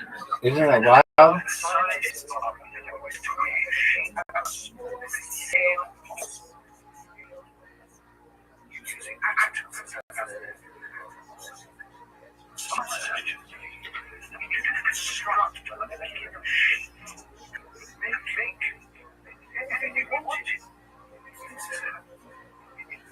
It's like the Star Trek stuff, like the machine, you just tell it, make me this, and boom, it will make it here. Exactly. It's known as a Santa Claus machine, or in Star Trek, a replicator. Yeah.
This all sounds more like fiction to me. How quickly our world will change. Someone born in 1930 would never believe that in their lifetime thousands of people will be flying around the world in mega tubes every day. But men could have walked on the moon. And then you would be able to watch this film on something called the internet.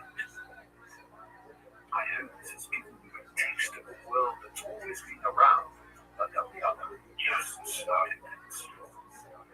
Many people think that this coming age will be the age of nano. If so, you know. What more generations shall discover that we have released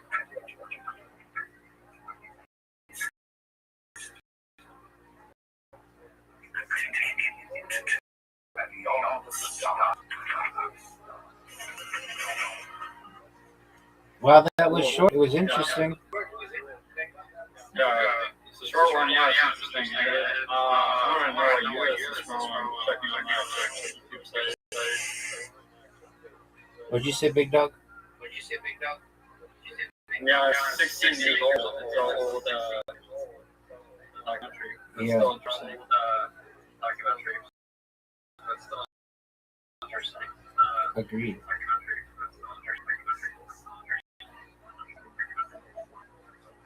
Oh, we got something like that. Yeah, I'll kill So have that. you seen that one yet? No. Hold on one second. What'd you say? Have you seen that one yet? The one that we just watched? Yeah. No, maybe like 16 years ago. 16 years ago? Yeah, maybe. You give yourself up to date, for sure. 100%. So what's our agenda for tonight? I mean, I was probably going to go to bed in like 30 minutes, honestly. Okay. Yeah, just chill the rest of the day. I'm going to be busy this weekend. What's on your agenda? What are you doing? Yeah, so I'm working at a TV station now, so I'm doing that. And the hours are a little bit weird, but I really enjoy it. And then also, I'm studying business and I'm doing supply chain management. That's what the field I want to focus on. It's a very field, and I think it's a field that can complement with AI and other technology. So yeah. Definitely. So it's like, I think it's going to be like what IT was in like the 2010s, like people making 300 to 700,000 bucks a year. It's definitely a growing industry like that. And the thing is, by the time it's like done, like the IT industry, I think it's gonna be when I'm retirement age. So it's like very good spot to be in. I agree. So, I agree with what you're saying. The future holds. you never know for sure. That's true.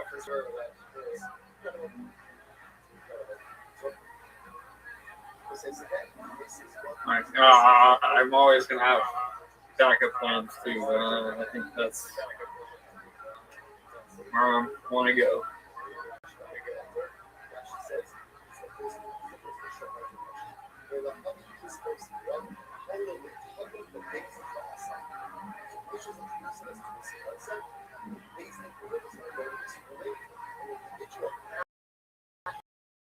Well, backup plans are always important. Yeah, I've also have two seasonal businesses. I got like a decoration business and like a Christmas lighting business as well. Oh, very cool. How does that work out for you? Yeah, it's good. It's good through like September through December, so it's good during that time frame. But during the rest of the time, I gotta fill my time with something else. I think. Sure. So yeah. I understand that.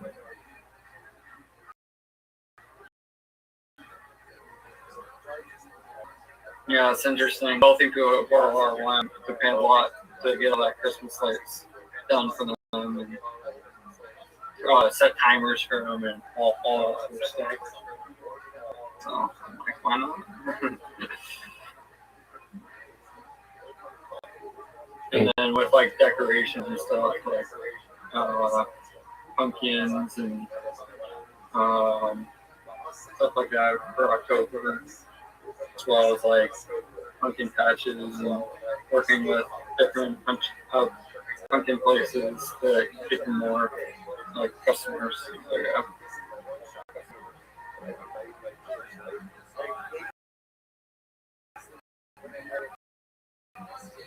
And then recently I've gotten a job, and so it's like local news and stuff and talk shows. What do you do with that? Yeah, so I'm like the behind the scenes person. I do like camera work or like technical directing. So yeah. Well, that's really That's cool. what I do. Don't you think that's really cool? Yeah, I enjoy it. Yeah, it kind of is good experience since I did YouTube for like 7 years, so I know a little bit of that world already. So it's able to like get by and just hop on my world pretty quick. Do you still do YouTube? Not too much anymore. I realize for me, like being famous has its perks and it has its downsides. And I'd rather be a little bit more up to date now that I've gotten older. So, and the thing is, I wasn't like crazy famous. I had like 160,000 subscribers, but at the same time, Doug, that's giant. It was a little bit of madness sometimes. A lot of trolls and a lot of people like. Do you still have that account? Yeah, I do. Yeah, I've privated most of the videos. Do you still post it all? I haven't posted anything this year, but yeah, I got the old. I don't think I ever showed you this, but I got the old big silver play button. Back in the day. Doug, that's baller. Yeah, like the new one's like half the size. I'm like, bro, my other YouTuber friends are like, nah, they're like, the old one's so much better. And then the old one was made with actual silver. In the good old days. Doug, why don't you continue to build that account? I mean, it was like I did YouTube YouTube for 7 years. There was a little bit of like kind of just shifting and something else. Like it was an interest I had for a long time. But Wasn't it making? it's not. Wasn't it making you a good amount of money? Yeah, it was decent money. Yeah, my best month I made like $6,500. Dude, why would you just stop that? Well, like I said, like things changed in my life. That's the best way I can put it. Okay, I mean, but it would have to take a major change to stop you from taking in what $100,000 a year or so, or $60,000 a year. The thing is, it was like $3K a year. But my 2 best years, I made like $3K a year. Okay, but so I probably made close to 100K from YouTube. But I transitioned into the TV stuff, and that's like 80K a year. That's not too bad. And then I'm also focusing on university and also seasonal businesses. So it's still works out. does your YouTube account still make you money? Not very much. Like I'll get like $100 check every year, maybe $200. Okay, they send a check. They don't direct deposit it. Well, the thing is like the first one's like a check, and then like they have like a one that's like a yearly check. So it's like direct deposit if you get like $100 a month threshold. If not, then it's another check. So yeah. I've got you. All right. So interesting, and I know you're in this space too. Like you have all these live streams, and I know you want to spread the message in your word. And so, and I respect it. I like it, but it's a lot. It's like also getting all that data on you. You're like, I'm gonna be the most digitized in the future. That's right. So it's pretty cool. Thank you. Yeah, but it's definitely a sacrifice for sure too. It's like, oh my goodness. I mean, I just do what I'd normally be doing, chilling with people, and basically,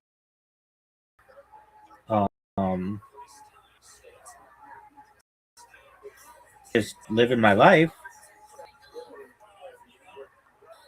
So why not give people the ability to check out what I'm doing?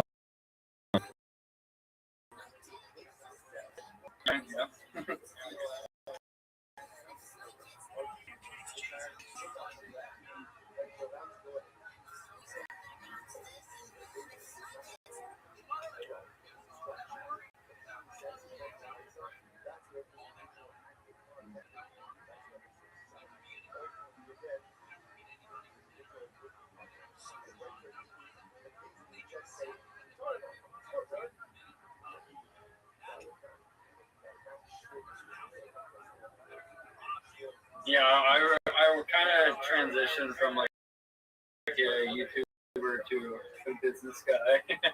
That's kind of what happened. Okay. And I do respect what you're trying to do, and maybe it will go viral one day. You never know. Or maybe it's gonna be like a textbook thing where it's like, oh yeah, this guy has the most data on him. You never know. Only time will tell, as they say. Yeah. And you went back to earlier. You can't predict the future. That's right.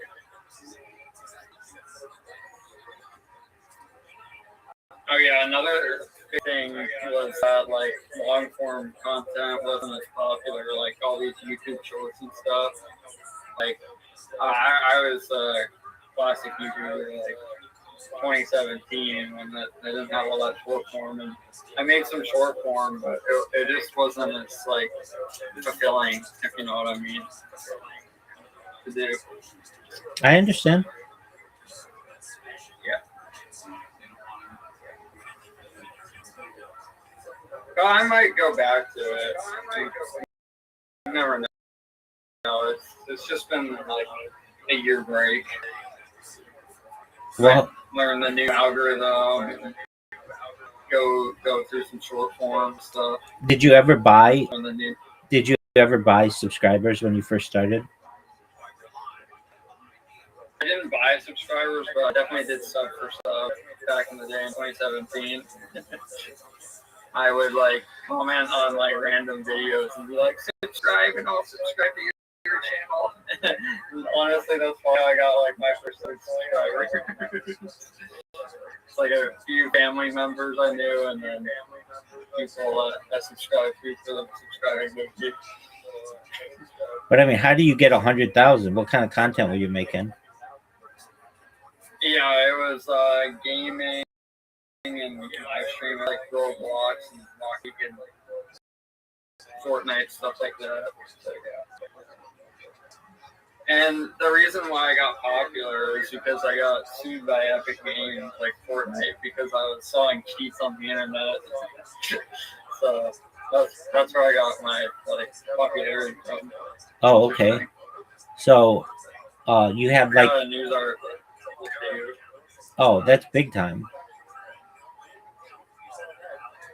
Right? That's interesting.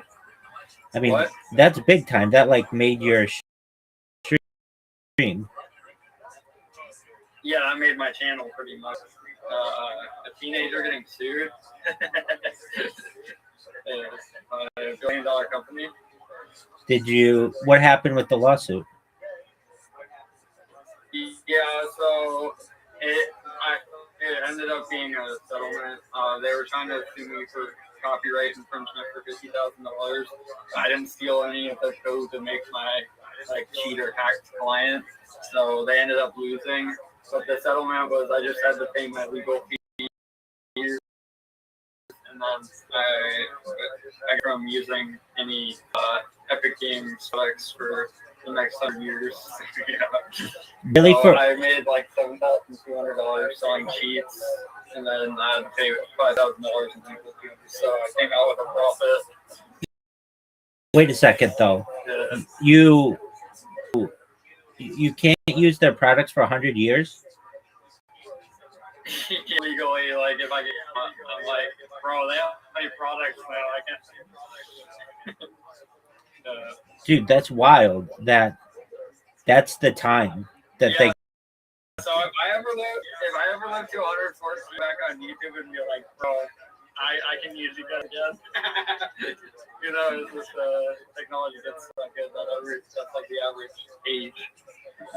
Well, you never know. That might happen. Okay, I'll show you what the look like too. Kind of crazy. You can tell it was made by a 14-year-old. Right here.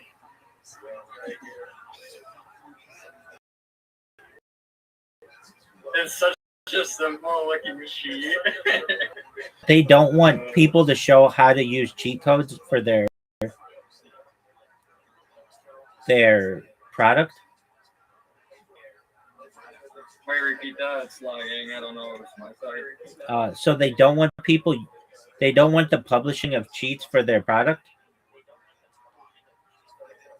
Yeah, so they didn't like that I was making money off of like promoting people to cheat or hack in their games. So, yeah.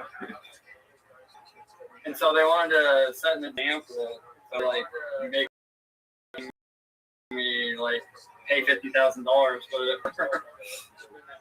So yeah.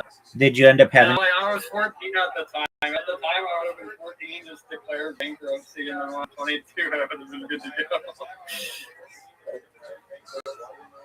Like even if I did lose it, I'm 14.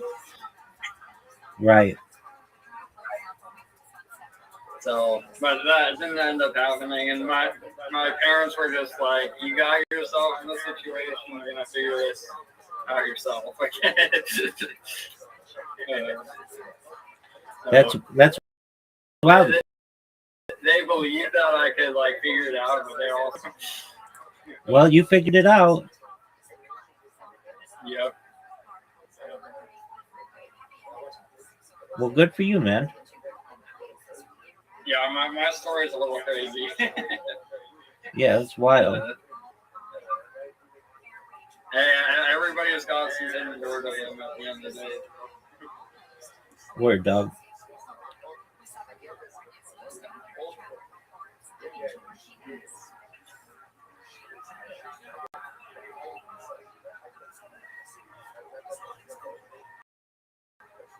Where are you up to now? Are you playing pool or? No, I'm doing press releases. Oh, okay. Press releases for your topics. Correct.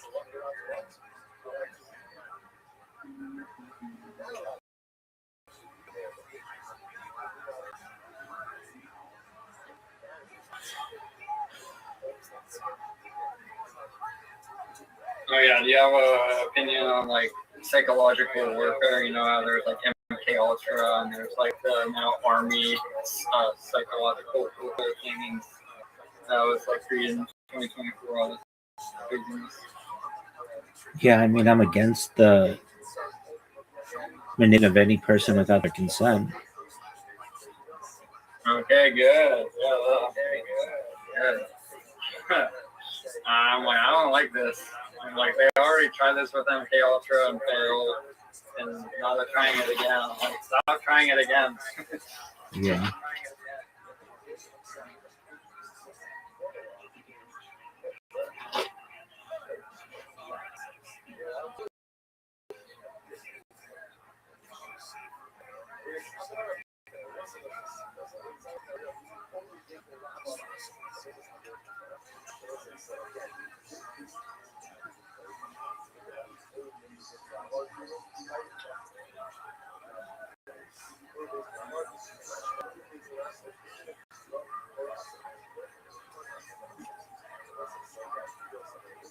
It's nice you're like a online personal rabbi. Like, I'm in a pickle. I got somebody to talk to. That's right, and I do have people who do that. I was talking to someone today. He basically was in an embassy like within the last month, and it was bombed, and we were working out what he could do. I get people who have perhaps behavioral issues and they come in and just want to talk with someone, or people who have relationship issues and want to talk with someone. I do my best to be an open ear to just about anyone who wants to share. Yeah. I mean, I'm ethnically 25% Jewish, but I'm like, for me, I'm just like a agnostic theist. That's where I come from, but I respect the shamans, I respect the rabbis. Like, they got information, and I can always know, and they can always learn from me.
people take you seriously. Like the one time I invited like 10 people, they were all like, "Give me $1 million interest, 0% interest rate loan." And I'm like, "Oh, come on."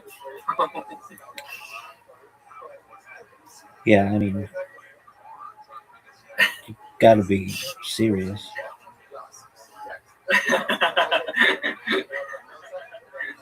Like they assume that you owe $100 trillion because one conspiracy theory says so. Maybe you do have $100 trillion. You know. Exactly. You have at least 20 laptops, it seems like. Yeah, pretty close.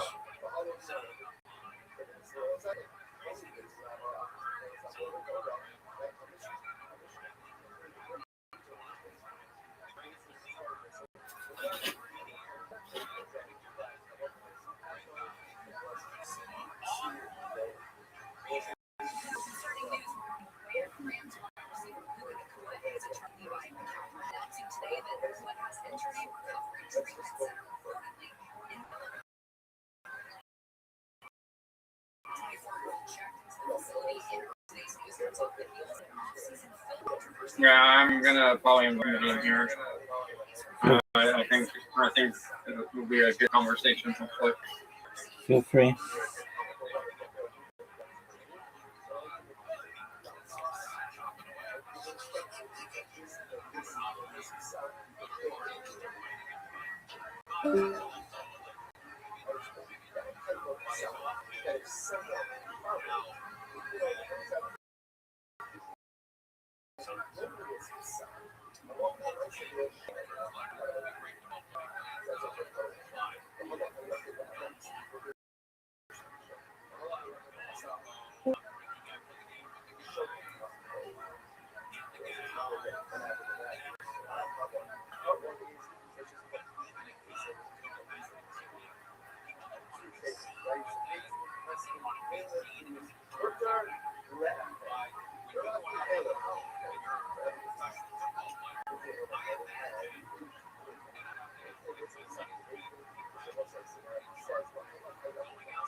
Come on.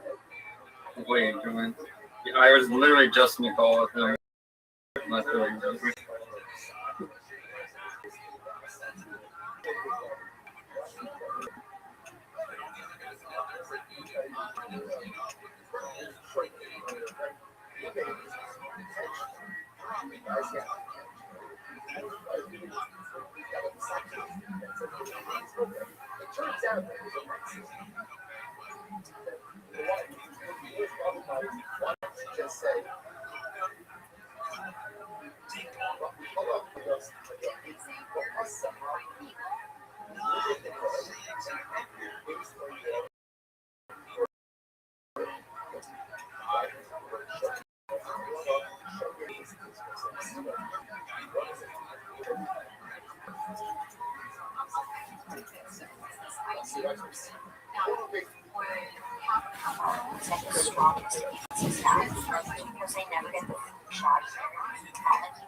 The next day, like, hey, sorry, not gonna make it in today. Got vaccinated last night. I'm having trouble reading social cues now. I think the most surprising side effect of quarantine is how quickly we got so horny. I'm on Twitter trying to distract myself from how horny I am, and every other tweet is like, I'm gonna do it. I'm gonna fuck my couch. Keeps looking at me like that. Listening to Killed Tony during the pandemic. Okay.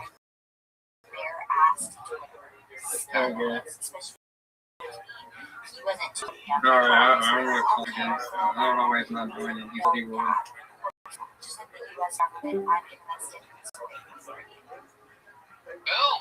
Thea Dyson. Real jokes.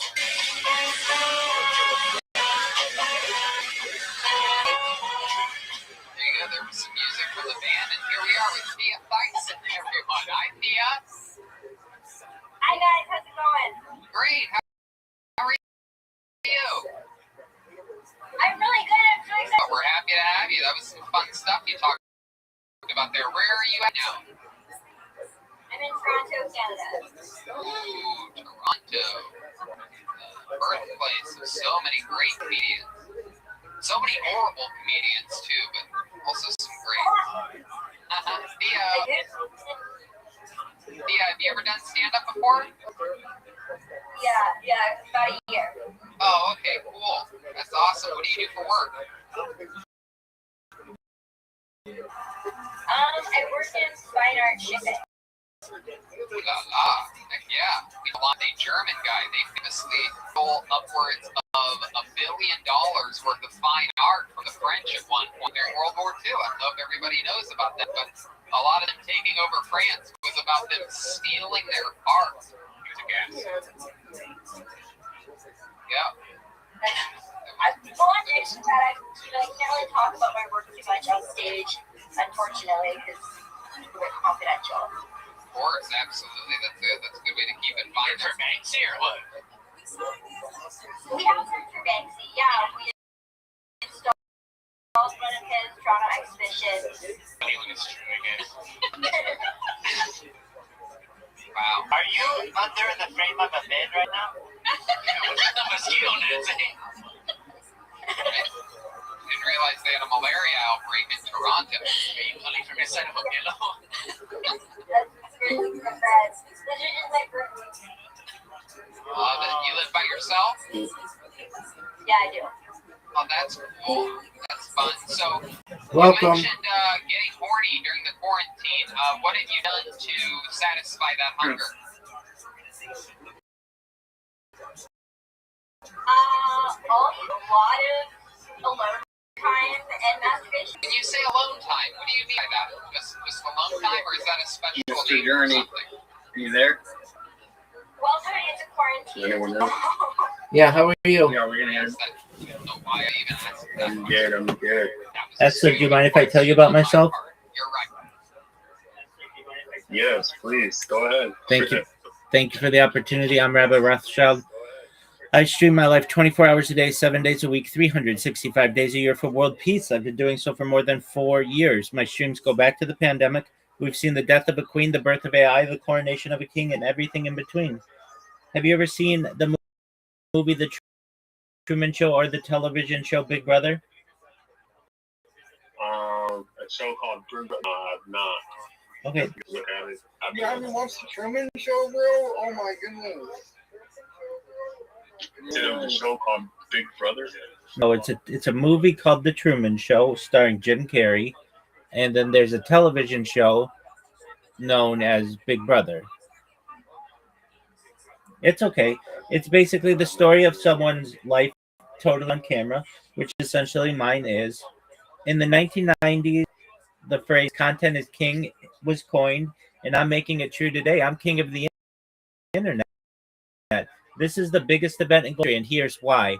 In 2018, magazine stated that data had overtaken petroleum as Earth's #1 resource, and I have more data archived on the internet than any person ever, which is making me very influential. I'm going viral. And when I do, I want to make you, your friends, your family, all financially independent if you're not already. I want to ensure that you have generational wealth if you don't already, and I want you to be able to start charities and philanthropic organizations of your own. How does that sound? Sounds great. Excellent. For sure.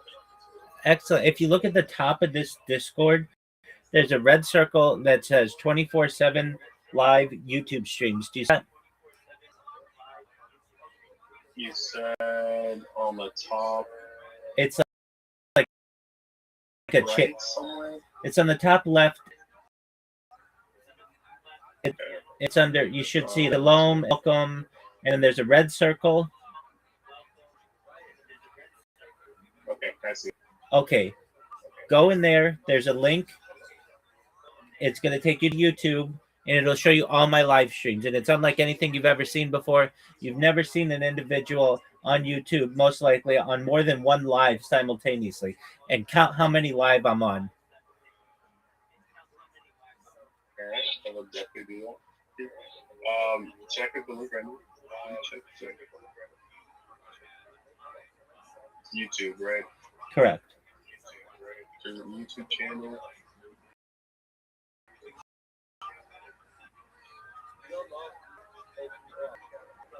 All right, live right now.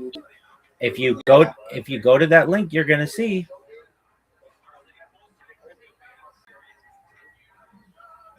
Okay.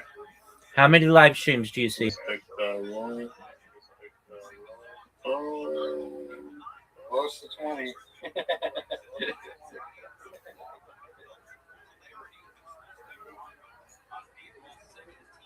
Just one. Okay, then you didn't go to the link.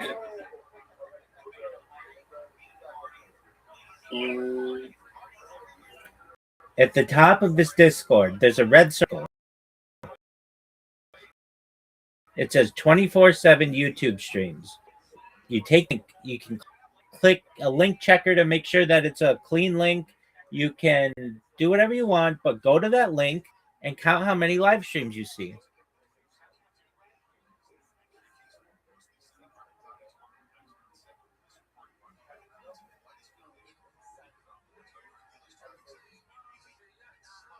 Okay, it's more than 20.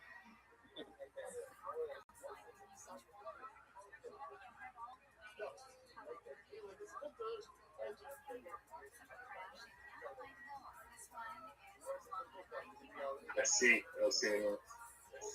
How many streams do you see? Count them.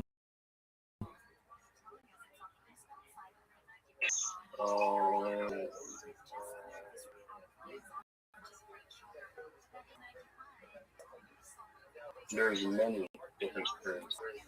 That's what it looks like. They're all live. Exactly. Count them.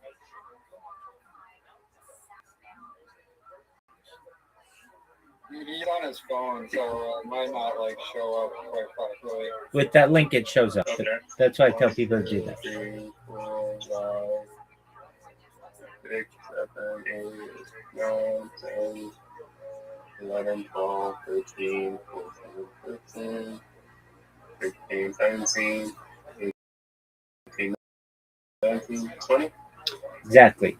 Stream on more than one stream.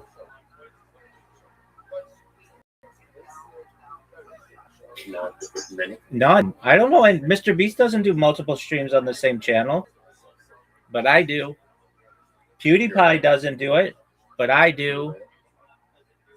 I have been doing this for more than 4 years. All like different camera angles too. Exactly. So you can view my life in 360 degrees. I even have a ceiling camera. And in addition to making you wealthier than you could ever imagine and promoting world peace, I want to help end world hunger through the use of technology, such as agricultural drones, floating greenhouses, salt farming, cloud seeding. I want to help end world thirst. I'm sponsored by cryptocurrency. That's what all my merch is and my bed and everything. It's worth tens of millions of dollars, and one of the things that we do is we build wells and water towers in developing nations such as Nigeria for the benefit of the less fortunate. Additionally, I'm an advocate for the Life Straw program, and most importantly, desalination technology, where we pump earth seawater onto land to make it drinkable. How do those things sound to you?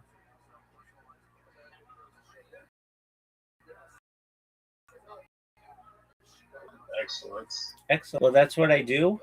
If you ever want to connect with anyone, we watch documentaries, we play games.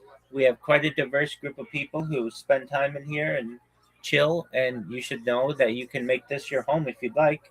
And if you ever need anyone with whom to speak, I'm here for you, okay? Cool. Excellent. Is there any documentaries? Yes, I would just anything ask them that, dude. that you would share first, I guess. Yeah, so we were just watching one on nanotechnology. I recommend going to a website. It's topdocumentaryfilms.com, and they have a top 100. Okay, yeah. And from there, and we'll watch. Yeah, or we can watch the live if you want to. I know you wanted to watch that today.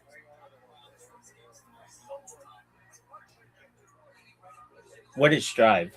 What was it called? I just said Thrive. What is Thrive? Yeah, I want to watch that one. I haven't watched that one yet. I've been waiting to watch that one. Have you seen Thrive? I was watching a little bit of Thrive too, but I haven't seen the original. You know they have a second one, right?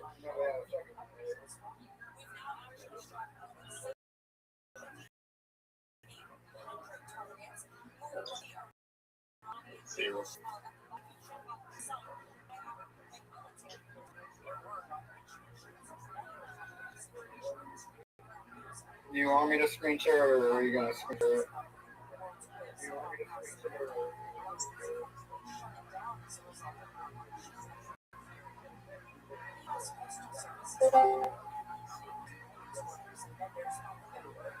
Oh, the skull is starting to grow.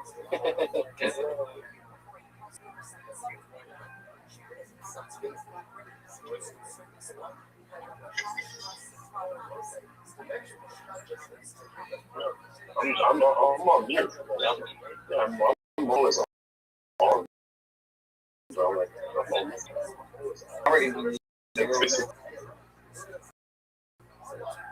well, to you to himself, the owner of the channel.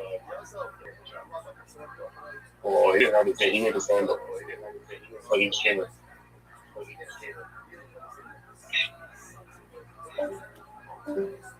I guess he had to go. Yeah, I know that guy in person. He has a wife and kids. He's busy. Okay, no big deal. Well, I appreciate you inviting him in and allowing me to share. Yeah, he'll probably come back. We'll see. When a wife needs you, wife needs you. You know what I'm saying? Yeah, I understand. Happy wife, happy life. That's correct. Yeah, he likes documentaries and stuff, so I was like, oh yeah. Like, with some extra eyes.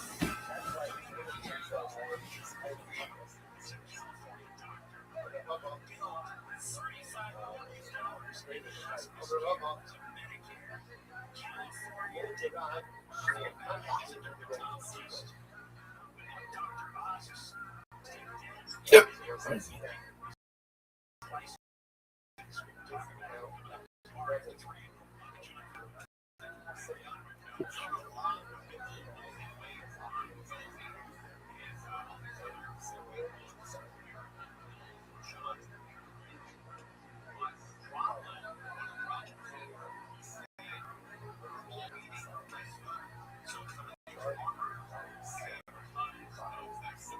Yeah, he wanted to show me this documentary called Thrive.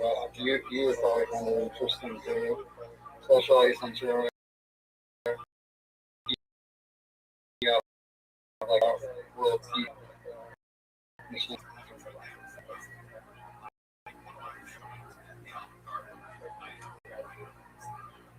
That one's a little bit longer than the 17-minute one.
Right, alone time in a quarantine makes complete sense. So is your work ended because of this, or are you still shipping things? It has ended. I'm back on payroll as of today. Then I took a month off, but yeah, I'll be starting to do a few things with work, so it'll be easier too. Right, shipping. That's crazy. The German guy in there is shipping on another drinks. They take a shit right now. I'm gonna jump a fart. So you're currently single there in Toronto, I'm guessing? Yeah. How about your last relationship? What was that like? How did that end? My last relationship was in university, and it just didn't work out because we didn't want to live in the same place. Yeah. Okay. And how long did you guys live together? We lived together for a year. Yeah. Salvador, what kind of guys you're into? I like exotic guys. Ooh, Salvador. You're currently single, right? Yeah. Is there perhaps something you want to do to show this young lady your bachelor status? You know, like, is there something you'd like to perform? Perhaps a little show to see if maybe she likes you? I'm gonna go for now, but I'll pop in later. Excellent, my man. Take care. She's Canadian. They love Bye, Thomas. Justin Bieber. He's a Canadian. Go Salvador, putting on a little show for you. Wait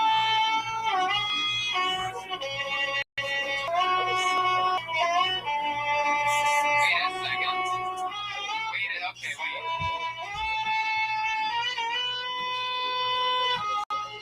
You played that earlier.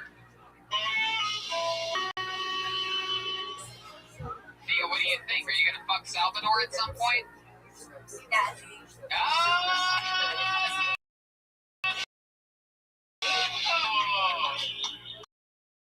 I mean, those Canadians just let anybody in.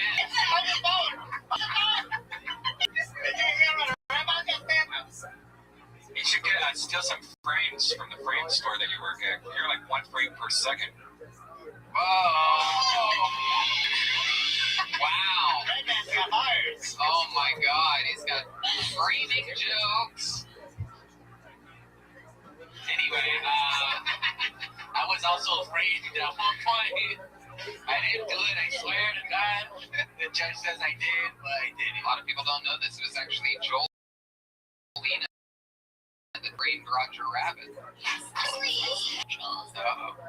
Yeah, what else should we know about you? Tell us another fun fact about your life that's interesting. I've been told by the producer inside the booth we have some of your art on the screen. Oh, wow.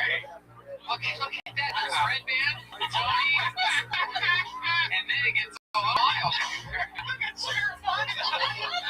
Jeremiah. Look at Joe Rogan.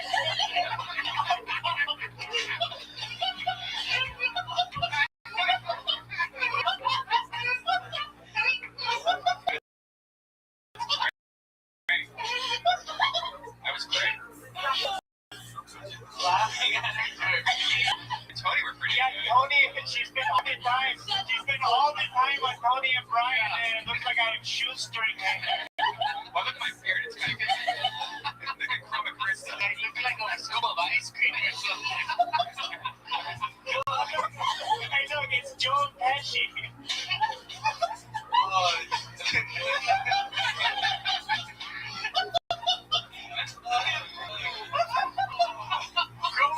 Looks like you come back nothing like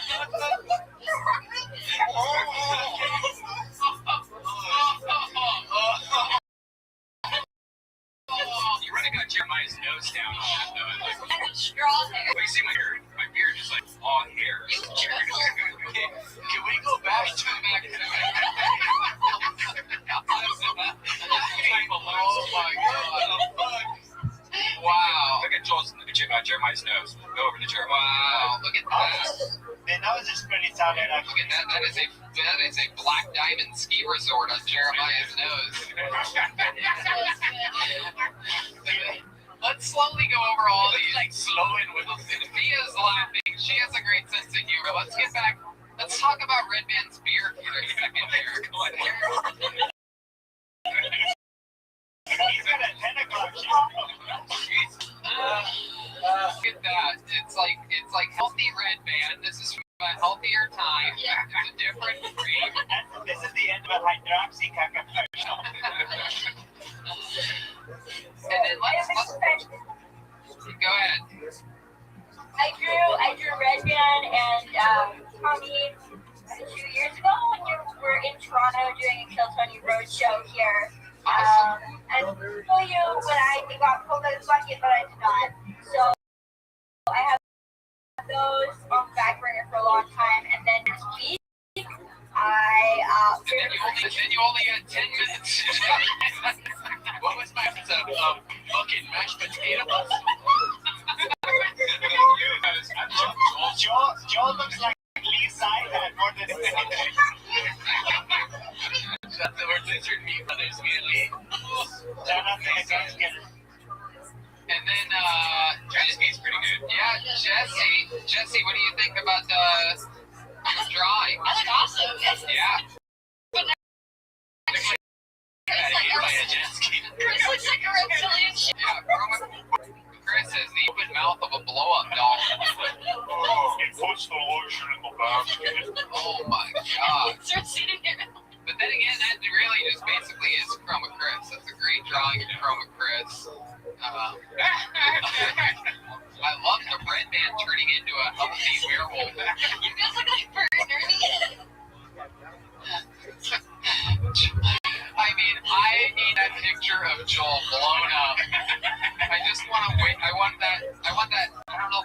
What would that be good? Maybe the kitchen tattoo. Just a giant picture. I think for a week that could be the cover of the Kill Tony page. If Jay ever needs a week off, we can actually mix it. We can have the first ever. You're the first ever artist whose drawings are as funny as the show. See, Ryan J mixes comedy into the beautiful art. Your art is the comedy. It's incredible. That's what I've always been aiming for. Thank you so much, Coach. I look like a big toe with a face. That's what everyone says. The best kind of art is the kind that makes you laugh hysterically.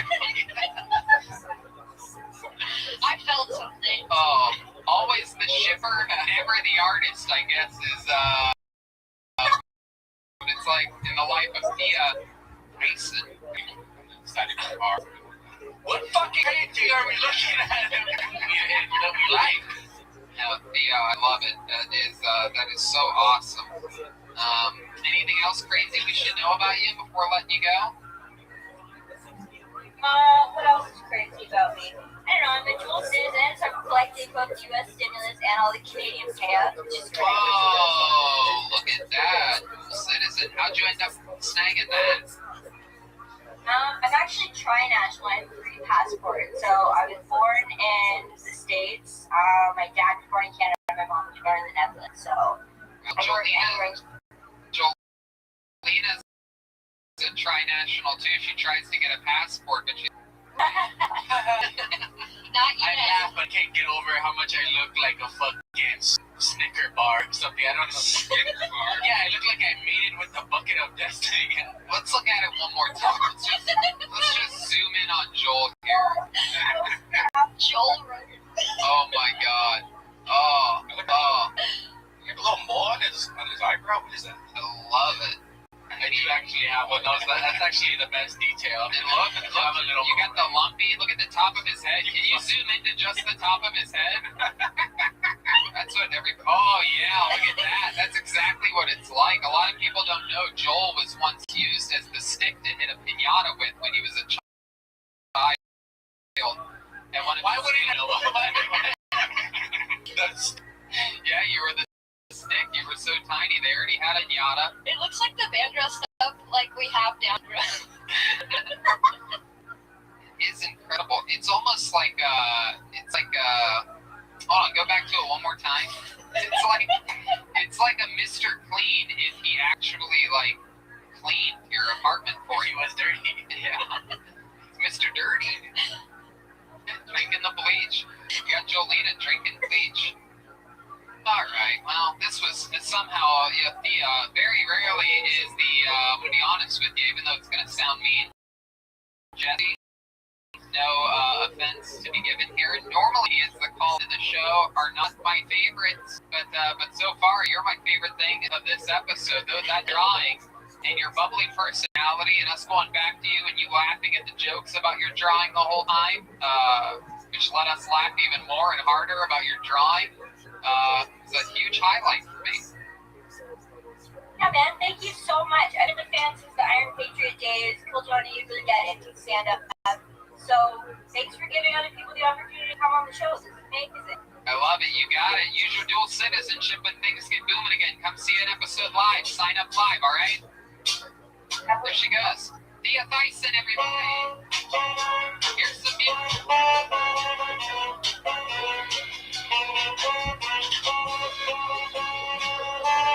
All right. There you go. Band playing music and the regular on this show. He is hilarious. We love him. Ladies and gentlemen, genius joke writer, master roaster, the king of dildos and booty holes, the great David Lucas. Everybody is here.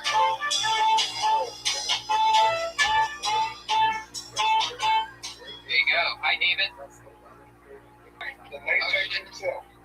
Oh, shit. What was that?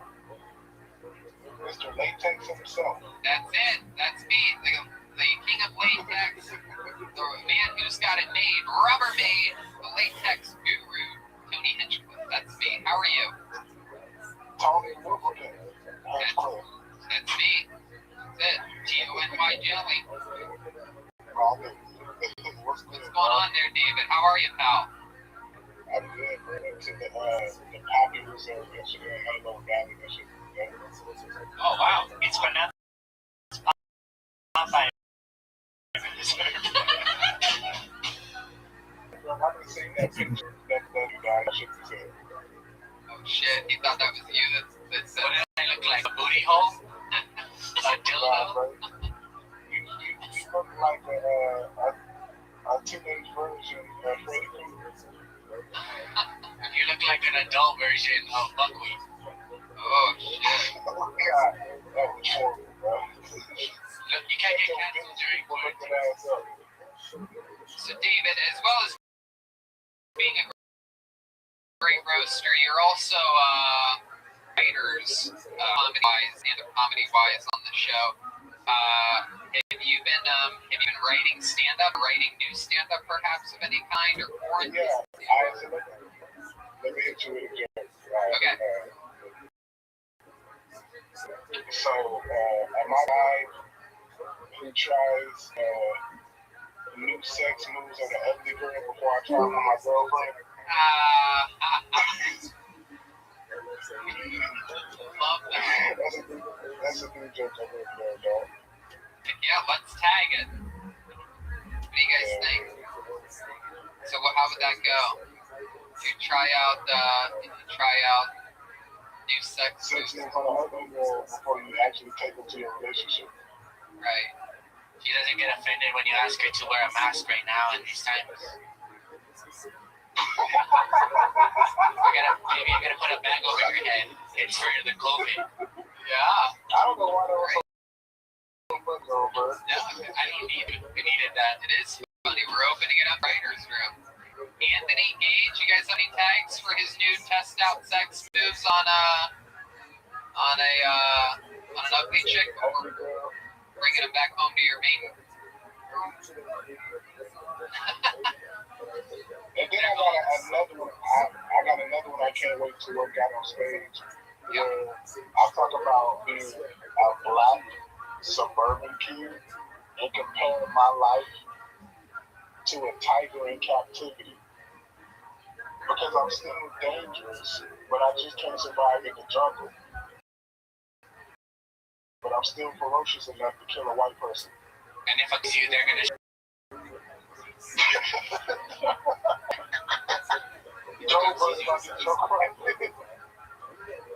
Hey, did you happen to watch Williams' set? He talks some shit on you.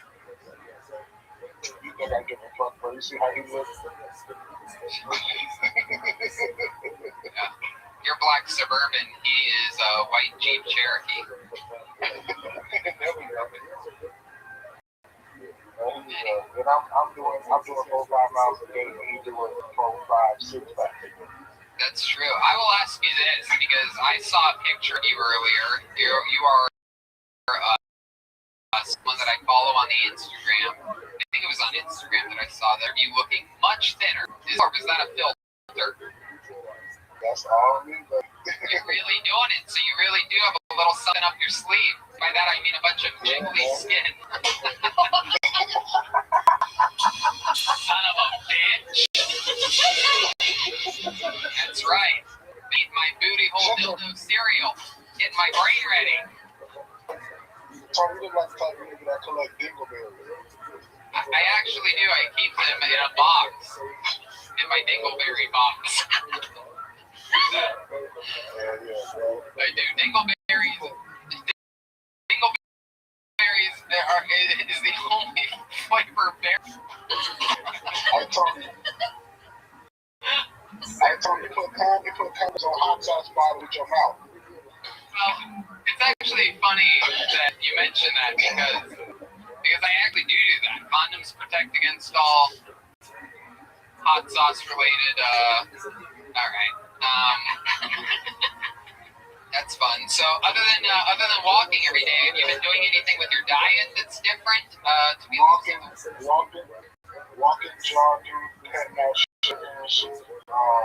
Doing 200 push-ups a day, 200 crunches. Wow, sleep crunches. And if you cut out sugar, what are you sweetening your Kool-Aid with? I don't drink Kool-Aid, bitch. Oh, it's like all the greats, you know, the Kool-Aid man doesn't get high on his own supply. You drink Kool-Aid, that's Kool-Aid. Hey, that's true, actually. Again, everything, all the jokes you guys are saying is true. I have Kool-Aid, which is a type of HIV you can only get from getting butt fucked by somebody that has AIDS. It's super with sunglasses on. Yeah. It's true. Tony got Kool-Aid. Oh yeah. Why would you do that? Oh. That's right. That's right. When you stick your foot in some water, that's how you make Roundup weed killer. Oh my goodness. Wow. You got me there. I love it. So David, you living by yourself? Yeah, I know. What else have you been doing? Have you been watching The Last Dance on Netflix via ExpressVPN?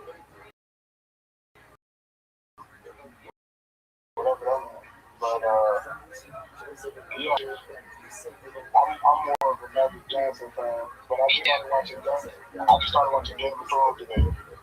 I'm a Magic Johnson guy too. That's actually who gave me my Kool-Aids. Yeah. I once had backstage passes at the Magic Johnson Theater, and I bent over to pick up a popcorn kernel that I dropped, and Magical Johnson dumped on your head. That's his whole name is Magic Johnson. Magic. Yeah. Magic Johnson. Right. He dunked his left nut into my hand. That happens actually. It's the only thing if they dip their nuts of their nutsack, one half of their nutsack into your butt. That's how hard you get it. Magic Johnson was fucking with Tony when he was a Lakers girl. That's true. Actually, I met, it's crazy enough, I met Magic Johnson while I was at the Magic Castle, Magic the Galaxy. That table line is really Yeah, when Magic Johnson practices sex here. Tony, you look like the nigga at the stadium that be throwing peanuts. Wait a second. Why would I throw peanuts? I don't know, bro. always touch nuts and shit. Well, I mean, are Lego men will throw nuts at you when you're performing at a circus? Wow, shit, boy.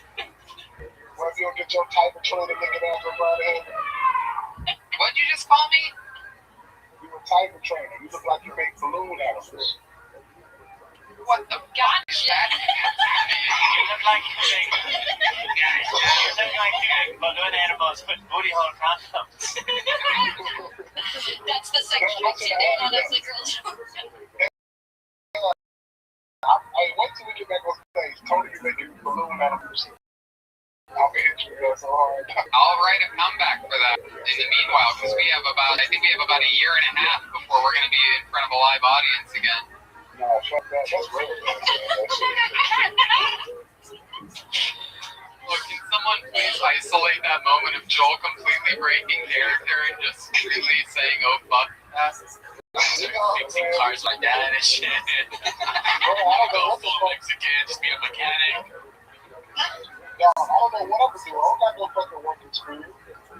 You know, what we could do, David, that's actually a great question. If you had to get a normal job, what would be your first go-to? Foot lockers. Shut your racist ass up. You said that you're black. Maybe your own barbecue sauce. Right, You said that you're black suburban. Maybe you could drive for Uber Black. They look My black. driver record got too fucked up to drive for Uber, bro. I got too many speeding tickets. Speeding tickets. You got eating tickets. You're eating cows. Joseph, shut your sack of your looking ass up. Eating tickets. Eating tickets would be the greatest thing to watch someone get a ticket for. I caught you doing donuts at a 65. You know I'm fucking.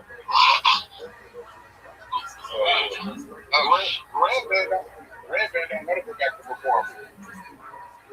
What? Why? You don't want to go back to the stage. He enjoyed that and getting Postmates all day. I mean, it's the same. I did that before. Literally nothing has changed. Red Band has been living in quarantine this whole time. Yeah. He only got to take a shower one time a week. True. Maybe that's true. I saw that you time to vacuum your dining table last night, or yes, it was your bed. Yeah, we had a little vacuum thing right next to us. The shock factor, like vacuum cleaners. Yeah, I don't know if you guys follow Instagram stories, but you two actually you automatically slide. I know this with the algorithm on them. You guys, as soon as you post a story, you immediately pop up in my top left because I watch your guys' stories relentlessly. And I'm pretty much, I'll just leave it at that. I won't say why I watch them relentlessly. Let's just say Tony random keep messaging, know what it means. A lot of times it's like there's something random and they'll say LOL and I'm like, oh, we should talk about that picture that you posted of you in the bed with no clothes on it. I guess on camera. Yeah. What the fuck was that shit about, dude? That was the previous page. Here's what he does anytime you call him on something, he does this inaudible laugh. There's ever been times after the show where like we're gonna take a band photo and I have like the dildo and he's like, can you put the dildo down? Yeah, he'll post a fucking photo in a full-on thong. That's real shit. That's like Craigslist pictures. You have like a folder. Did you? That's straight out of Craigslist. Dang. Your body shape is unbelievable. This goes along with the one where you made a silly one a couple months ago. You look like Venus de Jello. Did your wife get this picture, by the way? You must have, right? Did you set a timer for that?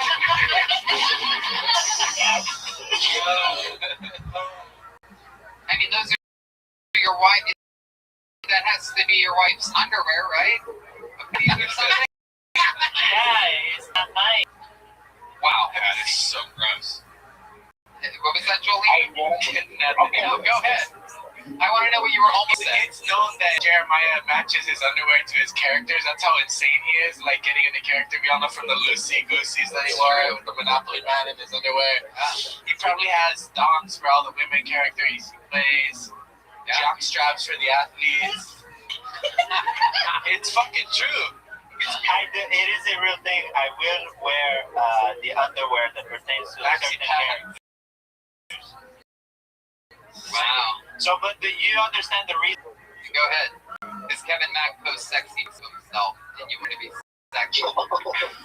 Well, this is what you think. What you think Kevin Mack is doing? This is what I think it is. It's like a parody. It's a heightening of the parody. Wow. Hey, Jover. Oh, shit. What? Out of nowhere.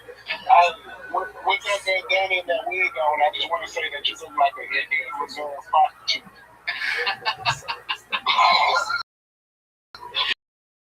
You do. Oh, the hot ass. You're so funny, David. We absolutely love you. We're gonna keep. Oh my God, you're so funny, David. I love you so much. You're the best. Check out David roasting him. Okay. Okay, you gotta wear a mask though.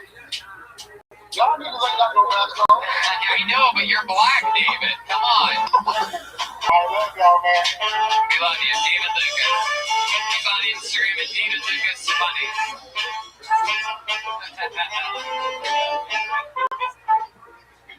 Okay, ladies and gentlemen, we're gonna find another person picked by the producers of Betterbox Studios, Gage and Anthony, before the show, moving it along to another stranger. Let's see the comedy stylings. There's Connor Kakora. Music.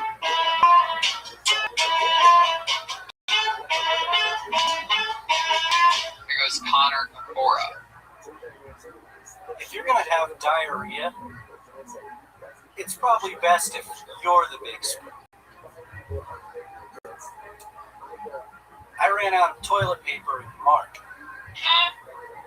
Turns out Colgate whitens more than just your teeth. My mom got knocked up by an Air Force pilot who flew the stealth who knew how to dump his load and get away undetected. My last Uber driver was deaf. And at the end of the ride, you can leave a compliment. So I said, great conversation. Some people think that white people and black people don't have a lot in common, but I don't think so. I know what it's like to wreck a Chevy Impala.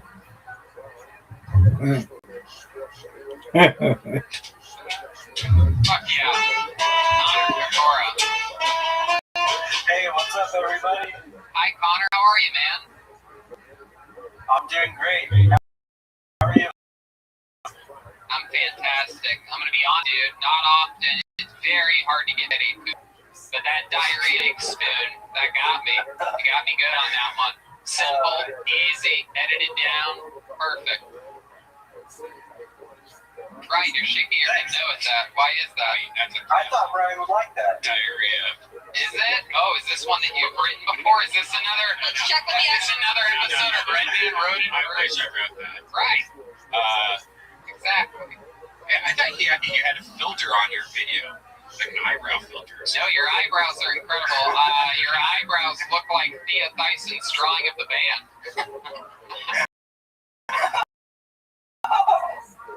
I almost wish we could do a side. I wonder if that's possible to zoom in on his eyebrow, perhaps, during his performance. And it's like, what should you throw up my eyebrows? Look at my eyebrows and then look at. Can we zoom in on those at all?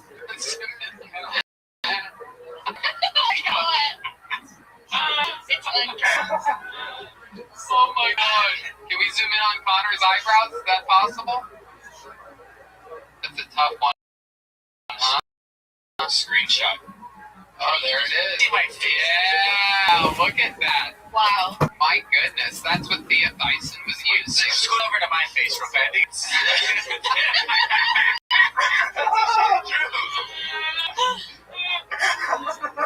Oh my god, Jules, that drawing of you kills me. Oh my god, I want that as the background on my phone. And that beard hair of redhead, it's incredible. Is there anything funnier than like bad good drawings? Like it's like if it was bad, it wouldn't be funny. But the fact that you can tell someone put like time and effort. Can we get her to draw Jeremiah in the thumb on the bed? Oh yes, draw. If you're listening. Oh my god, Thea Thyssen, you have become an instant legend on the show. At Thea Thyssen, Thyssen, Theathyessen. But here we are with Connor Kokora. Connor, have you done stand-up comedy before? Yeah, I've been doing it for about a year. Heck yeah, man. Where are you at?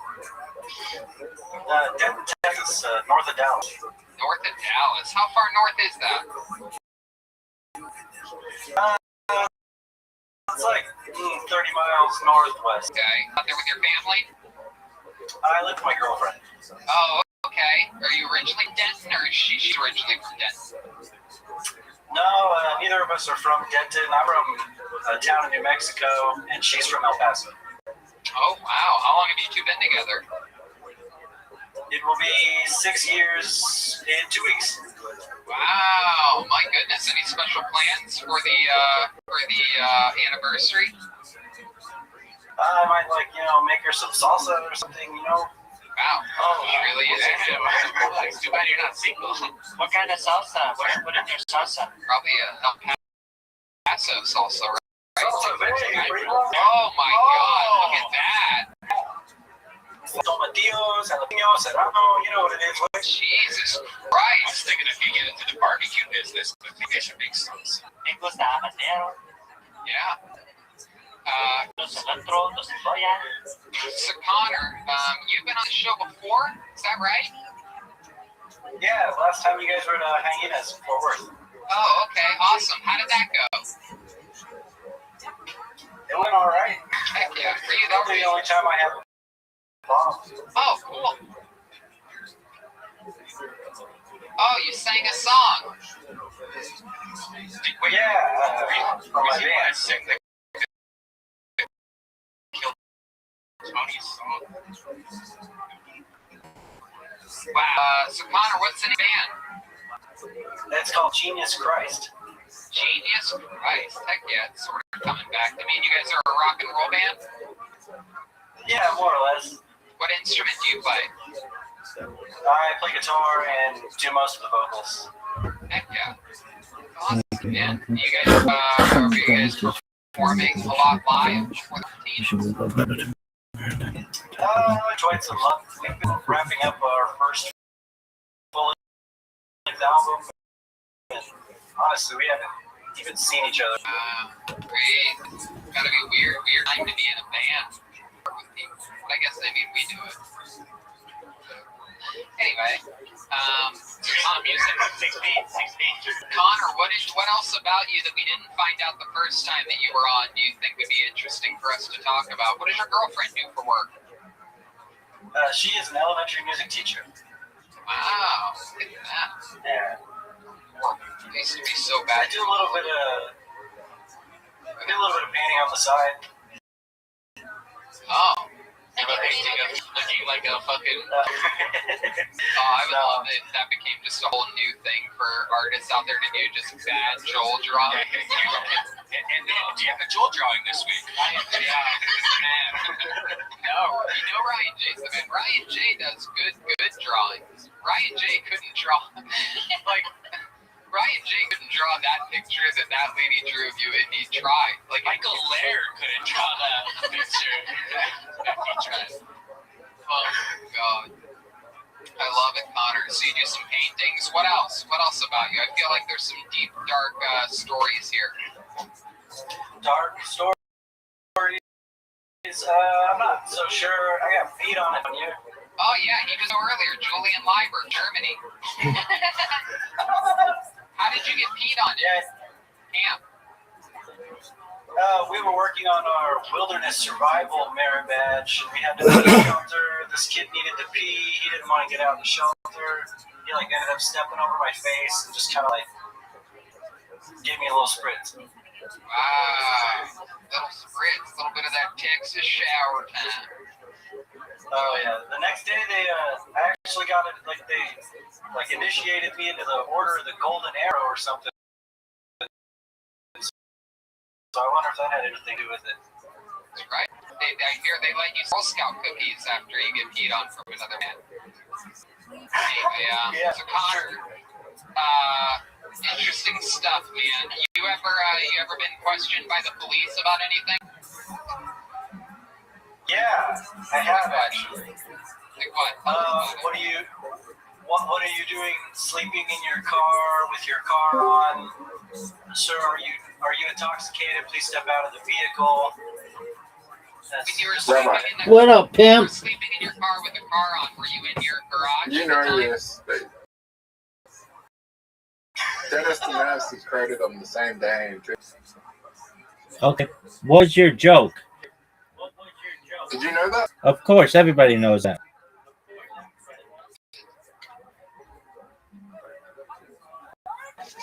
My joke is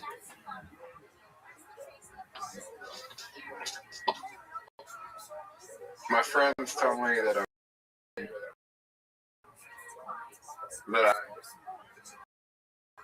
sucking. I've never even sucked a dick before. Can you say it again? My friends tell me that I'm really good at everything. So my friends tell me that I'm not good at anything.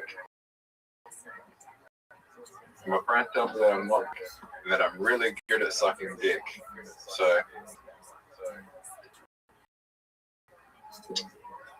I'm gonna suck dick, and I've never even sucked a dick. Dude, that doesn't make any sense, dog.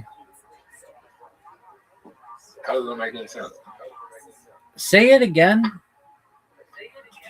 My friends tell me that I suck at everything, and that my friends tell me that I suck, and I've never even sucked a dick before, so I'm gonna suck a lot of dick tonight.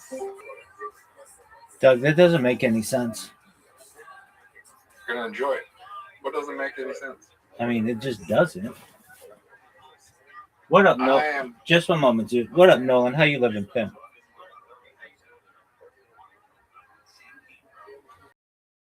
Nolan, can you hear us? Nolan, how old are you? 15. Okay, you got to be 18 to be in here. Take care, buddy. All right, dude. Back to. There's something. There's a better. I'm starting to. There's a better joke in there that you could use. Perhaps a paradox. So let's work it out. So it's like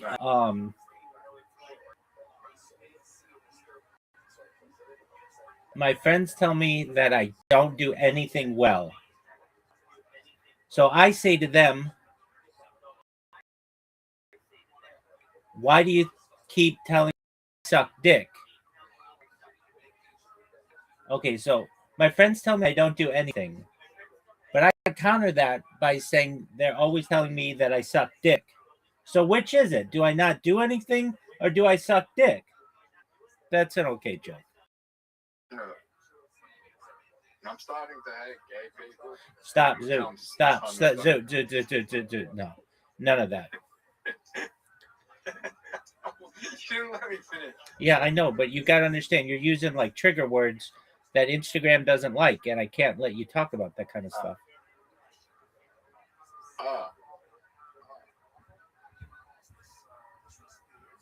I don't hate gay.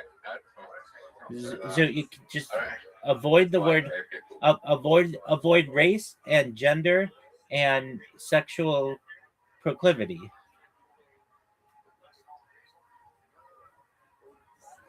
I'm just jealous of gay people. Zoo, I just said avoid sexual proclivity, and then you don't get it. I don't understand what you don't get. And I have come to a conclusion with you, and this may be beneficial for you to know. and you probably already know this, but you are, can you hear me? What? You are an attention hog. Can you hear me? You are an attention hog. Have you ever been told that before?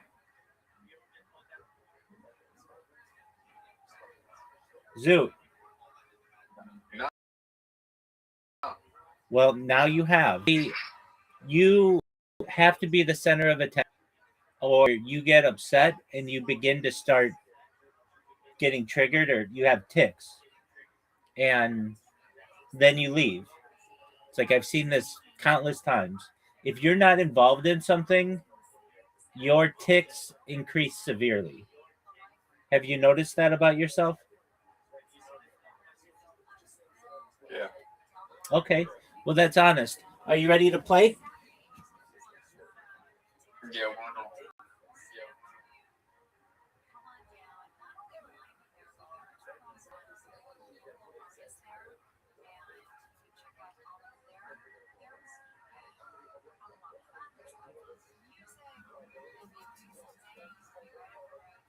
Hey, Rabbi. What up, big dog?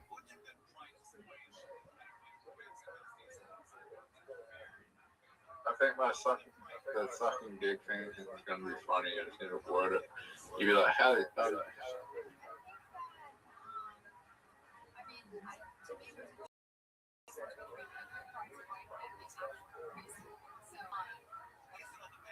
Are you gonna go? Dude, Yeah. dude, you just got a ton in, dog. This is trick shot, dog. So the open mic posted on Instagram that they now want the next open mic to be hate speech only. Did they really? Yeah. Dude, did you see how you missed that last? Yeah, the Instagram page posted they only wanted to be hate speech only. Doug, it's April. It was an April Fool. It's April Fool's. Yeah. Yeah.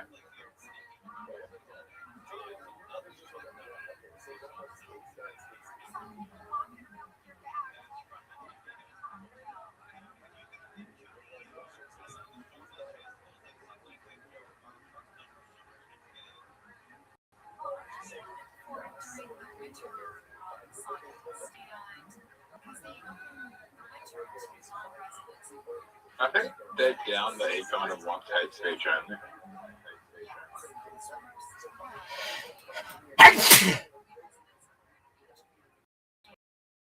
Pardon. Remember the worst set you've seen of Tony? Like someone perform? Yeah.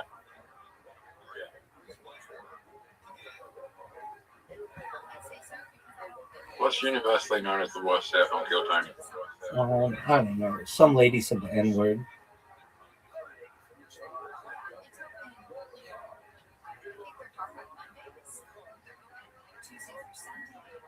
Yeah.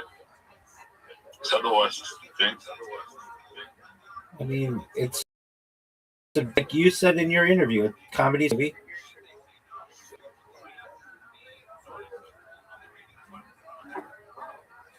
Did I say that in my interview? Yeah. What? Like get pretty close to the beginning.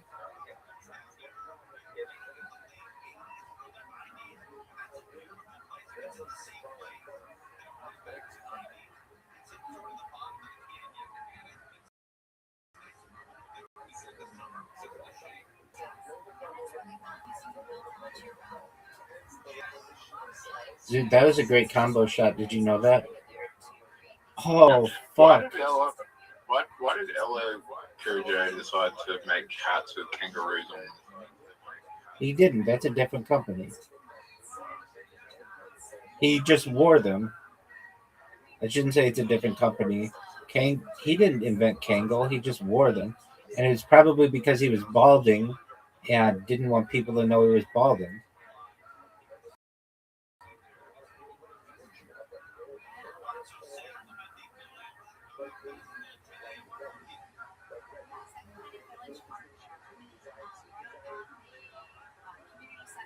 You ready? Yeah. Imagine if I win without you checking it. Dude, Zoo, you keep doing the same break. That is really good. All right, go ahead. What'd you say? Imagine if I win. Wait, say it again.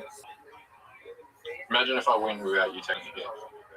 Okay, well, things could happen. That's happened before. I did hit the one move. What the hell? Hey, Robot. What up, big dog? So there's a new open mic on Wednesdays, and I was there last night. How'd it go? I didn't perform. I was just there watching people. How did they do? There was only comedians. Some secret stuff about comedy on social media. Yeah. All right, so Matt Rife did an interview, and he said that, like he blew up because of social media, and he got like 20 million followers or something on TikTok just from his crowd work, essentially. And all of a sudden, over the course of like a year and a half, he saw his impressions go down and down and down and down and down to the point where he wasn't able to connect with his audience anymore. So he scheduled a meeting with TikTok, and he was like, "Hey, I'm like one of the people who you featured on your app, and now I can't even connect with my audience. And whenever I do anything in terms of my stand-up, it's not getting a lot of views. Why is that?" And they said, "Oh, well, we just don't feature comedy anymore. It's something that we used to feature, but we don't anymore. We feature things like dances and things like that." And so he said, "Okay, well, how do you recommend that I like continue to get big numbers like I once did?" And they said, "Well, you should do dances." And he said, "I would rather basically end my life than do a dance on TikTok." And so just so you know, like TikTok doesn't like or they're not promoting comedy like they once did.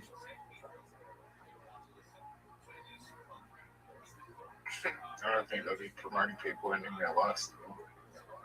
No, that's not what it. That's not the point.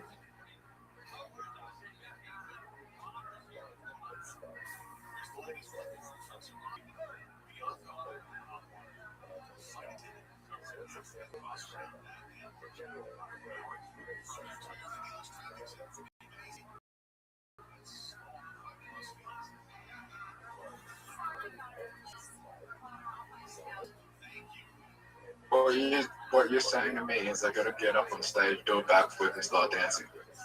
Yeah, basically. And post it on TikTok. Basically, yeah. Can you do a backflip? Yeah. You can? No, I can do a front flip. I can't do a backflip. Okay, well, that's pretty good, dude. How'd you learn how to do a front flip?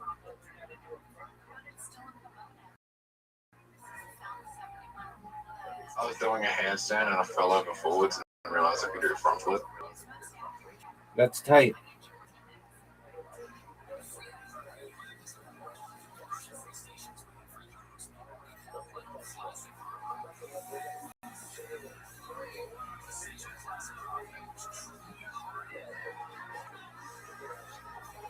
So look how good this shot is.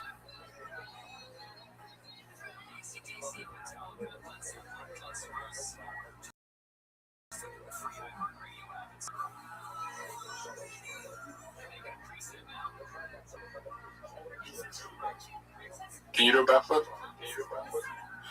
No, not to my knowledge. Maybe if I had the right conditions, then yeah, but I wouldn't take the risk. I saw this one girl who did a backflip or a front flip or something. She paralyzed herself, and I don't want to be taking that risk.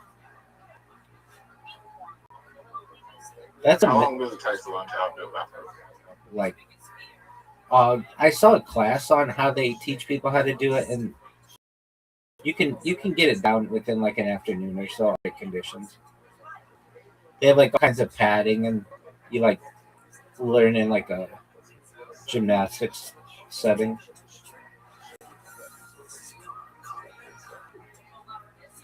Zoot, are you seeing this, Zoot? Zoot, do you see the I score? have hit my head. Zoot, I have hit my head trying to backflip, so I'm scared to do it.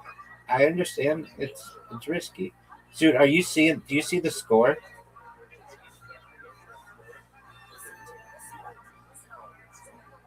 Fuck yeah, it's that. I've beaten you like 200 to 0 before. It's really but this, I think you're gonna say this game's the only one that matters. This game's the only one that matters, Zoot.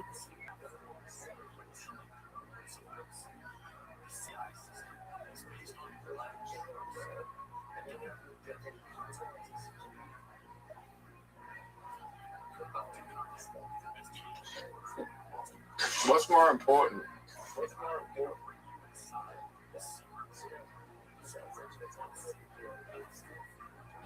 Zoot, what did you think of my kiss shot?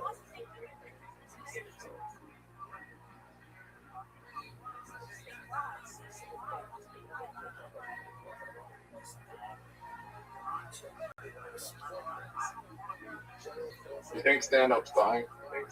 No. It's plateaued a little bit, though.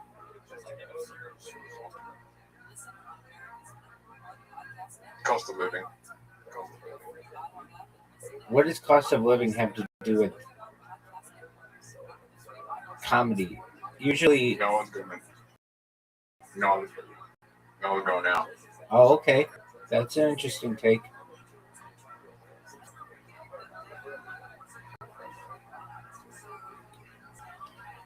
I'll give you that. I've been to venues where there used to be. I've been to venues where there used to be 100 people and there's 5 people coming. It's just too expensive. Yeah. So, did you see your miss just now?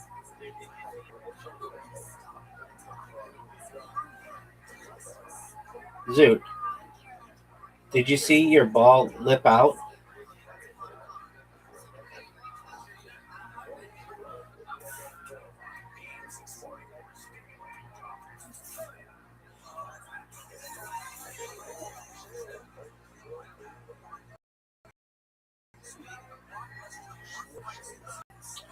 Zoot, that's a miss. No doubt.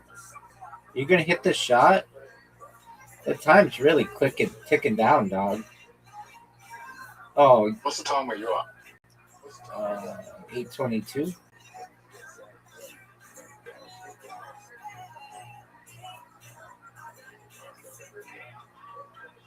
Remember, what do you think the best movie of the year will be?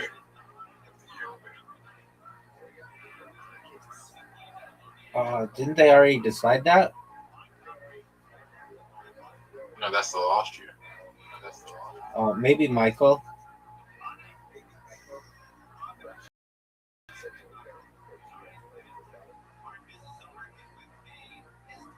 I want to agree with you, but the problem is this splitting into 2 plots. I understand. But maybe it might be like, is Wicked 3 movies or 2? 2. Okay, maybe it's like Wicked. And Wicked did really well. They already came out last year.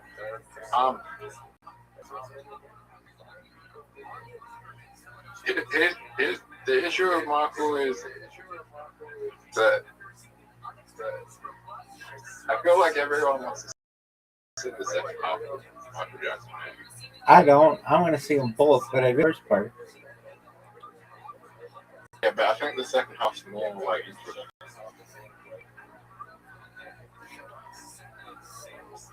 Okay. I think both are interesting. Zoot, look at this. Zoot, look at this shot. Zoot, do you think it's possible for you to win?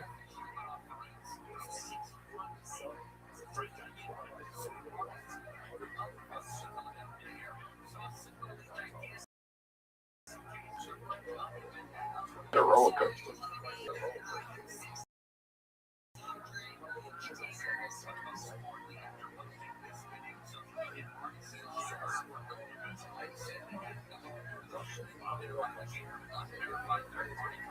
I think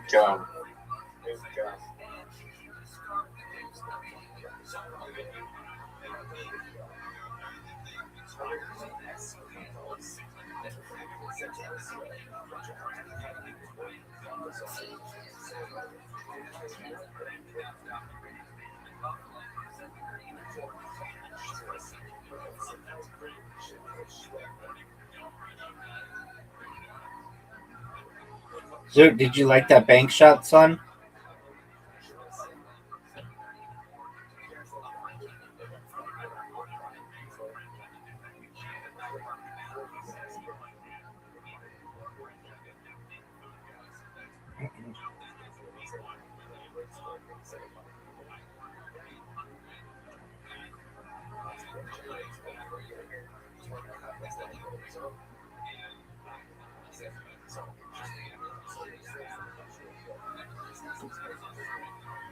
damn.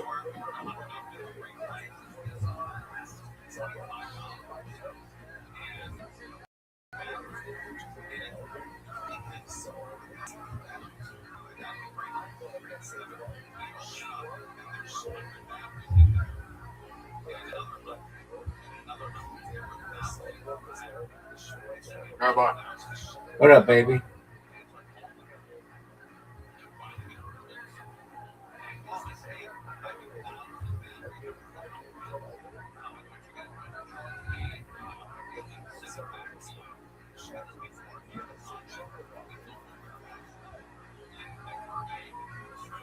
You ever wonder why you exist?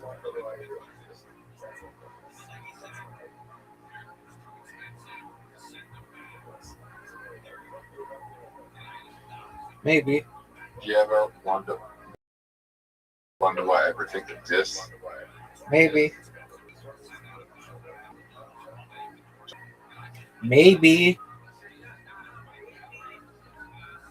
Why do you think everything exists? Why not? Sir? Why not?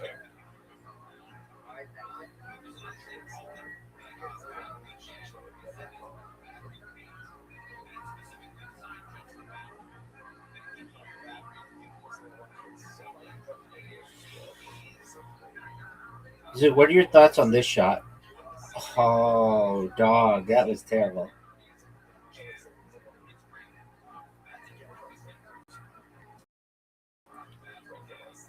Nothing makes sense. All right, Zoot.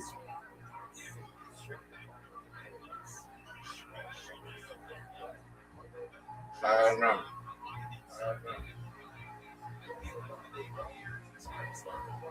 You get what I'm saying? The fact that I don't know and what exists and what doesn't, and why we exist doesn't make any sense.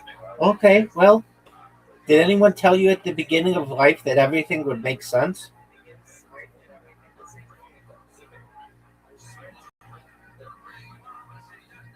No, they told me at the beginning of life, you're born, then you die. So, what? That sucks.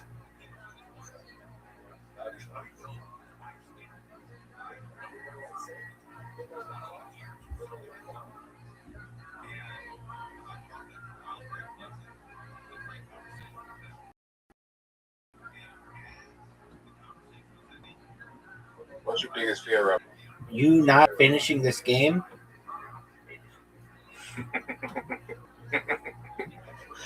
Why is that? Just make the shot, dog. What is your biggest fear? I don't really have one.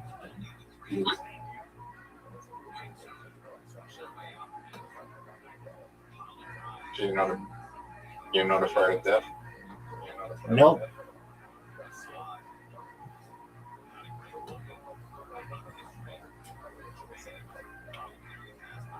You get a blind shot. I got a blind shot, but I scratched.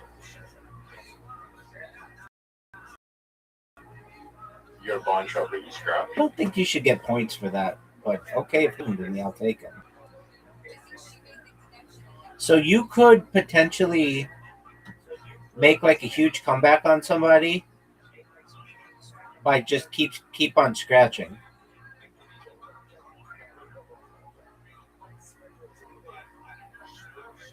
Like if it were you right now, you can't get 230 points with one shot, but if you kept scratching, you could get like 500 points. It's a good strategy. It's a hard one. That's just a waste of time. Well, not if you want to win, son.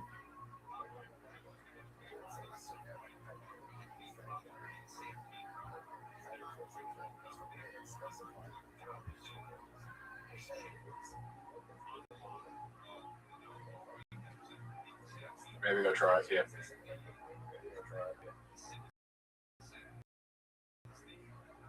What the hell just happened? Too hard, dog. If I get the ball in, I lose. If I you get the ball in, I lose.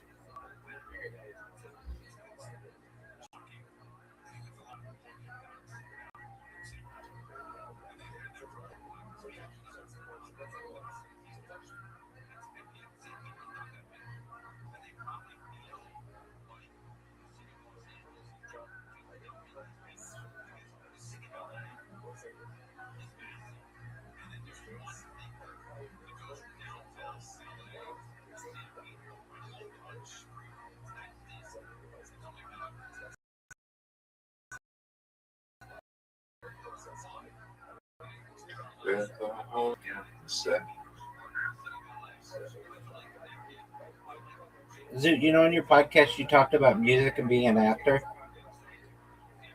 Yeah. Did I? Yep.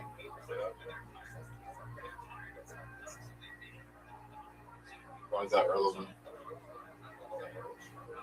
You're the one who brought it up in your interview. Why did I just bring it up? Because you started singing. And it triggered in my memory that, oh yeah, Zoot talked about music. Zoot, are you ready to lose? This game's over, son. It's over.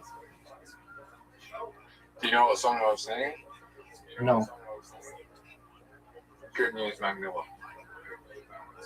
Is that your favorite song of all time?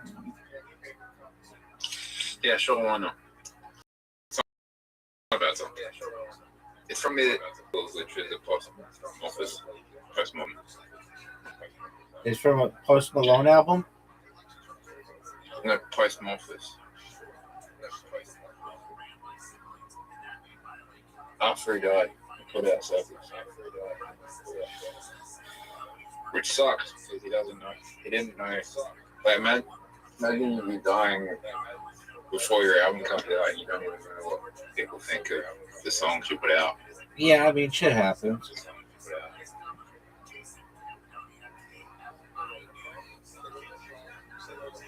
I feel like it's probably in a better place.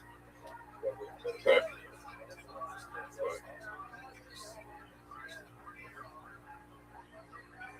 feel like he didn't. Feel like he was in a dark place. Now he's in a better place.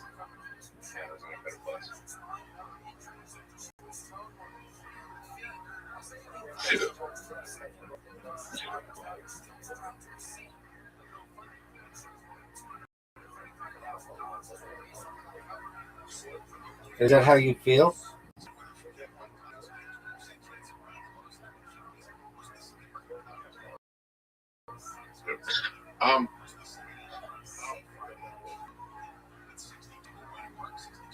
I just got a quest to do fucking acting role. Is it funny? Is it like a comedy role?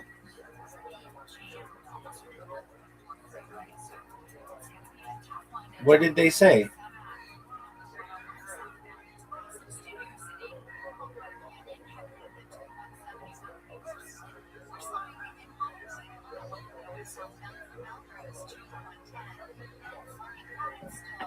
Yo, dog, if you're gonna be here and I ask you a question, you gotta answer it, or I'm not gonna want to fucking talk with you. Okay, what did you say? Turn on tiger. It's okay, but why wouldn't you do it anyway?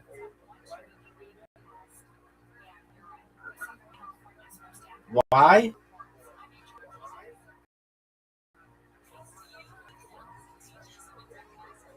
Boring. What's boring about it? Nature web sucks. Why does it suck? You just stand, you just sit there for half an hour.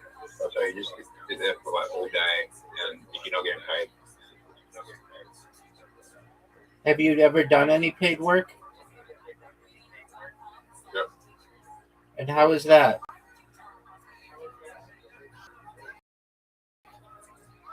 Not too bad. Anyway, I gotta go. No, you don't, but that's fine.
No, dude, I was outside of my friend's house in high school. We were like having a get together, and I get sleepy when I'm drunk, and I didn't want to be a bummer on the party, so I went outside to sleep in my car, and it was cold, so I turned it on. Next thing I know, knock knock. Yeah, did you think when you were getting cold in your car, did you think about unraveling your eyebrows and using them as a security blanket? Let's talk about those for a second, because those are the two biggest bushes I've seen come out of Texas. And that includes George and George W. Me, the guy from Texas, laughed at that one. That's how you know. That's worth 1,000 points.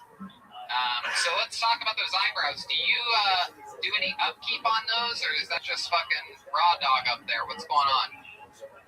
Man, I shaved down the middle.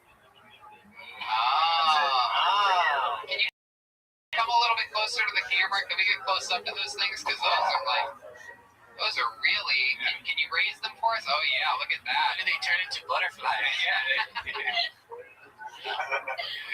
you got a couple little piss catchers up there from Boy Scouts. All right, that's where I show my merit badges, man. Love it, dude. What do people do? You know, I never was in the Cub Scouts. But I feel like when I was a little kid, I was sort of jealous of the kids that sort of had that like scout thing. But now, in retrospect, I'm sort of part of it. You were in it? Yeah, I became an Eagle Scout. Wow. It's a lot of camping. Did you just do it for the free cookies? No.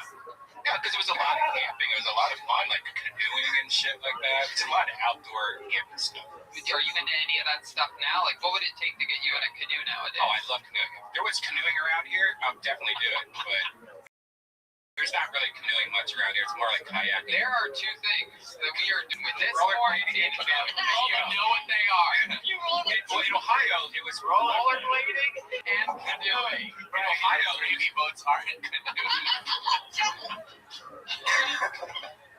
Yeah, in Ohio, canoeing is a lot of fun because you would get dropped off at like the top of a river or whatever, and you just take a big cooler of alcohol and you just sat there and drank the whole. Yeah, it's like a float trip, right?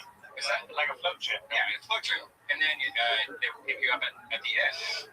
Out here, though, there's not really much. I've tried to look for canoeing out here. How far did you try? Dude, it's pretty. I mean, there's not. What else?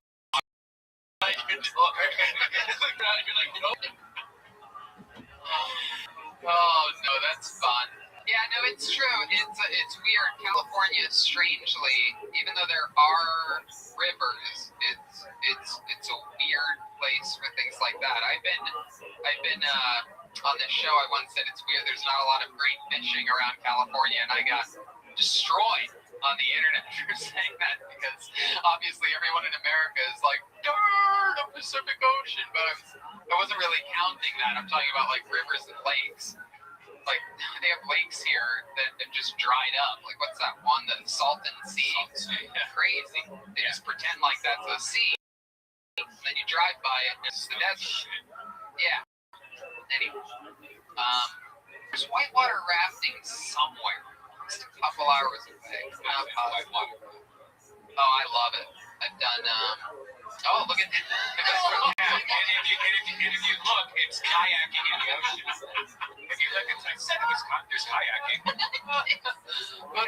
guy from Germany likes white power rafting. If you look at it, it's mostly kayaking. It's mostly in the ocean. For those of you that are just listening to the podcast, the guys in the booth just brought up canoeing and kayaking in Los Angeles, and the map lit up like a coronavirus.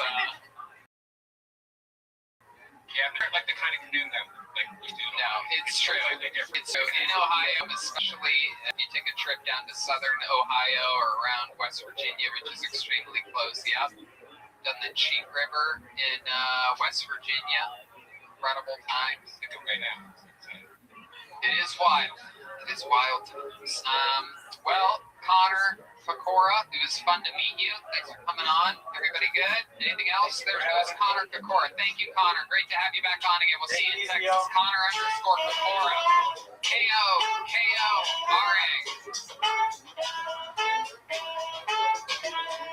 All right, we got to keep flying through it. Your next comedian. This young lady goes by the name of Shelby Gonzalez.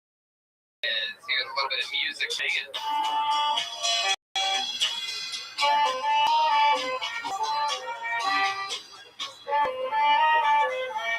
In here, 60 seconds, uninterrupted, from Shelby Gonzalez. Always down, tearful page. You know, the mascara running down the face and shit. But not so much a tearful, drunken recap of all my past traumas. You want the gaggage, but not baggage. Being a woman is tough. I'm tired of being empowered. Yeah, I know I can do anything, but I don't want to.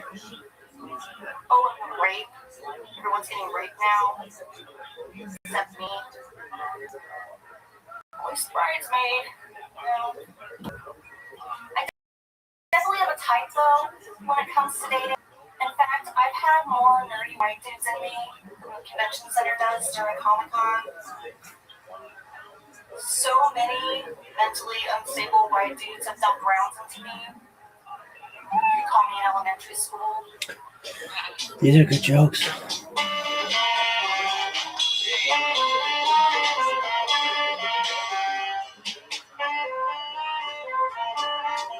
it is. Shelby, that was awesome. Thank you. Where are you at? Phoenix. Wow, awesome. We love Phoenix. That's great. Have you done stand-up comedy before? Yeah, I've been doing it about 2 years now this time around. I originally started about 5 or 6 years ago, and I quit for a little bit, but got back into it about 2 years ago. Okay, cool. You had some funny jokes, the past traumas thing, all that, the rape. One thing I love is that you talked about how women have all this freedom now, and you don't want to do anything. And I found that while it wasn't necessarily the most like hoo-hoo ha-ha joke, I found it interesting because I don't ever hear women sort of taking that approach ever. Is that a longer joke normally that you have more beats to in a regular stand-up set, or just sort of a new idea or something that's just a one line? Not a real longer joke. I mean, that's just kind of one of the ones I kind of stuck in there with the whole, women being empowered shit. Like, I still like having doors open for me, you know? Right. I don't want to do everything right, though. Right, of course. When you talk about past traumas, what are we talking about here? Let's talk about your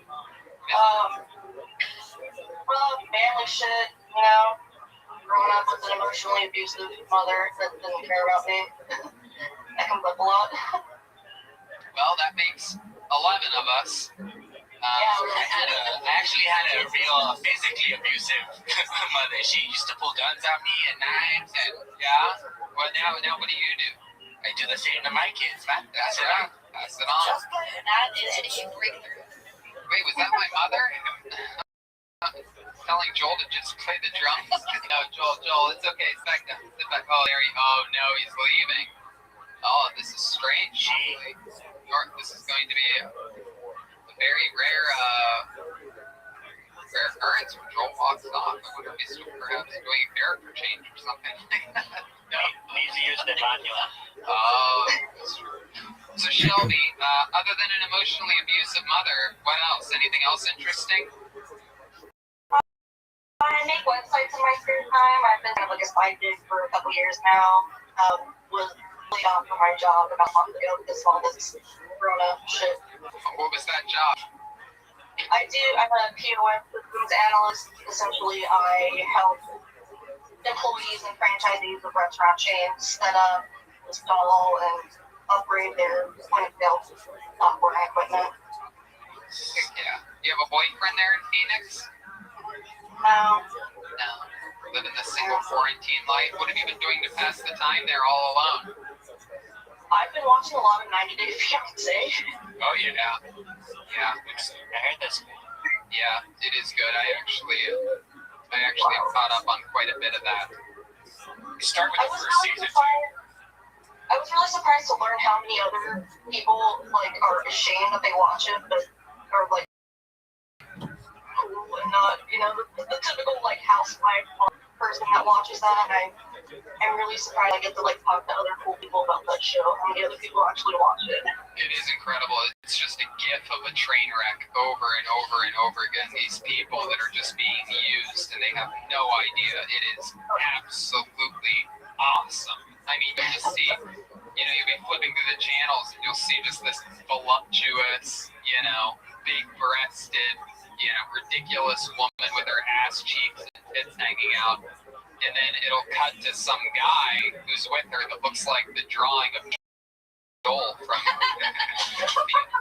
like these two things do not belong together. And it's weird how some of them actually survived. Like, and you're like, how the fuck did this actually survive? Like the first season, that weird cross-eyed chick. I'm not sure which season I've caught up on. One of my favorite ones.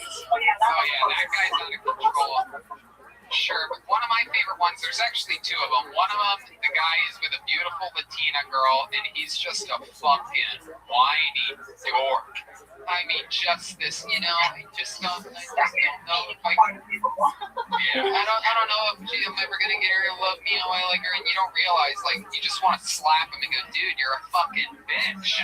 Change your attitude, first of all. I mean, if you had some fucking swagger, you could be giving this girl a good time.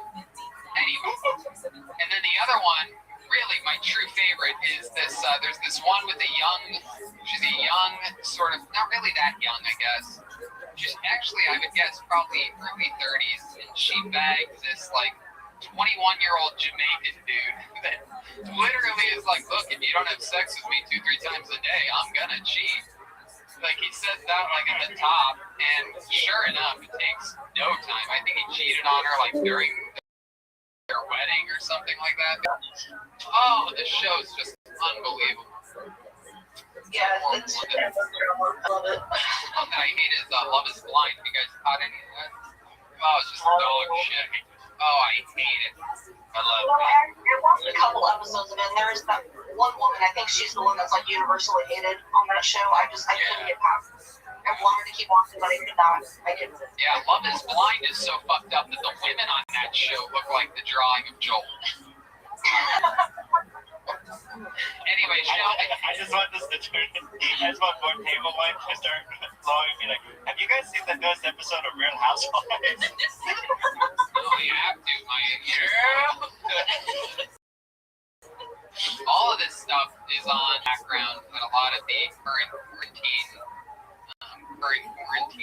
that I'm doing on. Yeah, a lot of people like a lot of lady shows. A lot of these shows with the women. I watch a lot of Animal Crossing playthrough videos. You do? Yeah. Are you one of the Animals Crossing? Hey. All right, Shelby. Anything else crazy we should know about you? Any fun facts about Shelby? Have any special skills or talents you can show us? You seem like the kind of chick that knows how to vape using your nostrils or something. I'm really into computer shit. Like I said, I do website building on the side. I'm about to graduate with my associate's degree in computer programming in May, so super psyched about that. Are you bummed that you won't be able to do a ceremony? Oh, dude, I was so excited. I just called and I was like, for years trying to get this fucking degree, and I found out I couldn't leave alone. Yeah, it was great. I feel like I'll probably agree to it, after a couple months. I'm thinking so too, but I've been waiting for so long for faculty or even gonna reschedule it kind of up. I see you have tattoos on you. Do you like all of your tattoos, or is there any that you regret or anything like that anywhere? No, it's really. I think all my tattoos are pretty dope. Is that pizza? You have pizza? Oh my goodness, is that a gremlin behind you? That's my Herbie. Herbie. Oh. Well, my Herbie's below my waistline. And even to my legs.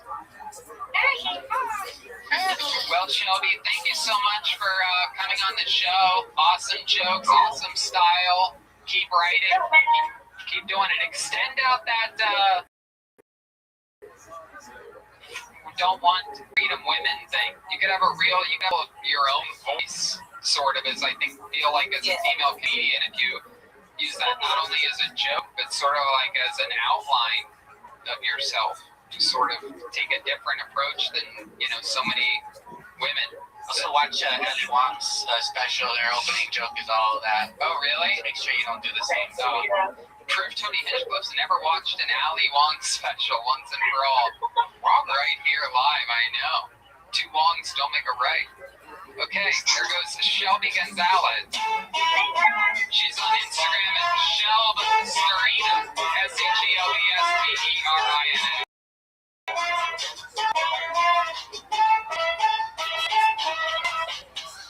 No further ado, ladies and gentlemen, comes my favorite part of the night. Every single week, this guy boggles my mind. I absolutely love him. Everybody knows it. He is the reigning, defending Kill Tony champion of the world. Ladies and gentlemen, I present to you super regular Michael Lair, everybody. Here's Michael, everyone.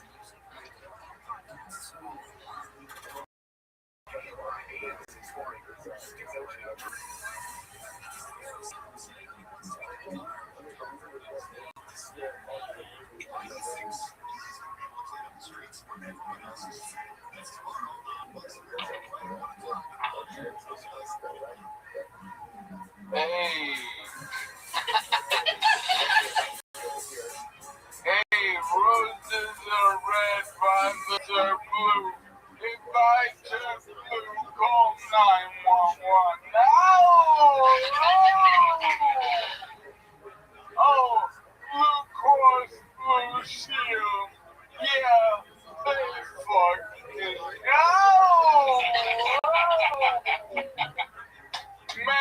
Mary, quite country. I fucked that pussy. You got bitch. Put these in your pocket and help me with my jacket. Little Bo Peep lost her sheep. Tonight sheep's disease. Not to pay the bill, Bo Peep gets down on her knees. Oh, Mother Hubbard went to the cupboard. Gave her boyfriend his pills, but she liked the taste. So the pills went to waste, and now I'm dead. Little Jack Horner sent to the corner 'cause his legs don't work. Then he spent all his money on one strip clubs watching big black asses twerk. Mary had a little lamb and a slight case of Downs. She had the strength of 100 men in trouble keeping off the pounds.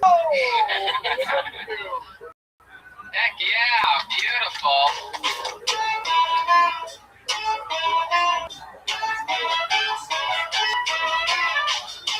A surprise performance by the great Injured Dice Clay. He was on the show a few weeks ago. He's back. How are you, sir? I got a fan there like asking you some Vicky. I'm like, what's Vicky? They're like, it's energy healing. No touch. Fuck you, Vicky. I want that touch healing. They're doing the no touch, but they're humming like they're coming with the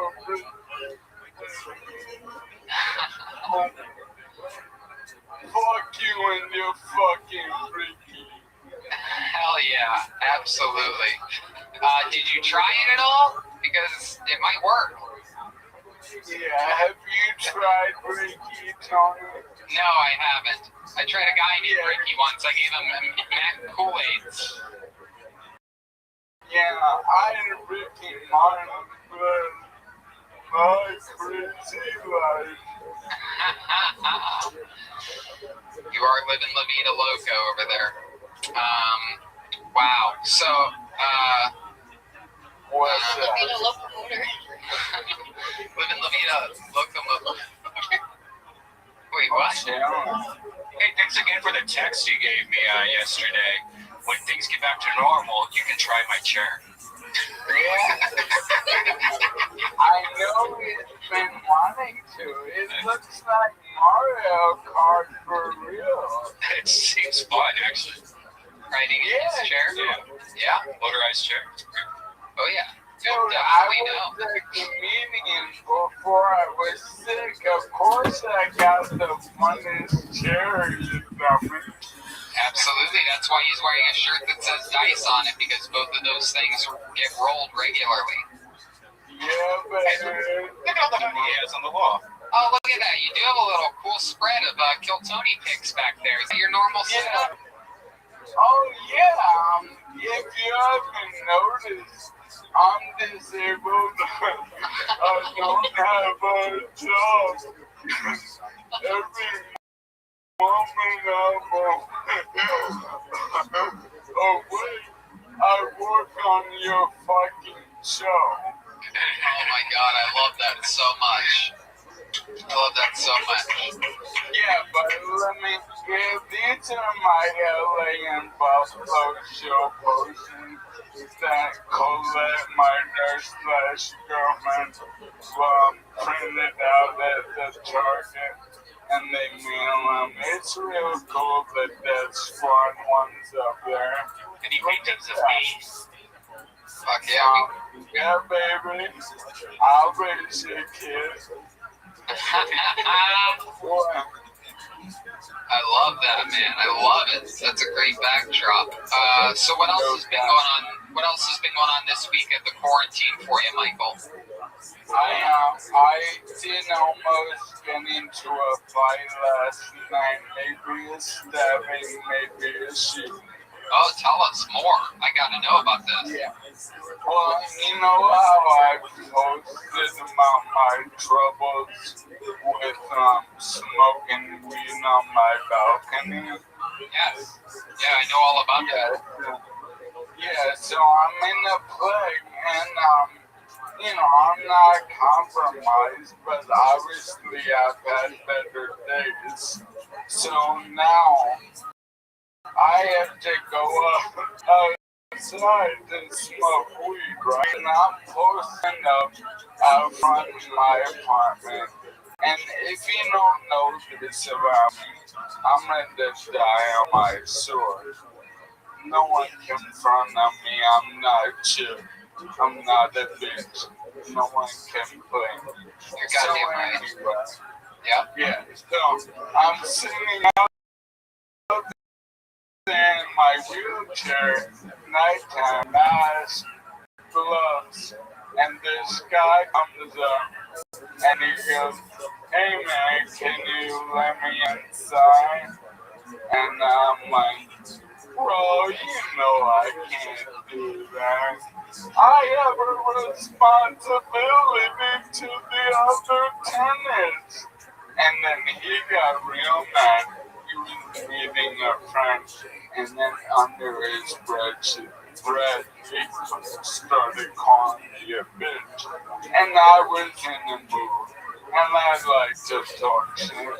Most of the time, people don't do it. So I go, I'm not saying that back. I'm protecting there's a tennis. Take that back. And he goes, yeah, man, you better shut up, man. And you was reading around this way. He's like, you better relax. I'm like, I can't walk. All I do is relax. Take it back. I'm not a bitch. And it got heated, and we had that really, like, alpha eye contact. And it was that shit ain't got nothing on space slice, baby. God, I love that. That's like an episode of Game of Thrones, because in the end, the guy in the wheelchair won it all. He said, man, I'm the brown-eyed raven. I'm the pink-eyed raven, and when I get to it, all seagulls. Holy shit. I love it. Is that a new neck brace you have? I just noticed when you turn your head a bunch of different directions that you have a new neck brace on. You know, in today's day, got like 12 neck braces. I got the baker's dozen of them. I love that. Where do you get them from? Amazon. Where else? Fuck this small business. Yo, all these small businesses, all men, grandmas, and uncles. Fuck yourself. Amazon, baby. I love that take. I love that approach. Fuck all the small businesses. Let's monopolize everything. I think we should all have cafeteria-style meals here in America. Unified meals, unified healthcare, unified everything. Let's just have the government pay for everything and wonder how it gets paid. Check out Michael Lair's website. Yeah. MichaelLairComedy.com and go down the rabbit hole of my brain and several years of my brain on them venom. Ooh, that's exciting. What a twist. Guess what bits were written on this venom?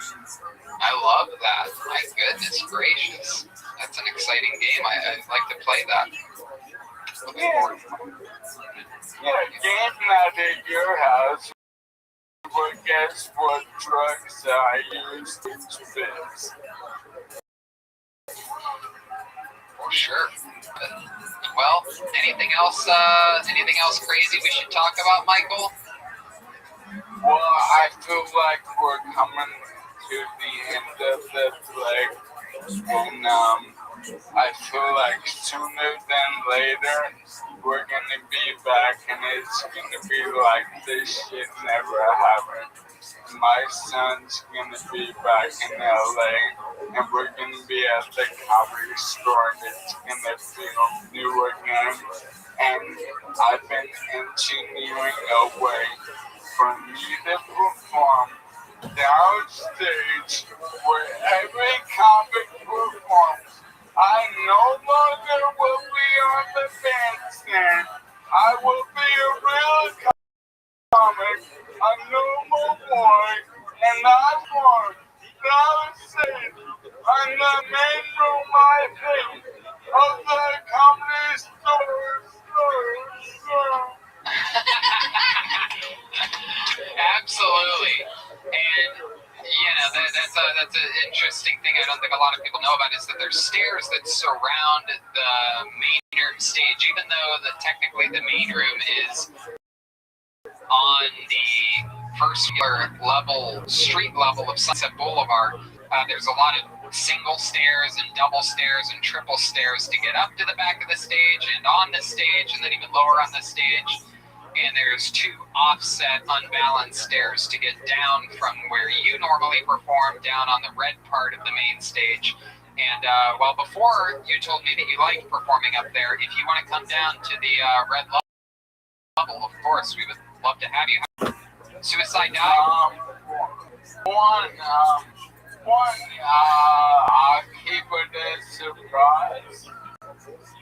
Absolutely, dude. If you get up out of that wheelchair and start walking, we're going to lose our minds, dude. I want to say something.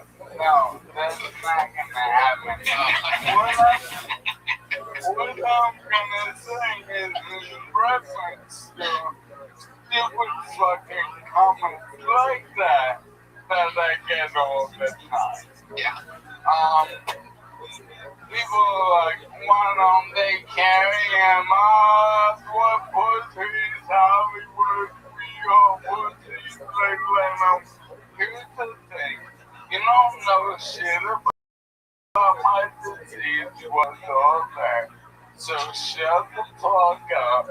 All I do is solve problems. I solved another problem. I will never do a sin on that bandstand again. I'll be that shit rocking the motherfucking crowd. You're goddamn fucking right, and I cannot wait. Projections are looking like perhaps as early as June or July, we could be back in business. My guess is we're going to be right where we left off. Big packed, sold out audiences, high energy, and hopefully business will be booming soon. So I'll be looking forward to that. Michael, we absolutely love you. You are undeniably one of the greatest preferred on this show. Every single week you blow our minds. You're a goddamn inspiration and, of course, an American hero. I love you guys and you and all the listeners and all the people I talk to are truly the best medicine. We love you, Michael. The great Michael Lair, everybody. We fucking love you, pal. We'll see you next week. There goes Michael.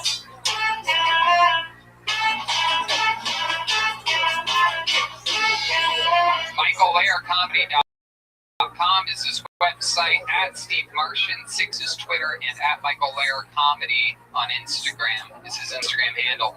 But before we go, even though he is basically completely unfollowable, we always give one last stranger a chance.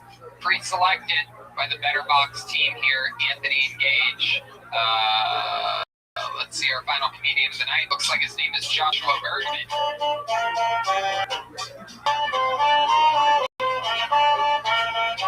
Here he is, Joshua Bergman. Hey, good dog. How's it going?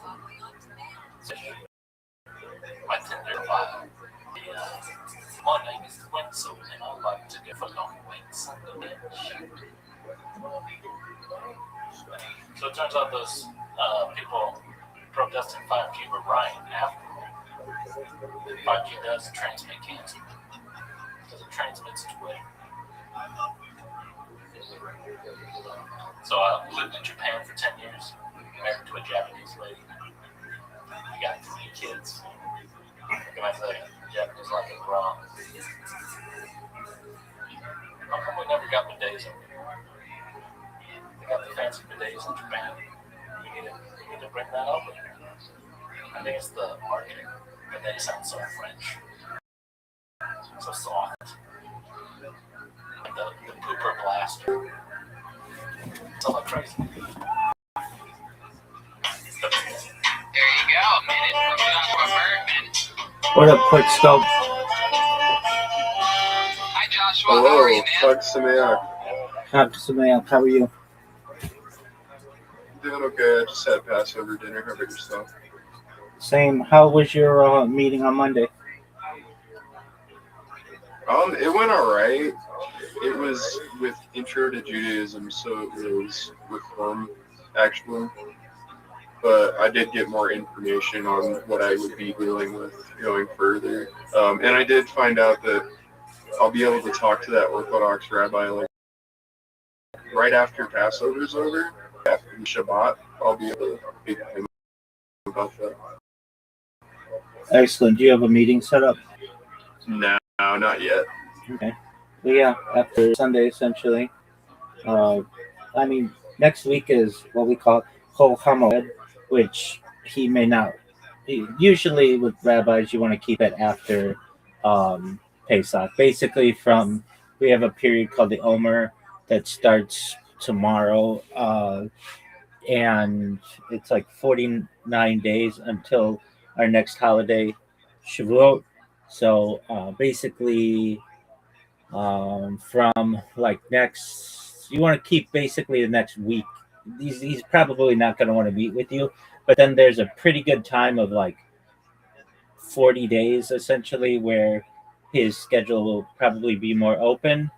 And then after that, which is like mid-May, from like mid-May to the fall, his schedule is going to be quite open. So you're coming on like a really busy time within Orthodoxy.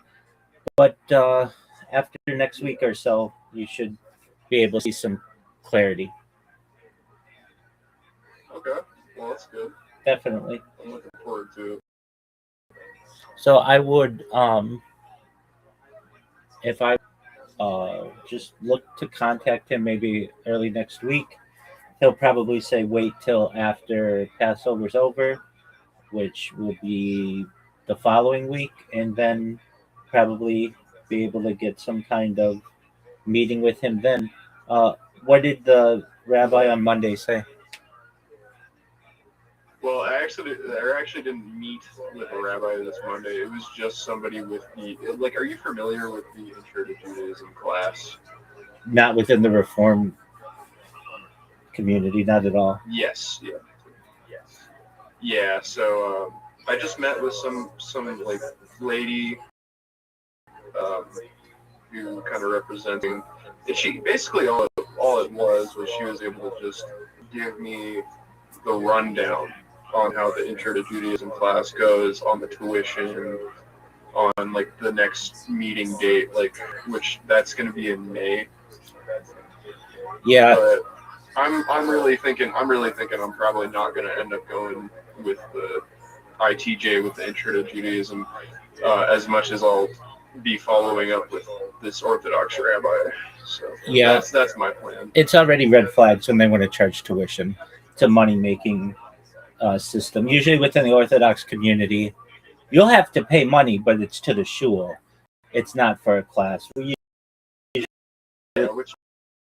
honestly, I like that. We usually don't. We belong for members of the shul. Now it's going to be more expensive, but yeah. So I really have done my best for most of my life or my entire life to avoid any type of conservative or reform ideas, any of their synagogues. So I'm not familiar with what kind of system that they have, but at least within the Orthodox community, what will probably happen is you can if he wants to respond to him, that's his prerogative. And he may.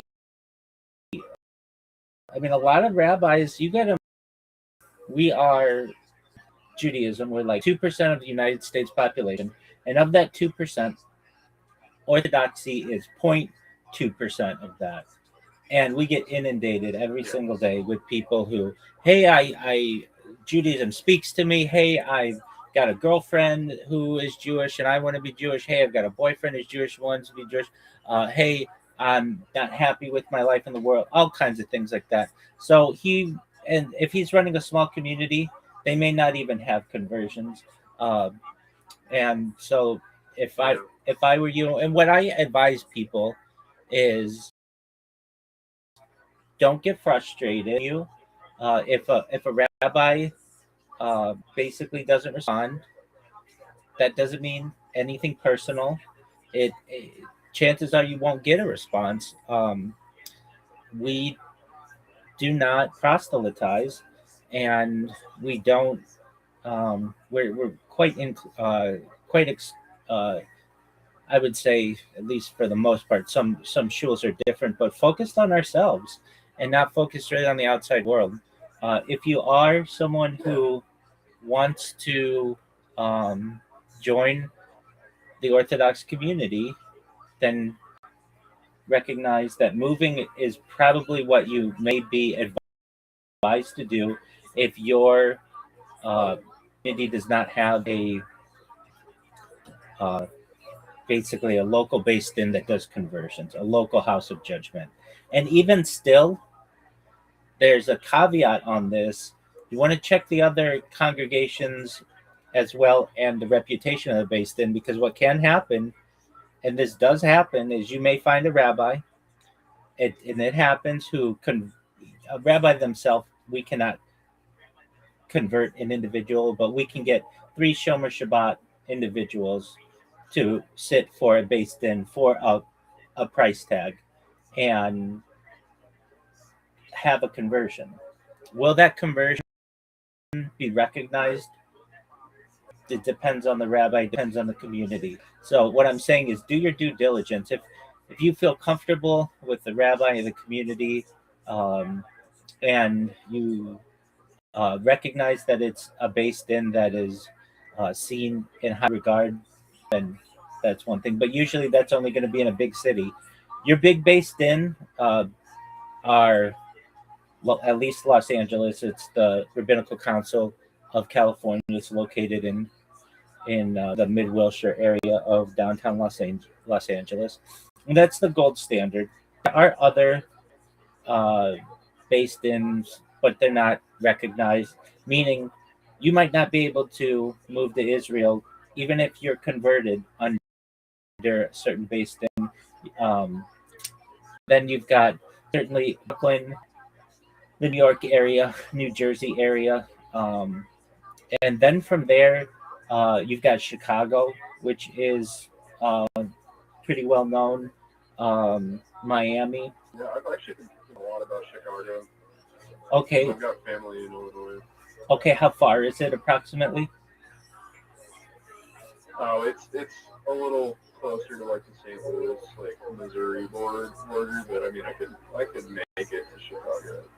If I needed to. What I'm saying, is it like a 3-hour drive from where you are, or is it like a 10-hour drive? It's definitely 10 hours. There are some stipulations in my life right now that might end up causing me to end up moving to Illinois. Okay, well, the Chicago Rabbinical Council, CRC, is very highly respected, and so that would probably be your best bet. If you said that you're in their program, I'd let you in my shul.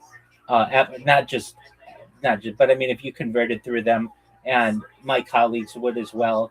If you said, "Hey, it's Rabbi Goldstein's shul, and he lives in Paducah, Kentucky," okay, we're gonna have to do some research. I'm gonna have to make some calls, and perhaps you may not be recognized. It's very political, but the Chicago Rabbinical Council, that's an excellent option, and would be recognized basically globally. It's essentially, arguably, the third most recognized based in the United States. So that's a good one. If you can do that, that's great. I know you said perhaps St. Louis, or you mentioned something about St. Louis. St. Louis could work, depending, but Chicago is probably is probably preferable. But I've told this to individuals. I get people who come in here and they're like, I want you to make me Jewish. I can't. I'd love to. I wish I could wave a fairy wand. That's just not how it works. Generally, I just tell people the process, and the basic process is to locate your local Orthodox rabbi, your local Orthodox shul. Reach out to them. I get some people who say, "Rabbi, I sent an email and I didn't get anything back." Okay. What's stopping you from sending another email? Okay. So they'll send another email. Okay. Nothing. And then I say, maybe that shul, maybe went to spam. Maybe that rabbi is dead and it's just an old website. Did you like basically, I'm not going to push you to become a Jew. If you want it, you will figure it out. And don't forget that. Like, I can't do it for you, but like basically, I get people who are like, okay, now what? I did this step. Oh, this is so hard. It's like, we don't want you. We only want the best of the best. And if people want to feel like it's too much work, okay, then convert. Perhaps if you want a religion, go convert somewhere else. But for those people who are heartfelt and righteous, then the process is you do what you can to connect with the local synagogue. I would not visit the synagogue, though. That's one thing. Security is very tight on most synagogue shuls, and you don't want to be an unexpected visitor. So, and I have. Yeah, I already know. At least with the Reform synagogue that I do go to occasionally, just for like Shabbat and stuff like that, I actually have to register before I even go to like just a Shabbat night service or anything like that, because their security is so tight. I thought you were going to Chabad. Yeah, I'm not gonna lie, dude. So this last weekend, this last Shabbat, I ended up going to 3 different congregations, all within like just Shabbat. Like, so I went to one Reform congregation just for the night service, like to have. They actually did have a kiddush at night, so it was like a Friday night. You know what I mean? Sure. But that next morning, I went to my Chabad congregation and had kiddush there. And then later on, I actually did my first Havdalah at a Reconstructionist congregation. So all within the same Shabbat. Okay. Did they make you register? They only did at the Reform one. But I mean, the thing is the Reform one that I go to, it's a very, very large congregation. Like, it's actually where the majority of Jews in my city go. Okay. So you've already got some connections. I would really, if you already know some people within the Chabad community, you can say to them, I understand that Chabad generally does not conversions and does not have based in that of essentially will convert me. However, you all know people and you see I'm heartfelt. Do you have any suggestions of where I can go? There's nothing wrong with saying that. And they might be able to say, oh, yeah, we know Rabbi so-and-so. Just send them an email. Put in you can CC me, and that'll get you in a lot better or perhaps more efficiently than just knocking on doors, essentially. But at least within the Orthodox community, it's great that you're trying. One thing we do not promote is what's called shul shopping. Basically, going to different shuls. Once you're in an Orthodox congregation, at least when it comes to answers for halakha or Jewish law, kind of stick with whatever your rabbi says. But that's down the line.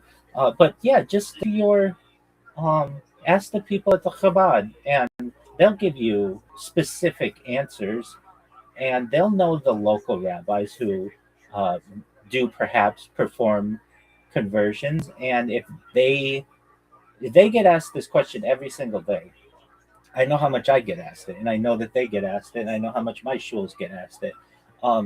They're going to have a process that basically they say, hey, meet with so, or they may say, we are a small community, and basically you may need to move to a bigger city. But I wouldn't mess around too much with the.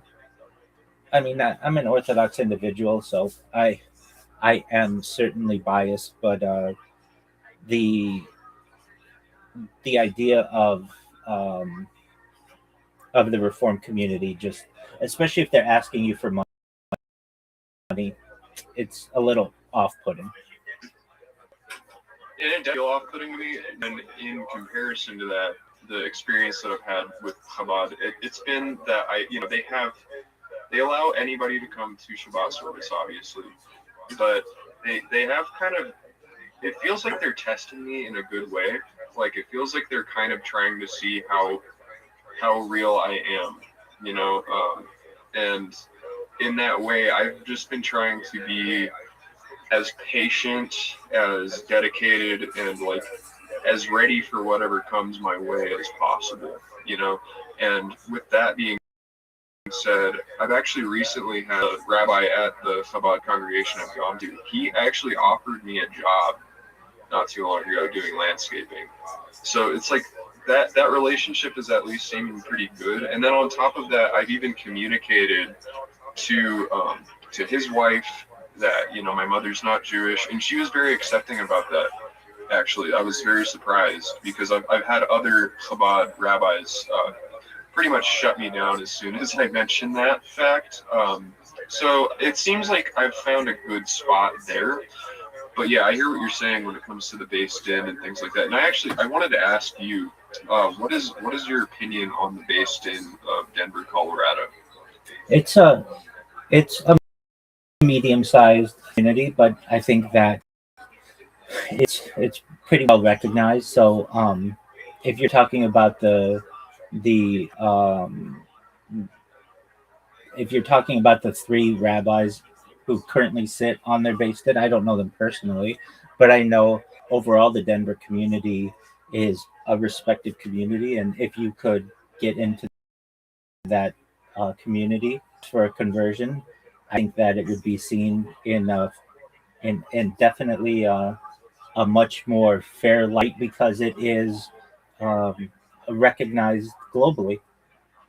You just want to avoid small town, or even like it doesn't have to be small town. I know rabbis in Beverly Hills who will for $5,000 or convert your spouse for $5,000, and you don't want to get into that because then we're having to make calls and we're having to see what kind of devotion the person had, what kind of righteous path they had, and we find out that 3 weeks ago they were some other religion and then they met this boy or met this girl or whatever. You want to stay away from those kinds of situations. But the based in of Denver, I think, is highly respected. Or in my opinion, it's highly respected. And if you can connect with them, I think it's an excellent option. Okay, that's good to hear. And actually, I have spoken to them. I've spoken to some at the Denver based in, and what their recommendation for me was to just continue going to the shot and observing that way through the Chabad community that I've been going to, and that will at least open those doors up. That's exactly right. I mean, that's what I'm saying as well. Those doors are open to those who want to walk through them. And if that rabbi who offered you the landscaping position, why didn't you take it? Oh, I already did. Okay, so you're working as a landscaper at the local Chabad? I'm gonna be. Okay, that's good. I'm waiting for him to be through with all the responsibilities of Pesach this year, and Excellent. then he said he would contact me after that. Excellent. And then once he sees your work ethic and how interested you are, then you can certainly make a expression of your intentions to convert and what you've done and how your heart felt, and he will say, "That's great. We don't do conversions. You continue to work here, continue to do everything as essentially a righteous Gentile as much as possible. Live by the 7 Noahide laws. That'll be very important to him and to the community. And you find the based in. You'll meet with the Av of the based in, the head of the based in. You will perhaps be with them for 6 months to a year. They'll just want you to start to move to a community, your work hours. There's, as I've said previously, though, they're going to want a respectable parnasa, a respectable career for you. And so maybe you tell them, hey, I want to go back to school, or hey, I want to get the certificate, or hey, I want to do something. But because once you convert, they want to make sure that you're able to afford it. Being Dr. Jew is expensive.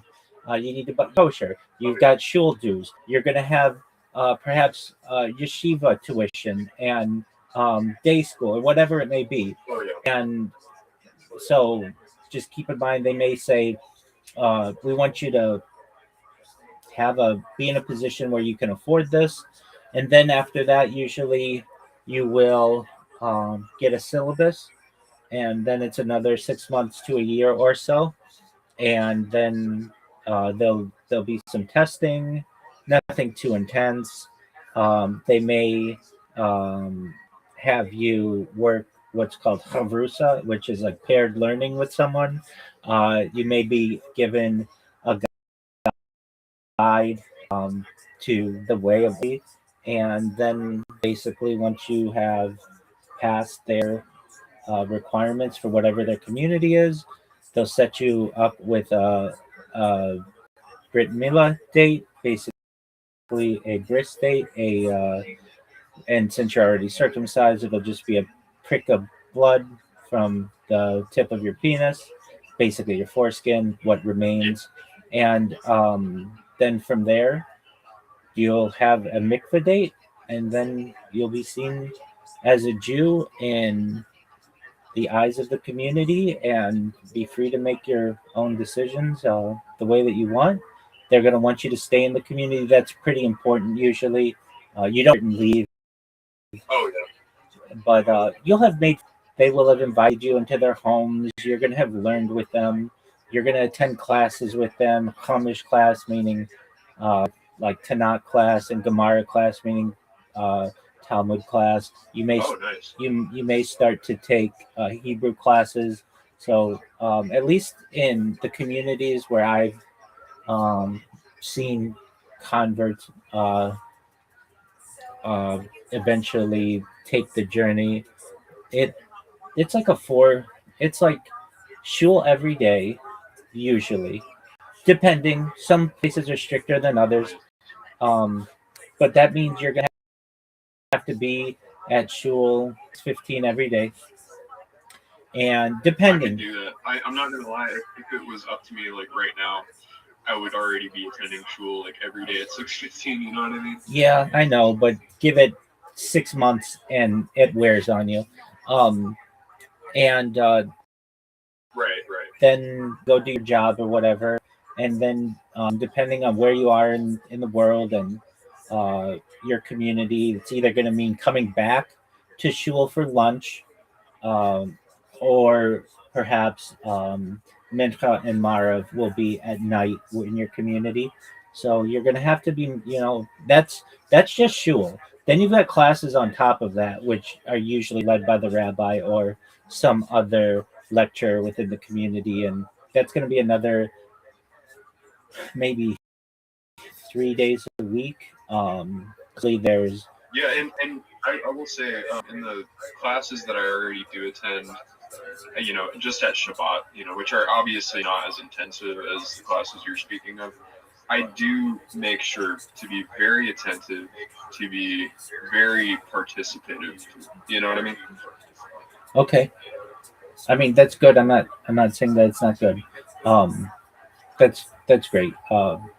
So the big thing that they're going to want from you is, have you moved to our community? That's the big thing. The sooner you can get that done, the better. Whether it's Denver, whether it's Chicago, wherever, you're not going to be seen as someone who is really heartfelt you're doing and won't be fully welcome in the community, of course, until you convert. But until they know you're not driving on Shabbat, until they know that you are spending the day in their homes, and they actually can see how you act, how you behave. I've seen many converts for different reasons, and the ones that are living in the community, and the ones who just maybe got an apartment there for the weekend or whatever it may be.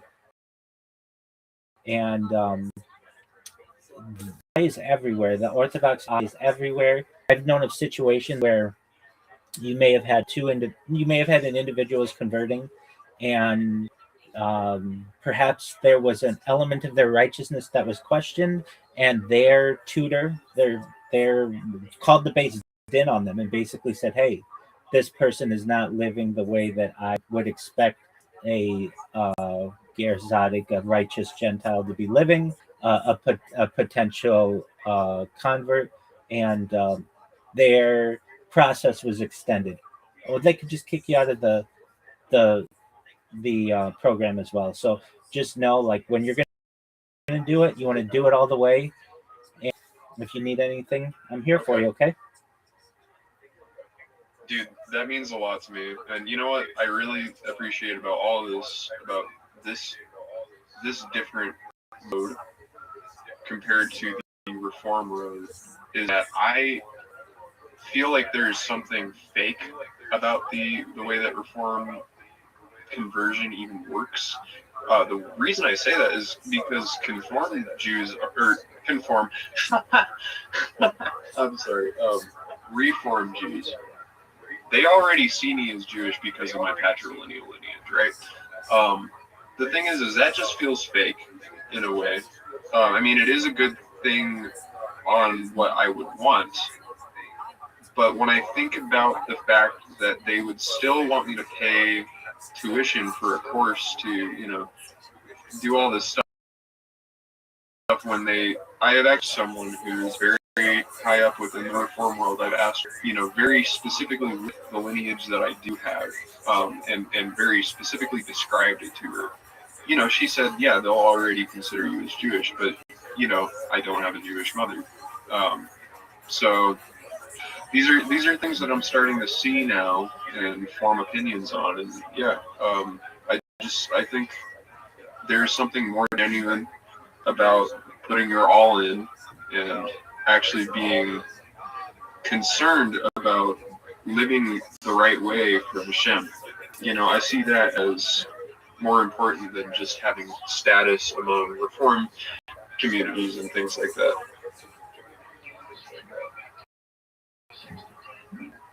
I understand what you're saying.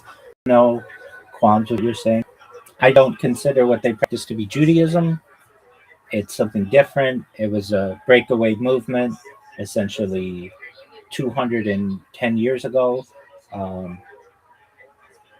So, I mean, but that isn't to say that I don't consider some of their members to be Jews, but not all of them, and I don't recognize their conversion. So that's why I just do my best to stay as far away from that as possible.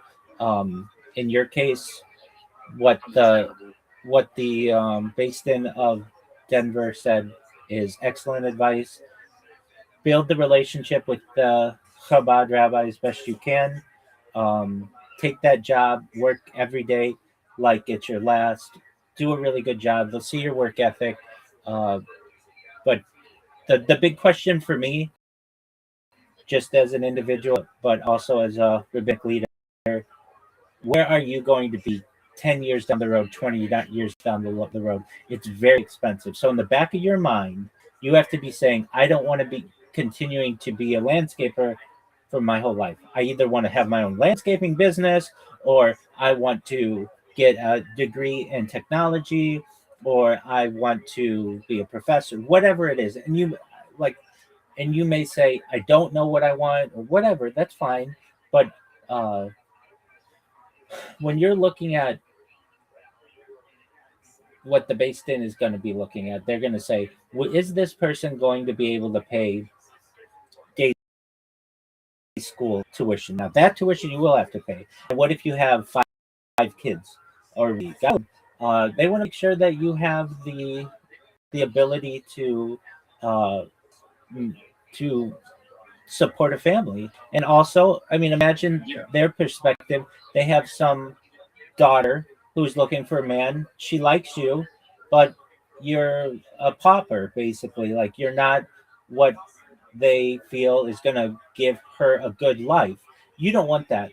You want to be able to say to that Beis Din in as professional a manner, this is career, and I'm working toward this other career, and here's my plan. If I hear that, great. Then you know, that's what you would want to hear on the other foot, correct? Yeah. Exactly. So, but I'm not putting down landscaping by any means. I think that it's an excellent opportunity to get into the community, that's great. And Yeah, and I would say my current job it's decent, and it's one of those jobs that if you put enough effort into, you will be sustained pretty well. So what I'm kind of thinking is, for the meantime, I will just be doing 2 different jobs. I'm gonna have to start more to learning and things like that. You'll just have to figure something out. There's nothing wrong with that. Yeah. There's nothing wrong with that. So do whatever you're doing and do the landscaping. But the question that I have for you is, what do you want to be doing in 15 years? Well, you know what? This is one thing that I heard from a separate Chabad rabbi, and actually the first person that I ever, met when it came to doing a Shabbat service with Chabad. Right? This rabbi, he was probably much more sincere with me than I even probably deserved at the time, because the thing is I thought everything within Judaism was a cakewalk. I didn't understand. I've lived my whole life secular in that regard. You know what I mean? So when I came to that congregation, I did the how do you say the morning service? It's like Chakras, or something like that. Chakras or chakra. Yeah, so I did that. Yeah, so I did that with them, and I had Kiddush with them. And at the end of the Kiddush, the rabbi pulled me aside with 2 other witnesses, and he said to me that he believes that I have some connection to Hashem, that I should pursue it, but that he's not going to convert me today. He's not going to convert me in general, and that I should definitely look at Chabad.com or .org and look at the Noahide laws and things like that, right? But what he said to me at the end of that was that he could still see me within some amount of years from today, that he could see me with a long beard, with long payas, in Israel, in Jerusalem. I think he specifically said in Jerusalem, and that he could see me being a rabbi. So I think that was profound specifically that he said that, but at the same time I hear exactly what you're saying, in that it is a process. It is important. It's not just it's really so much different than a lot of people treat it. It's just some induction thing. Like when Moshe crossed the Red Sea, it was not like a job application. It was a very, very serious thing. It was probably something that would make most people fall dead from sheer fear, So okay, that's where I stand. Hey, and there's nothing wrong with that. I understand. So aside from rabbi, though, because a lot of rabbis have multiple jobs. I mean, I'm a certified project management professional. My rabbinical colleagues, many of them are lawyers or accountants or certified financial planners. Some are congregational rabbis as well, where they get paid from the shul. But aside from that, 15 years from now, if no rabbinical route, I mean, you can do both. So that there's nothing wrong with that. But what do you want to be from a secular career if you didn't have the opportunity to be a rabbi, or you needed to be a rabbi and have a secular career to help support yourself? I'm thinking either something like coding, for example, or maybe something like sound engineering. Or, I actually know a lot about the second. What did you? Okay, so coding isn't really a position anymore with AI, so I would move away from that. I'm not putting down coders of the past, but the best coder in the world right now isn't as good as AI on its worst day. So, what kind of engineer did you say? Because engineer's great. What did you say? Well, the type of engineering I'm less practical, but it's audio engineering. Okay, that works. I've known at least people within Chabad who own their own audio studios, or and they're not like millionaires by any means, but they went they eventually went to law school and some other things, but that's something. Okay, audio engineering can be something. That's something. So when you go to the base, then you can say, I'm doing landscaping at Chabad, and I am doing my other job as well. I may have proclivities someday to be a rabbi, just like you all. But additionally, I have a goal in mind to perhaps be an audio engineer. Okay, great. There's nothing wrong. I mean, I don't want to say there's nothing wrong with it. Those are great goals. That's more than you've previously said. So, equalizing these things is really important as an individual. Um, so, what would I advise? I know you drive a lot, so listen to podcasts regarding audio engineering and what it takes to get that. Don't go into debt over a degree or something like that. I'm sure you can get some kind of audio engineer certificate, um, but something so that because there are a lot of rabbis out there who are poor, and they're poor and they have to rely on the government, and their children are poor. You don't want that kind of life. You want to have something that support you as well. Just like basically having a backup plan. So the rabbinical route is great. I mean, it's something that's extremely rewarding, and but you should also recognize that a lot of rabbis have multiple positions or multiple jobs. We, no pun intended, wear different hats. An audio engineer would be a great one. So I would, if I were you, and it gives the based in an idea that like, hey, we're not going to have to support this guy. If anything, we're going to want him to be within our community. He may one day have the opportunity to yeshiva or study under a rabbi to become a rabbi. But on top of that, he's not going to be just looking for handouts, and neither is his family. He's got a job as an audio engineer. He's working at a radio station, or he is a podcast producer, whatever it is that is of interest to you. That's basically another way for you to be able to provide for yourself and provide for your family. And again, I would just say, if you had the shoe on the other foot and you were sitting across the table from a young person and they said, I do these jobs right now, I'm working with the Chabad, I have changed my life, I've changed the way that I eat, I changed the way that I interact with, especially women, I have taken these steps, I've moved to the community, I walk to shul, I have taken these classes, and I have a goal to eventually become X, Y, and Z. You don't have to do that beforehand, but there's just to have the goal. But then in addition, there's nothing wrong by saying, and I think that someday I may be inclined to perhaps go the rabbinical route. That's a beautiful story. That's a beautiful story. I want you to have a beautiful story that you can tell the based in, and you're sharing that, and so that's great. And absolutely, and you should also tell the Chabad. He has connections. You never know. He knows people. You shouldn't be. Yeah, and I mean, he does about my job. I've had conversations with him about things like this. So, like there's that personal level there. Excellent. Okay. Well then, with that, do you have any other things you'd like to discuss? I mean, I can't really think of too much related to all that. I'll leave it off with this when it comes to this discussion. I do see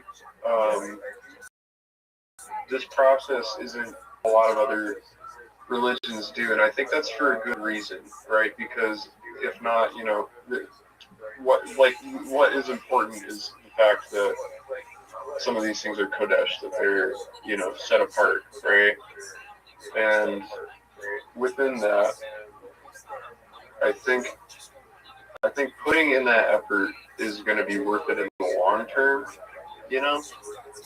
So I'm up for it. And another thing too, I've found that any time that I've come to this world of, like, specifically the Orthodox world, come to it, with this idea of, oh, I'm expectation, and it doesn't go that way.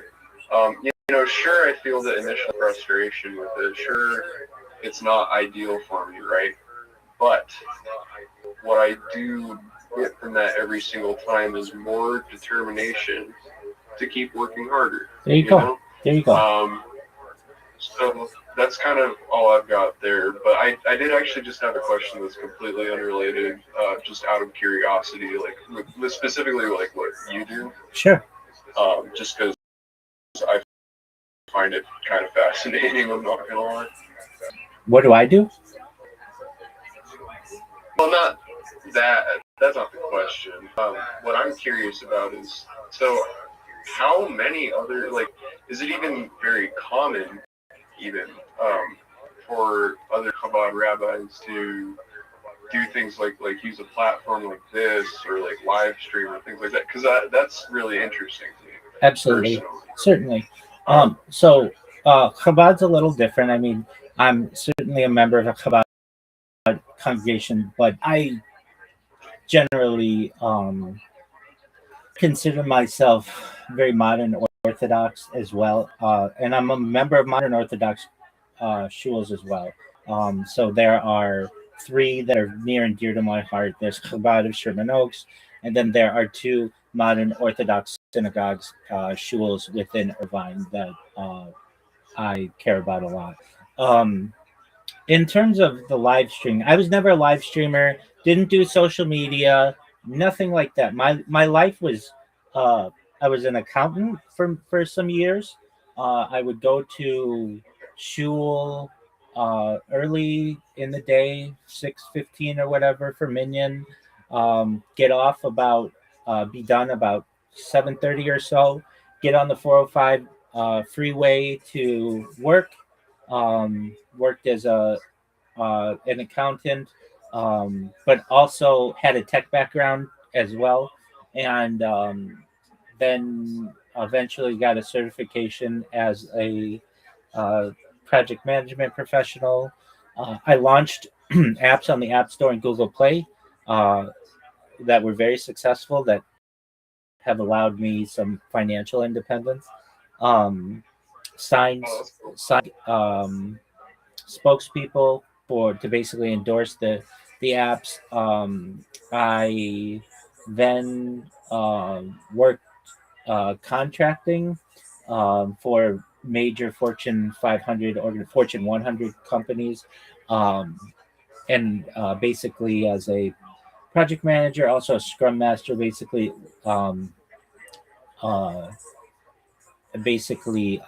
Managing teams overseas, specifically in APAC, Asia Pacific islands, additionally Australia, Oceania, EMEA, which is Europe, Middle East, and Africa.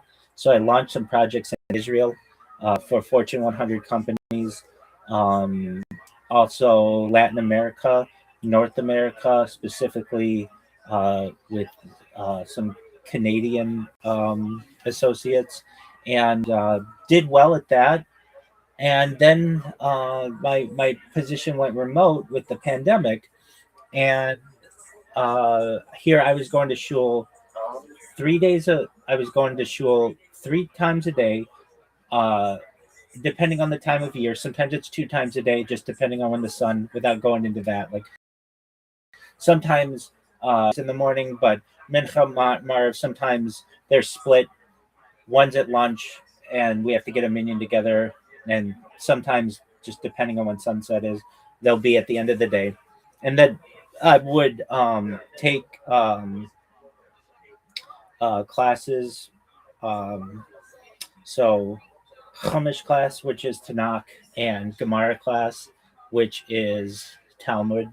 And my community really was like, you're going to be a rabbi. And I never took it seriously. I was always in accounting and technology, and I was focused on that. And enough people within my community, specifically the rabbis, said, look, we want you to start working, partnering with community to essentially, well, to join the rabbinate. And I personally always felt that that might have been something that I would do at an older, like when I was older, maybe, because I was very focused on my career and the potential of raising a family and such. And then the pandemic hit, and we went from I had attended, we don't really count, but I had attended shul every day for like 666 straight days. Like I had attended, I mean, I was more consistent than the congregation. I was a rock and a pillar within my community. And then I started working with another rabbi in some a virtual setting because of the pandemic, and the whole shul went virtual. All shuls went virtual to some extent with classes and even minyanim, your minions basically, unless some types of requirements regarding 6 feet apart and sanitizing and things could be met. And I went from yeah, well, like one of my shuls did it through Zoom, the other shul did it through GoToMeeting, so it just depended. And is we would have the minyan, we would show up, like I would show up when the rabbi would need me as a member for the minyan, so quite often in person, but as well virtually, depending on just what the needs were of the shul. And he knew that I was working at the same time, so he didn't want to put too much added pressure on my life. And we began with just doing like GoToMeeting, so we would have shacharis and we would daven via video. And that was so different than anything I'd ever expected or ever had, because shul is always in person, and the connecting with the other 9 members of the minyan has always been really key. And so I went in person, but there was this added video aspect of it. And then on top of that, the Gemara classes and the Talmud classes, the Chumash classes, the Tanakh classes. Also, I was taking like Jewish history classes as well, and Hebrew classes. I worked in conjunction with other learning individuals, basically in a small yeshiva setting. All of that went virtual. Yeah. And I had intentions to perhaps move to Israel, at least, but that all kind of went by the wayside. And so I had been working in with a rabbi in Israel, who my community, not only was I working with rabbis in my community, but working with a rabbi to make smicha, which is rabbinical ordination. And I went from being an individual who was very much in the real world to having to open my life and my camera for all of these classes. And I went from additionally being in classes for and minyanim, and so shakers, mincha marav, all of that for like maybe 2 or 3 hours a day. On top of that, to my job going remote. And so I was on camera, like going my life from 0 hours ever, not having an Instagram account, not having a TikTok account, none of that stuff, to being on camera like 10, 12 hours a day. And so my anxiety for camera was reduced. And then especially after making smicha and then having the opportunity to perhaps learn to be a more of a congregational rabbi, or perhaps to work for a kosher supervision service. I didn't really want those roles. I already had Parnassa as a certified project management professional, and a scrum master, and an accountant. Like I could do a lot. I mean, obviously.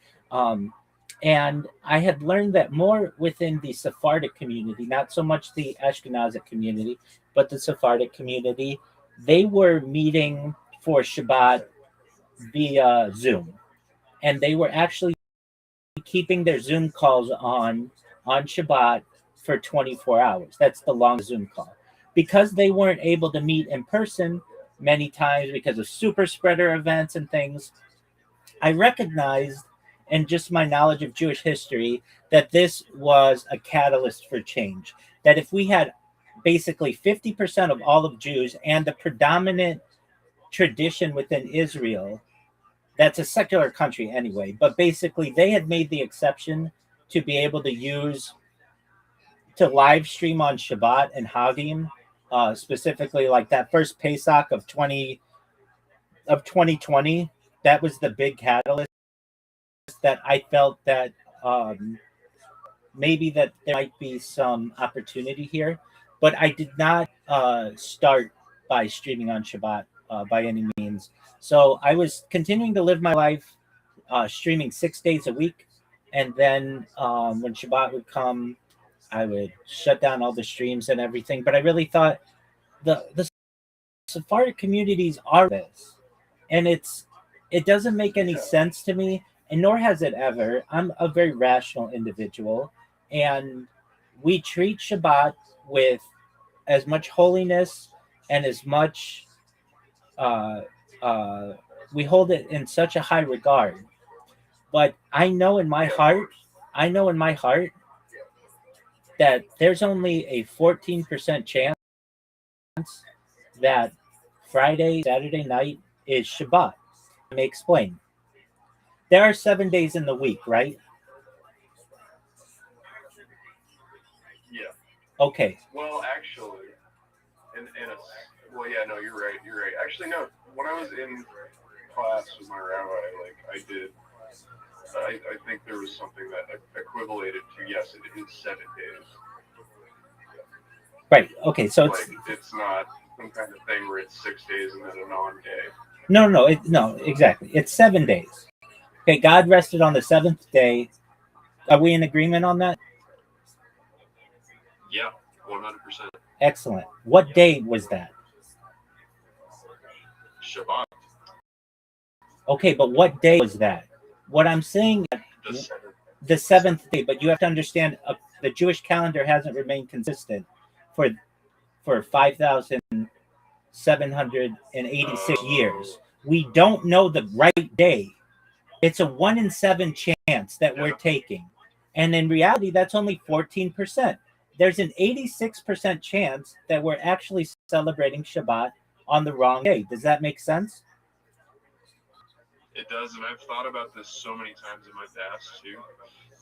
Okay, well, so I know in the back of my mind that really there's an 86% chance today's Shabbat or tomorrow's Shabbat, but there's only a 14% chance that Friday sundown to Saturday sundown in a little bit is Shabbat. So I've always known that. It's something that I question as a young person.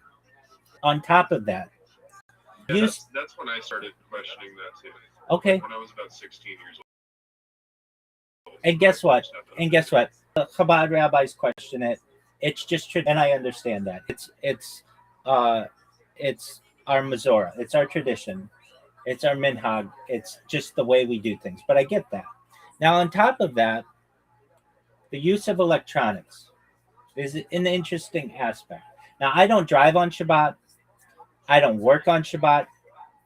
I one day will write a book on basically how to be an Orthodox individual in the working world and be able to take off for the at least 13 holidays that you may need to some years, and how to keep kosher at work. And even when the best time, I can tell you the best time if you're going for a big time job and you're looking for a job, the best day to do it is the day after the second day of Shavuot. Like I know that really, really well because that's the most amount of time that you're going to have while you have sunlight and you won't have to request to leave early. It's just like, it's basically like if you're applying for a job in the winter, you have to leave early from work.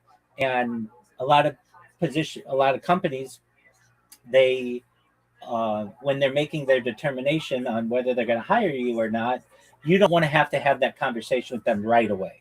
It might be you want them to see your work ethic, all of those kinds of things. So I can even tell you like the best times to apply for jobs. So I know this process extremely well. But I don't work on Shabbat. I don't drive on Shabbat. I don't combust on Shabbat. I don't launder on Shabbat. All of the 39 melchot, the forbidden aspects, the prohibitions that we avoid on Shabbat, I follow. Now, the idea of electronics on Shabbat has only been around about 130 years. And it's really been some traditions that have been followed, but they're not really followed that well. And let me explain.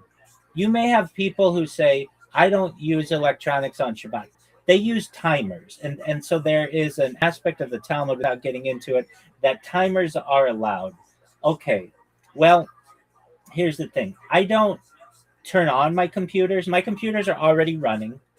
And even still, from a physio, and I'm a learned individual, I'm a scientist, I'm a lover of technology, and I'm a rabbi. I know that fire and electricity are different things. If you have a question about electricity, you go to an electrical engineer. If you have a question about fire, you go to a firefighter. You don't go to an electrical engineer for a question about fire. And generally, you don't go to a firefighter about a question about electricity. They're separate. They were essentially seen as the same prohibition around the time of the invention of the telephone. And it was the opinion of several rabbis that said that you essentially could not start a conversation and end a conversation, because that's essentially the final hammer blow. And that's been our Mizora for like 130 years. However, there are all kinds of exceptions that are made to this, such as the use of timers, which some may say is an exception, others may say not. Other people don't shut off their Wi-Fi routers. Very few, if you go through Borough Park or Crown Heights and you just go around with your Wi-Fi on, many of the families there leave their Wi-Fi on, even though that's nevertheless transmitting data. They're not paying attention to it, so perhaps. But what I'm saying is, even that, they are affecting their Wi-Fi. Now, why? What does this get to? The answer that you will get when you're in a congregation is, it goes against the spirit of Shabbat, the spirit of Shabbos. And that's fine. But that's just an all-encompassing excuse for why we don't do it. And guess what? There are kosher phones that people have that that are sold. You get kids who, especially generations, are using. They consider the use of cell phones on Shabbat as non-prohibitive, and somewhat even, so long as they're still spending time with their family. And so this is how I look at it. There's only a 14% chance that it's right. On top of that, fire is not the same as electricity. On top of that, there isn't anything in the Bible that says you can't use a computer or use the internet. There's nothing in Talmud that says that. And Tanakh is, in my opinion, the ultimate say. I do respect the Talmud. Yeah, you've got to be you got to be careful with that. You've got to be careful with that. You've got to be careful with that, because we consider that though it's written to be the oral Torah that was given to Moshe Rabbeinu, Moses, our teacher, at Sinai. So it's basically, but so I get what you're saying, and I can't say that most Jews probably don't disagree with you, or probably, yeah, I mean, probably agree with you, but at least within the rabbinical world, Talmud and the oral law is extremely high. But nevertheless, there's nothing about cell phone use in there. And we have made changes within Judaism since Talmud that are prohibited. So, for instance, in the modern Orthodox community, the suction after a bris on a newborn is many times now done with a pipette or a straw or with gauze as opposed to the lips, because we have found that herpes can be transmitted and the child can die. And so this is something that is stated within Talmud that we need to do, that we've just moved away from. From now, not all communities have, but it's becoming more common. Other aspects that we've moved away from are the way we daven or just pray. Like within the 15th century and 16th century, it was common for sages, especially, to use some type of like breath techniques to basically hold their breath or put pressure on themselves so that they would have visions, like Kabbalistic visions. And we've recognized that that isn't how we daven anymore. I mean, probably the biggest one, we don't do sacrifices. We've completely changed sacrifices into the davening prayers that we perform at Shacharis, Mincha, Marv. What Judaism has had different phases, and the modern phase of Judaism is moving much more towards the smart home, towards the electric car, and that's going to change everything. When you can pre-program your look, I'm going to be honest with you. I know rabbis who take Uber on Shabbat. Do I? Absolutely not.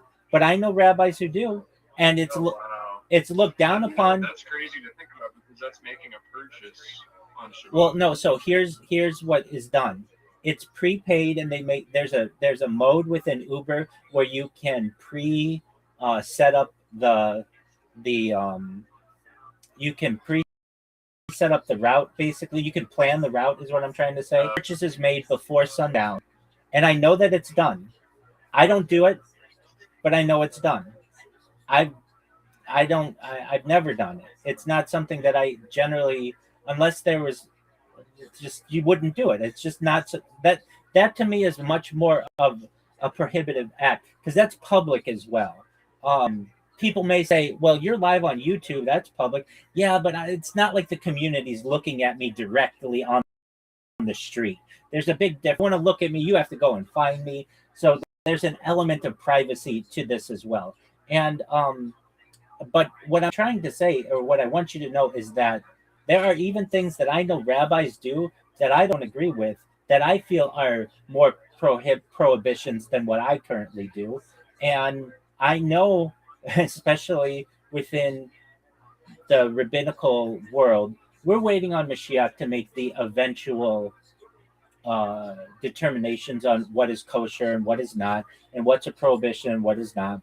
I can say that I never live streamed before the pandemic, and the Sephardic community is the one that brought in the idea of live streaming on Shabbat. That was not an Ashkenazic characteristic, and it's becoming. Here's another one. I'm sure that you attend, or all of the synagogues, they all have security cameras, right? Oh yeah. And actually, I have to say, I don't know about one of them. Okay, but the other synagogues. Okay, but they have some type of security cameras at some of them, right? Oh yeah. Exactly. They don't shut down those cameras during Shabbat. No, they don't. And so these are basically security cameras in my life. That's actually a really, I would say I respect and understand like just about every reason you give it. And also it's really fascinating the way that you were sort of momentized into this. The way that like life itself kind of formulated in a way that helped you kind of find this path, So I think that's really interesting and cool stuff. And to ask, is this a common thing for Chabad or even Orthodox rabbis? To live stream? No. What is usually done? Yeah, I mean, even to be like connected with, I know there's like that YouTuber from Ohio, that Chabad rabbi from Ohio, who's kind of a popular YouTuber, but like, things like using Discord, things like being on social media, stuff like that, is that common? Great question. Yeah, Discord. There's the Orthodox Discord that's run by a rabbi. There are several other rabbinical communities. In terms of YouTube, yeah, YouTube's Yeah, I couldn't imagine a lot of the older school ones doing that. I don't know. Well, that's just kind of mind blowing in that some ways. that you've got to understand. That's the old guard, and they're dying out. Many of them didn't even want Right. self. So like it's mostly like younger rabbis then. Oh, absolutely. I had another rabbinical colleague say to me, ask me what kind of phone to get. He was an older than I, and to him like this: if you be like the old Eastern European shtetl kind of like rabbis, get an Android. But young Israeli Chabad rabbis are getting iPhones, and so I helped him to get his iPhone and get that set up. I mean, basically, even those older rabbis who are moving into the smartphone world are eventually getting Twitter accounts and perhaps YouTube channels. I mean, some of the biggest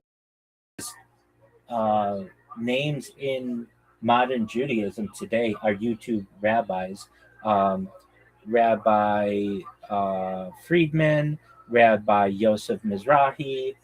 Those are some of the big names that you'll find.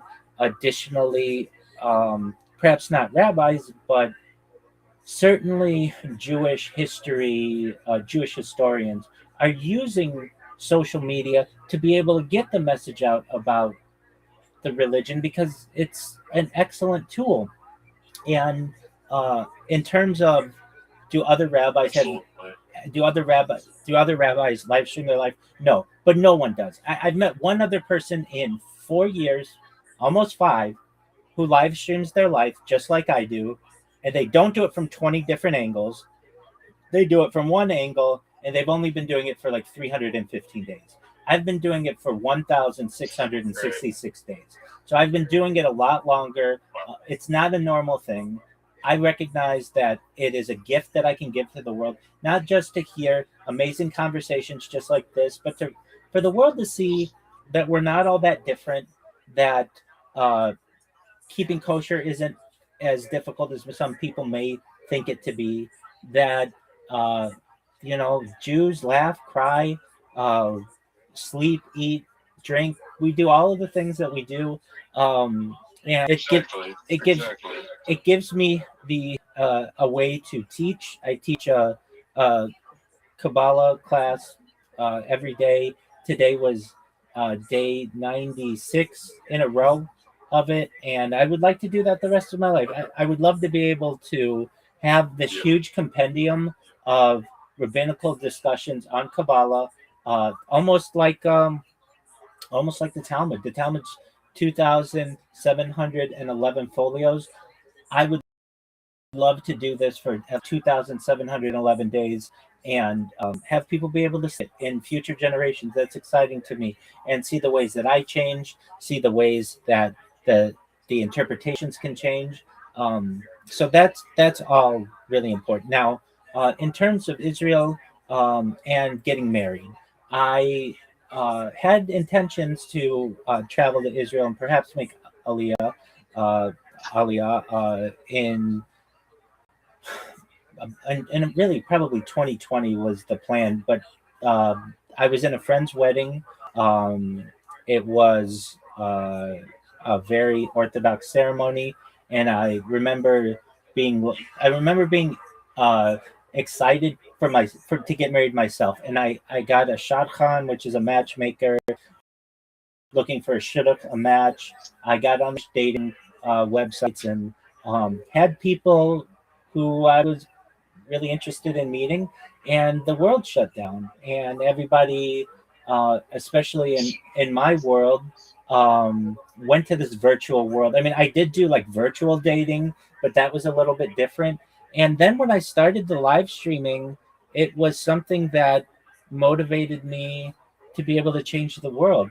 I learned it as a tech entrepreneur, and especially in 2018, data overtook petroleum as Earth's number one resource. And I personally have more data archived on the internet than any person ever. And that's hard for people to understand. But you have to understand that, like in the history of humankind, we're talking about Gandhi and Churchill and Moshe Rabbeinu, everybody. No one has had more aspect of their life, more data created than I have. And that's going to make me a very influential individual someday. I have more social media than any person ever, because when I do something, I do it all the way. I'm live on more than 20 different YouTube accounts right now. That's an incredible amount of data that I'm creating every moment. Basically, every minute that I am on stream, I'm creating about 60 minutes worth of data when you combine it with the TikToks that I'm on and the Instagrams that I'm on. I'm live on 3 different Instagrams, 2 different TikToks, 2 different Twitter spaces, more than 20 different YouTube channels. I'm live in a bunch of different Discords. That's how you found me. And as I say this all to you, I'm not having to do anything. You know what I mean? And also, so I don't see it as work. I have never been a social media influencer. I don't get paid, or I get paid to stream, and I just let it sit in an account. Not even, it sits in the account of the platform. They give me money. I just let it sit there. I don't want it. Basically, I don't want to ever be accused of, hey, you're an influencer, you're a live streamer. No, I'm not. I'm a rabbi. I'm a certified project management professional. I'm an accountant. I'm a few other things as well, but I'm not someone who streams for money. That's not what I do. I do this for fun, and I would be doing the exact same thing. I shouldn't say that. I would be more involved with my communities if I weren't doing this live stream, but I'm okay with that. I recognize that I have the opportunity to change the world. I'm an advocate for world peace everywhere. I'm an advocate for end world hunger everywhere through the use of technology, such as agricultural drones, floating greenhouses, saltwater greenhouses, hydroponics, vertical farming, cloud seeding. I'm an advocate for ending world thirst. I'm involved with projects to wells and water towers in developing nations for the benefit of the less fortunate. Additionally, I am an advocate for the Life Straw program, and most importantly, desalination technology, where we pump Earth seawater onto land and make it drinkable. I felt that my journey, perhaps, that I'm on from Hashem, certainly changed during the pandemic, and it was to help the world. I had become financially independent to some extent because of some excellent investing and just really getting fortunate in my positions. And I felt that not only could I perhaps change my own life, but I'm going to change the life of my children, my grandchildren. They'll never have to work again. I'm going to be starting on Monday a series of podcasts about improvement of the world. And if you know what Tikkun Ul Olam is, it's essentially healing of the world. Fixing the world. Exactly. And the first session, and this is with an Australian podcaster and Australian radio host out of Melbourne. Well, he lives in Brisbane, but his radio show is in Melbourne. He has we're going to discuss in the first session. It's about life extension technology. The second session is on improving the world. The third is mega projects. The fourth is space exploration, and the fifth is for intelligent life. And these, to me, are fascinating subjects. I discussed them from certainly a halakhic standpoint, and no mainstream rabbi, from Rabbi Menachem Schneerson to Rabbi Moshe Feinstein, none of them have ever discounted the idea that intelligent life may exist. And what would we do as Jews if aliens landed on the White House lawn? What do we do when we start to have SpaceX and the day changes? Meaning, normally you put on tefillin in the morning. Well, if you're in a spacecraft and you're going around the Earth 15 times within 24 hours, you have to don tefillin 15 times? These are excellent questions. The rabbis of the Talmud never made a decision on this. It's not mentioned in Tanakh. What do we do? These are all excellent discussion points that I have, but really, at the heart of the matter, I want to improve the world. And in terms of life extension technology, something that I've been talking about for more than 4 years, and I've always been fascinated with, are things like oxygen therapy, human growth hormone, stem cells, cryonics, cryogenics, cold shock therapy, red light therapy, things like testosterone replacement therapy, ambrosia therapy. Maybe perhaps one day, God willing, be able to extend the average life expectancy from maybe today in the Western world, age 80 to age 100, 120. But at age 120, you or someone else may say, Rabbi, back in 2026 when we talked, everything that you talked about seemed fascinating like science fiction, but it's become science fact. My body's starting to break down. What's the next plan? And I want to give people options that they may be able to, if they want, with their consent, utilizing technology, be able to perhaps use mind uploading technology to be able to extend their life. Basically scanning their brain into a computer like a CAT scan or an MRI, knowing where every atom is in their central nervous system and the peripheral nervous system for later download. As an android, an avatar, a cyborg, a cybernetic being, a clone, a robot, an ethereal being, whatever they want to be. But essentially what I'm saying to people, and I say to people in my streams, is that we are of a generation, or we're within a few generations, where the idea of digital immortality may be realistic. And that's really exciting, is it not? I think it is too. And so, yes, I could sit here, I felt with my life, and go work for some kosher certification agency and go hustle some ConAgra Foods about the kashrut of Hebrew National hot dogs, which is fine. And there are rabbis who do that, and there's nothing bad about that. Or I felt perhaps could change the world, and by giving away my privacy and in many ways connecting with people that I never would have been able to. And I mean, you see, I have almost 3,000 people in this Discord, which is a lot. If you know anything about Discord, it's really hard to get people to join your Discord. And I can really say that I feel like it will not be another year that I'll be doing this before people find out about what I do. It's going to change the world.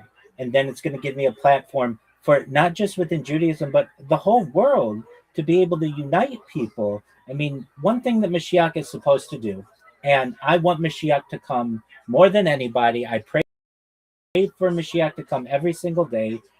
And when Mashiach comes within my lifetime and rebuilds the Beit HaMikdash, I want Mashiach, if I ever have the opportunity to meet them, to say that's what I wanted people to do, is to be forces for peace. Because if you know anything about Mashiach, Mashiach's supposed to help bring about world peace. I know what Mashiach's supposed to do. Bring world peace, rebuild the Beit HaMikdash, unite the nations. And I could, without a doubt, say, I tried to do all of those things before you came. And be appreciated. I would hope that he would say, that's what I wanted. That's what I wanted. And other people as well do this to some extent. So in my own way, I've created the largest compendium of human data in the history of the world. On top of that, all the religious and like more philosophical aspects of it, this is the most important, in my opinion, project of any person ever. And I put this up there with more than the Apollo program and World War II, World War I, the Civil War, all of it. And let me explain why. With the advent of AI, we've never had the opportunity to be able to study the big individual over long periods of time. We only do small studies on individuals for like 6 months or a year, but never years and years of 24/7 being able to study aging, eating habits, drinking habits, behavior patterns, psychological states, sleeping patterns, circadian rhythms, every aspect of the human body, hygiene, everything. It's a gift that I can give to the world. Now, it's too much for any one individual to watch. If somebody sat down and watched every stream that I've ever created, it would take them more than 100 years. But AI can dissect every single thing that I do. And AI needs models on which to, needs examples on which to build its models. And in my own way, I am the biggest model for AI that's ever arisen. And I recognize that I can have a huge impact on society that way. So without, I don't, I want to humble myself, and I want you to recognize I'm just an individual. I'm just a lowly rabbi who's just doing what they can to change the world. But I recognize that I delayed marriage for a little bit. I didn't have a biological clock against which I was fighting. If I were a woman, I couldn't do this. But fortunately, I can reproduce at a later age and give up a half decade or so of my life to be able to change the world. To me, it's worth it. It's going to be really exciting. Can you imagine if people knew globally that you could connect with someone just like you, come into my Discord, we could talk whenever you want. You could watch what they were doing 24 hours a day from multiple streams. I don't just stream from my home. I've streamed as far north as Santa Barbara, as far south as San Diego, as far east as the desert and mountains, as far west as the Pacific Ocean. I've streamed in Beverly Hills, in Los Angeles, at Disneyland, really everywhere in Southern California. And I would love to do this globally. If people found out about that, that would be the biggest influence in global history. And in my own mind, I feel like that could be a reality someday. Wow, I think that's all profound right there. I think most people in general, it's a very interesting experience. And on top of that, I think, if Hashem has put you on this bed, if Hashem has put you on this road, this is what is important, So that's all very good stuff. Absolutely. And I know that my rabbinical colleagues, while they can't always publicly say in front of their shul, yeah, everybody can just start live streaming. Though some did, the Sephardic communities did. You watch in 30 years, especially with the advent of the electric car, where everything could be pre-programmed, and the smart home, where everything can be set on timers, and the idea that if you're not like necessarily even just with a computer or something, like initiating a charge, there are just all kinds of changes that we're going to see within Judaism, especially to unite people. I mean, the 10% of Jews who we focus on, the Orthodox community, want to grow and are growing, and there are a lot of people within the conservative and reform movements that want to be Baal Teshuvah, that want to return to the Master, but don't know how to do it. And what a great resource that they could have. Hey, someone who will answer all your questions, teach you all the blessings, reviews Jewish history all the time. I've been watching Daf Yomi, which is our Talmud study, for like 200 straight days, just on one of my other streams. It's the perfect place to learn how to be a Jew. So with that, I'm not going to take up any more of your time, but you asked a very interesting question, and I wanted to make sure that I really had the opportunity to answer it in full. So thank you. Yeah, and thank you for giving me that answer. It was really, really compelling talk in general. Excellent. So I appreciate you, and I hope you have a good rest of your Passover. You as well. And yeah, thank you. Chag Sameach. Chag Sameach.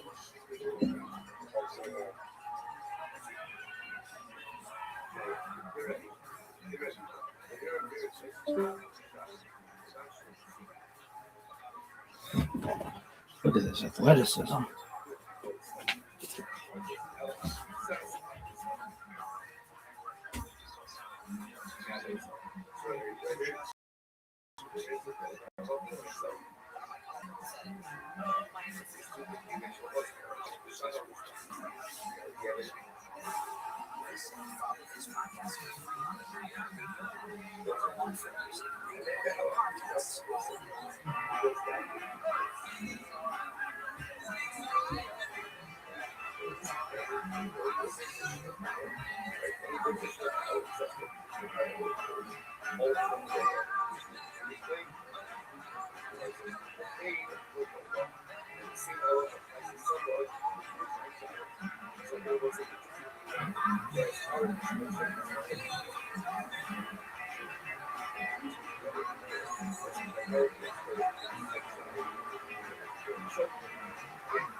Hello, it's lovely to meet you.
It's kind of stressed me out.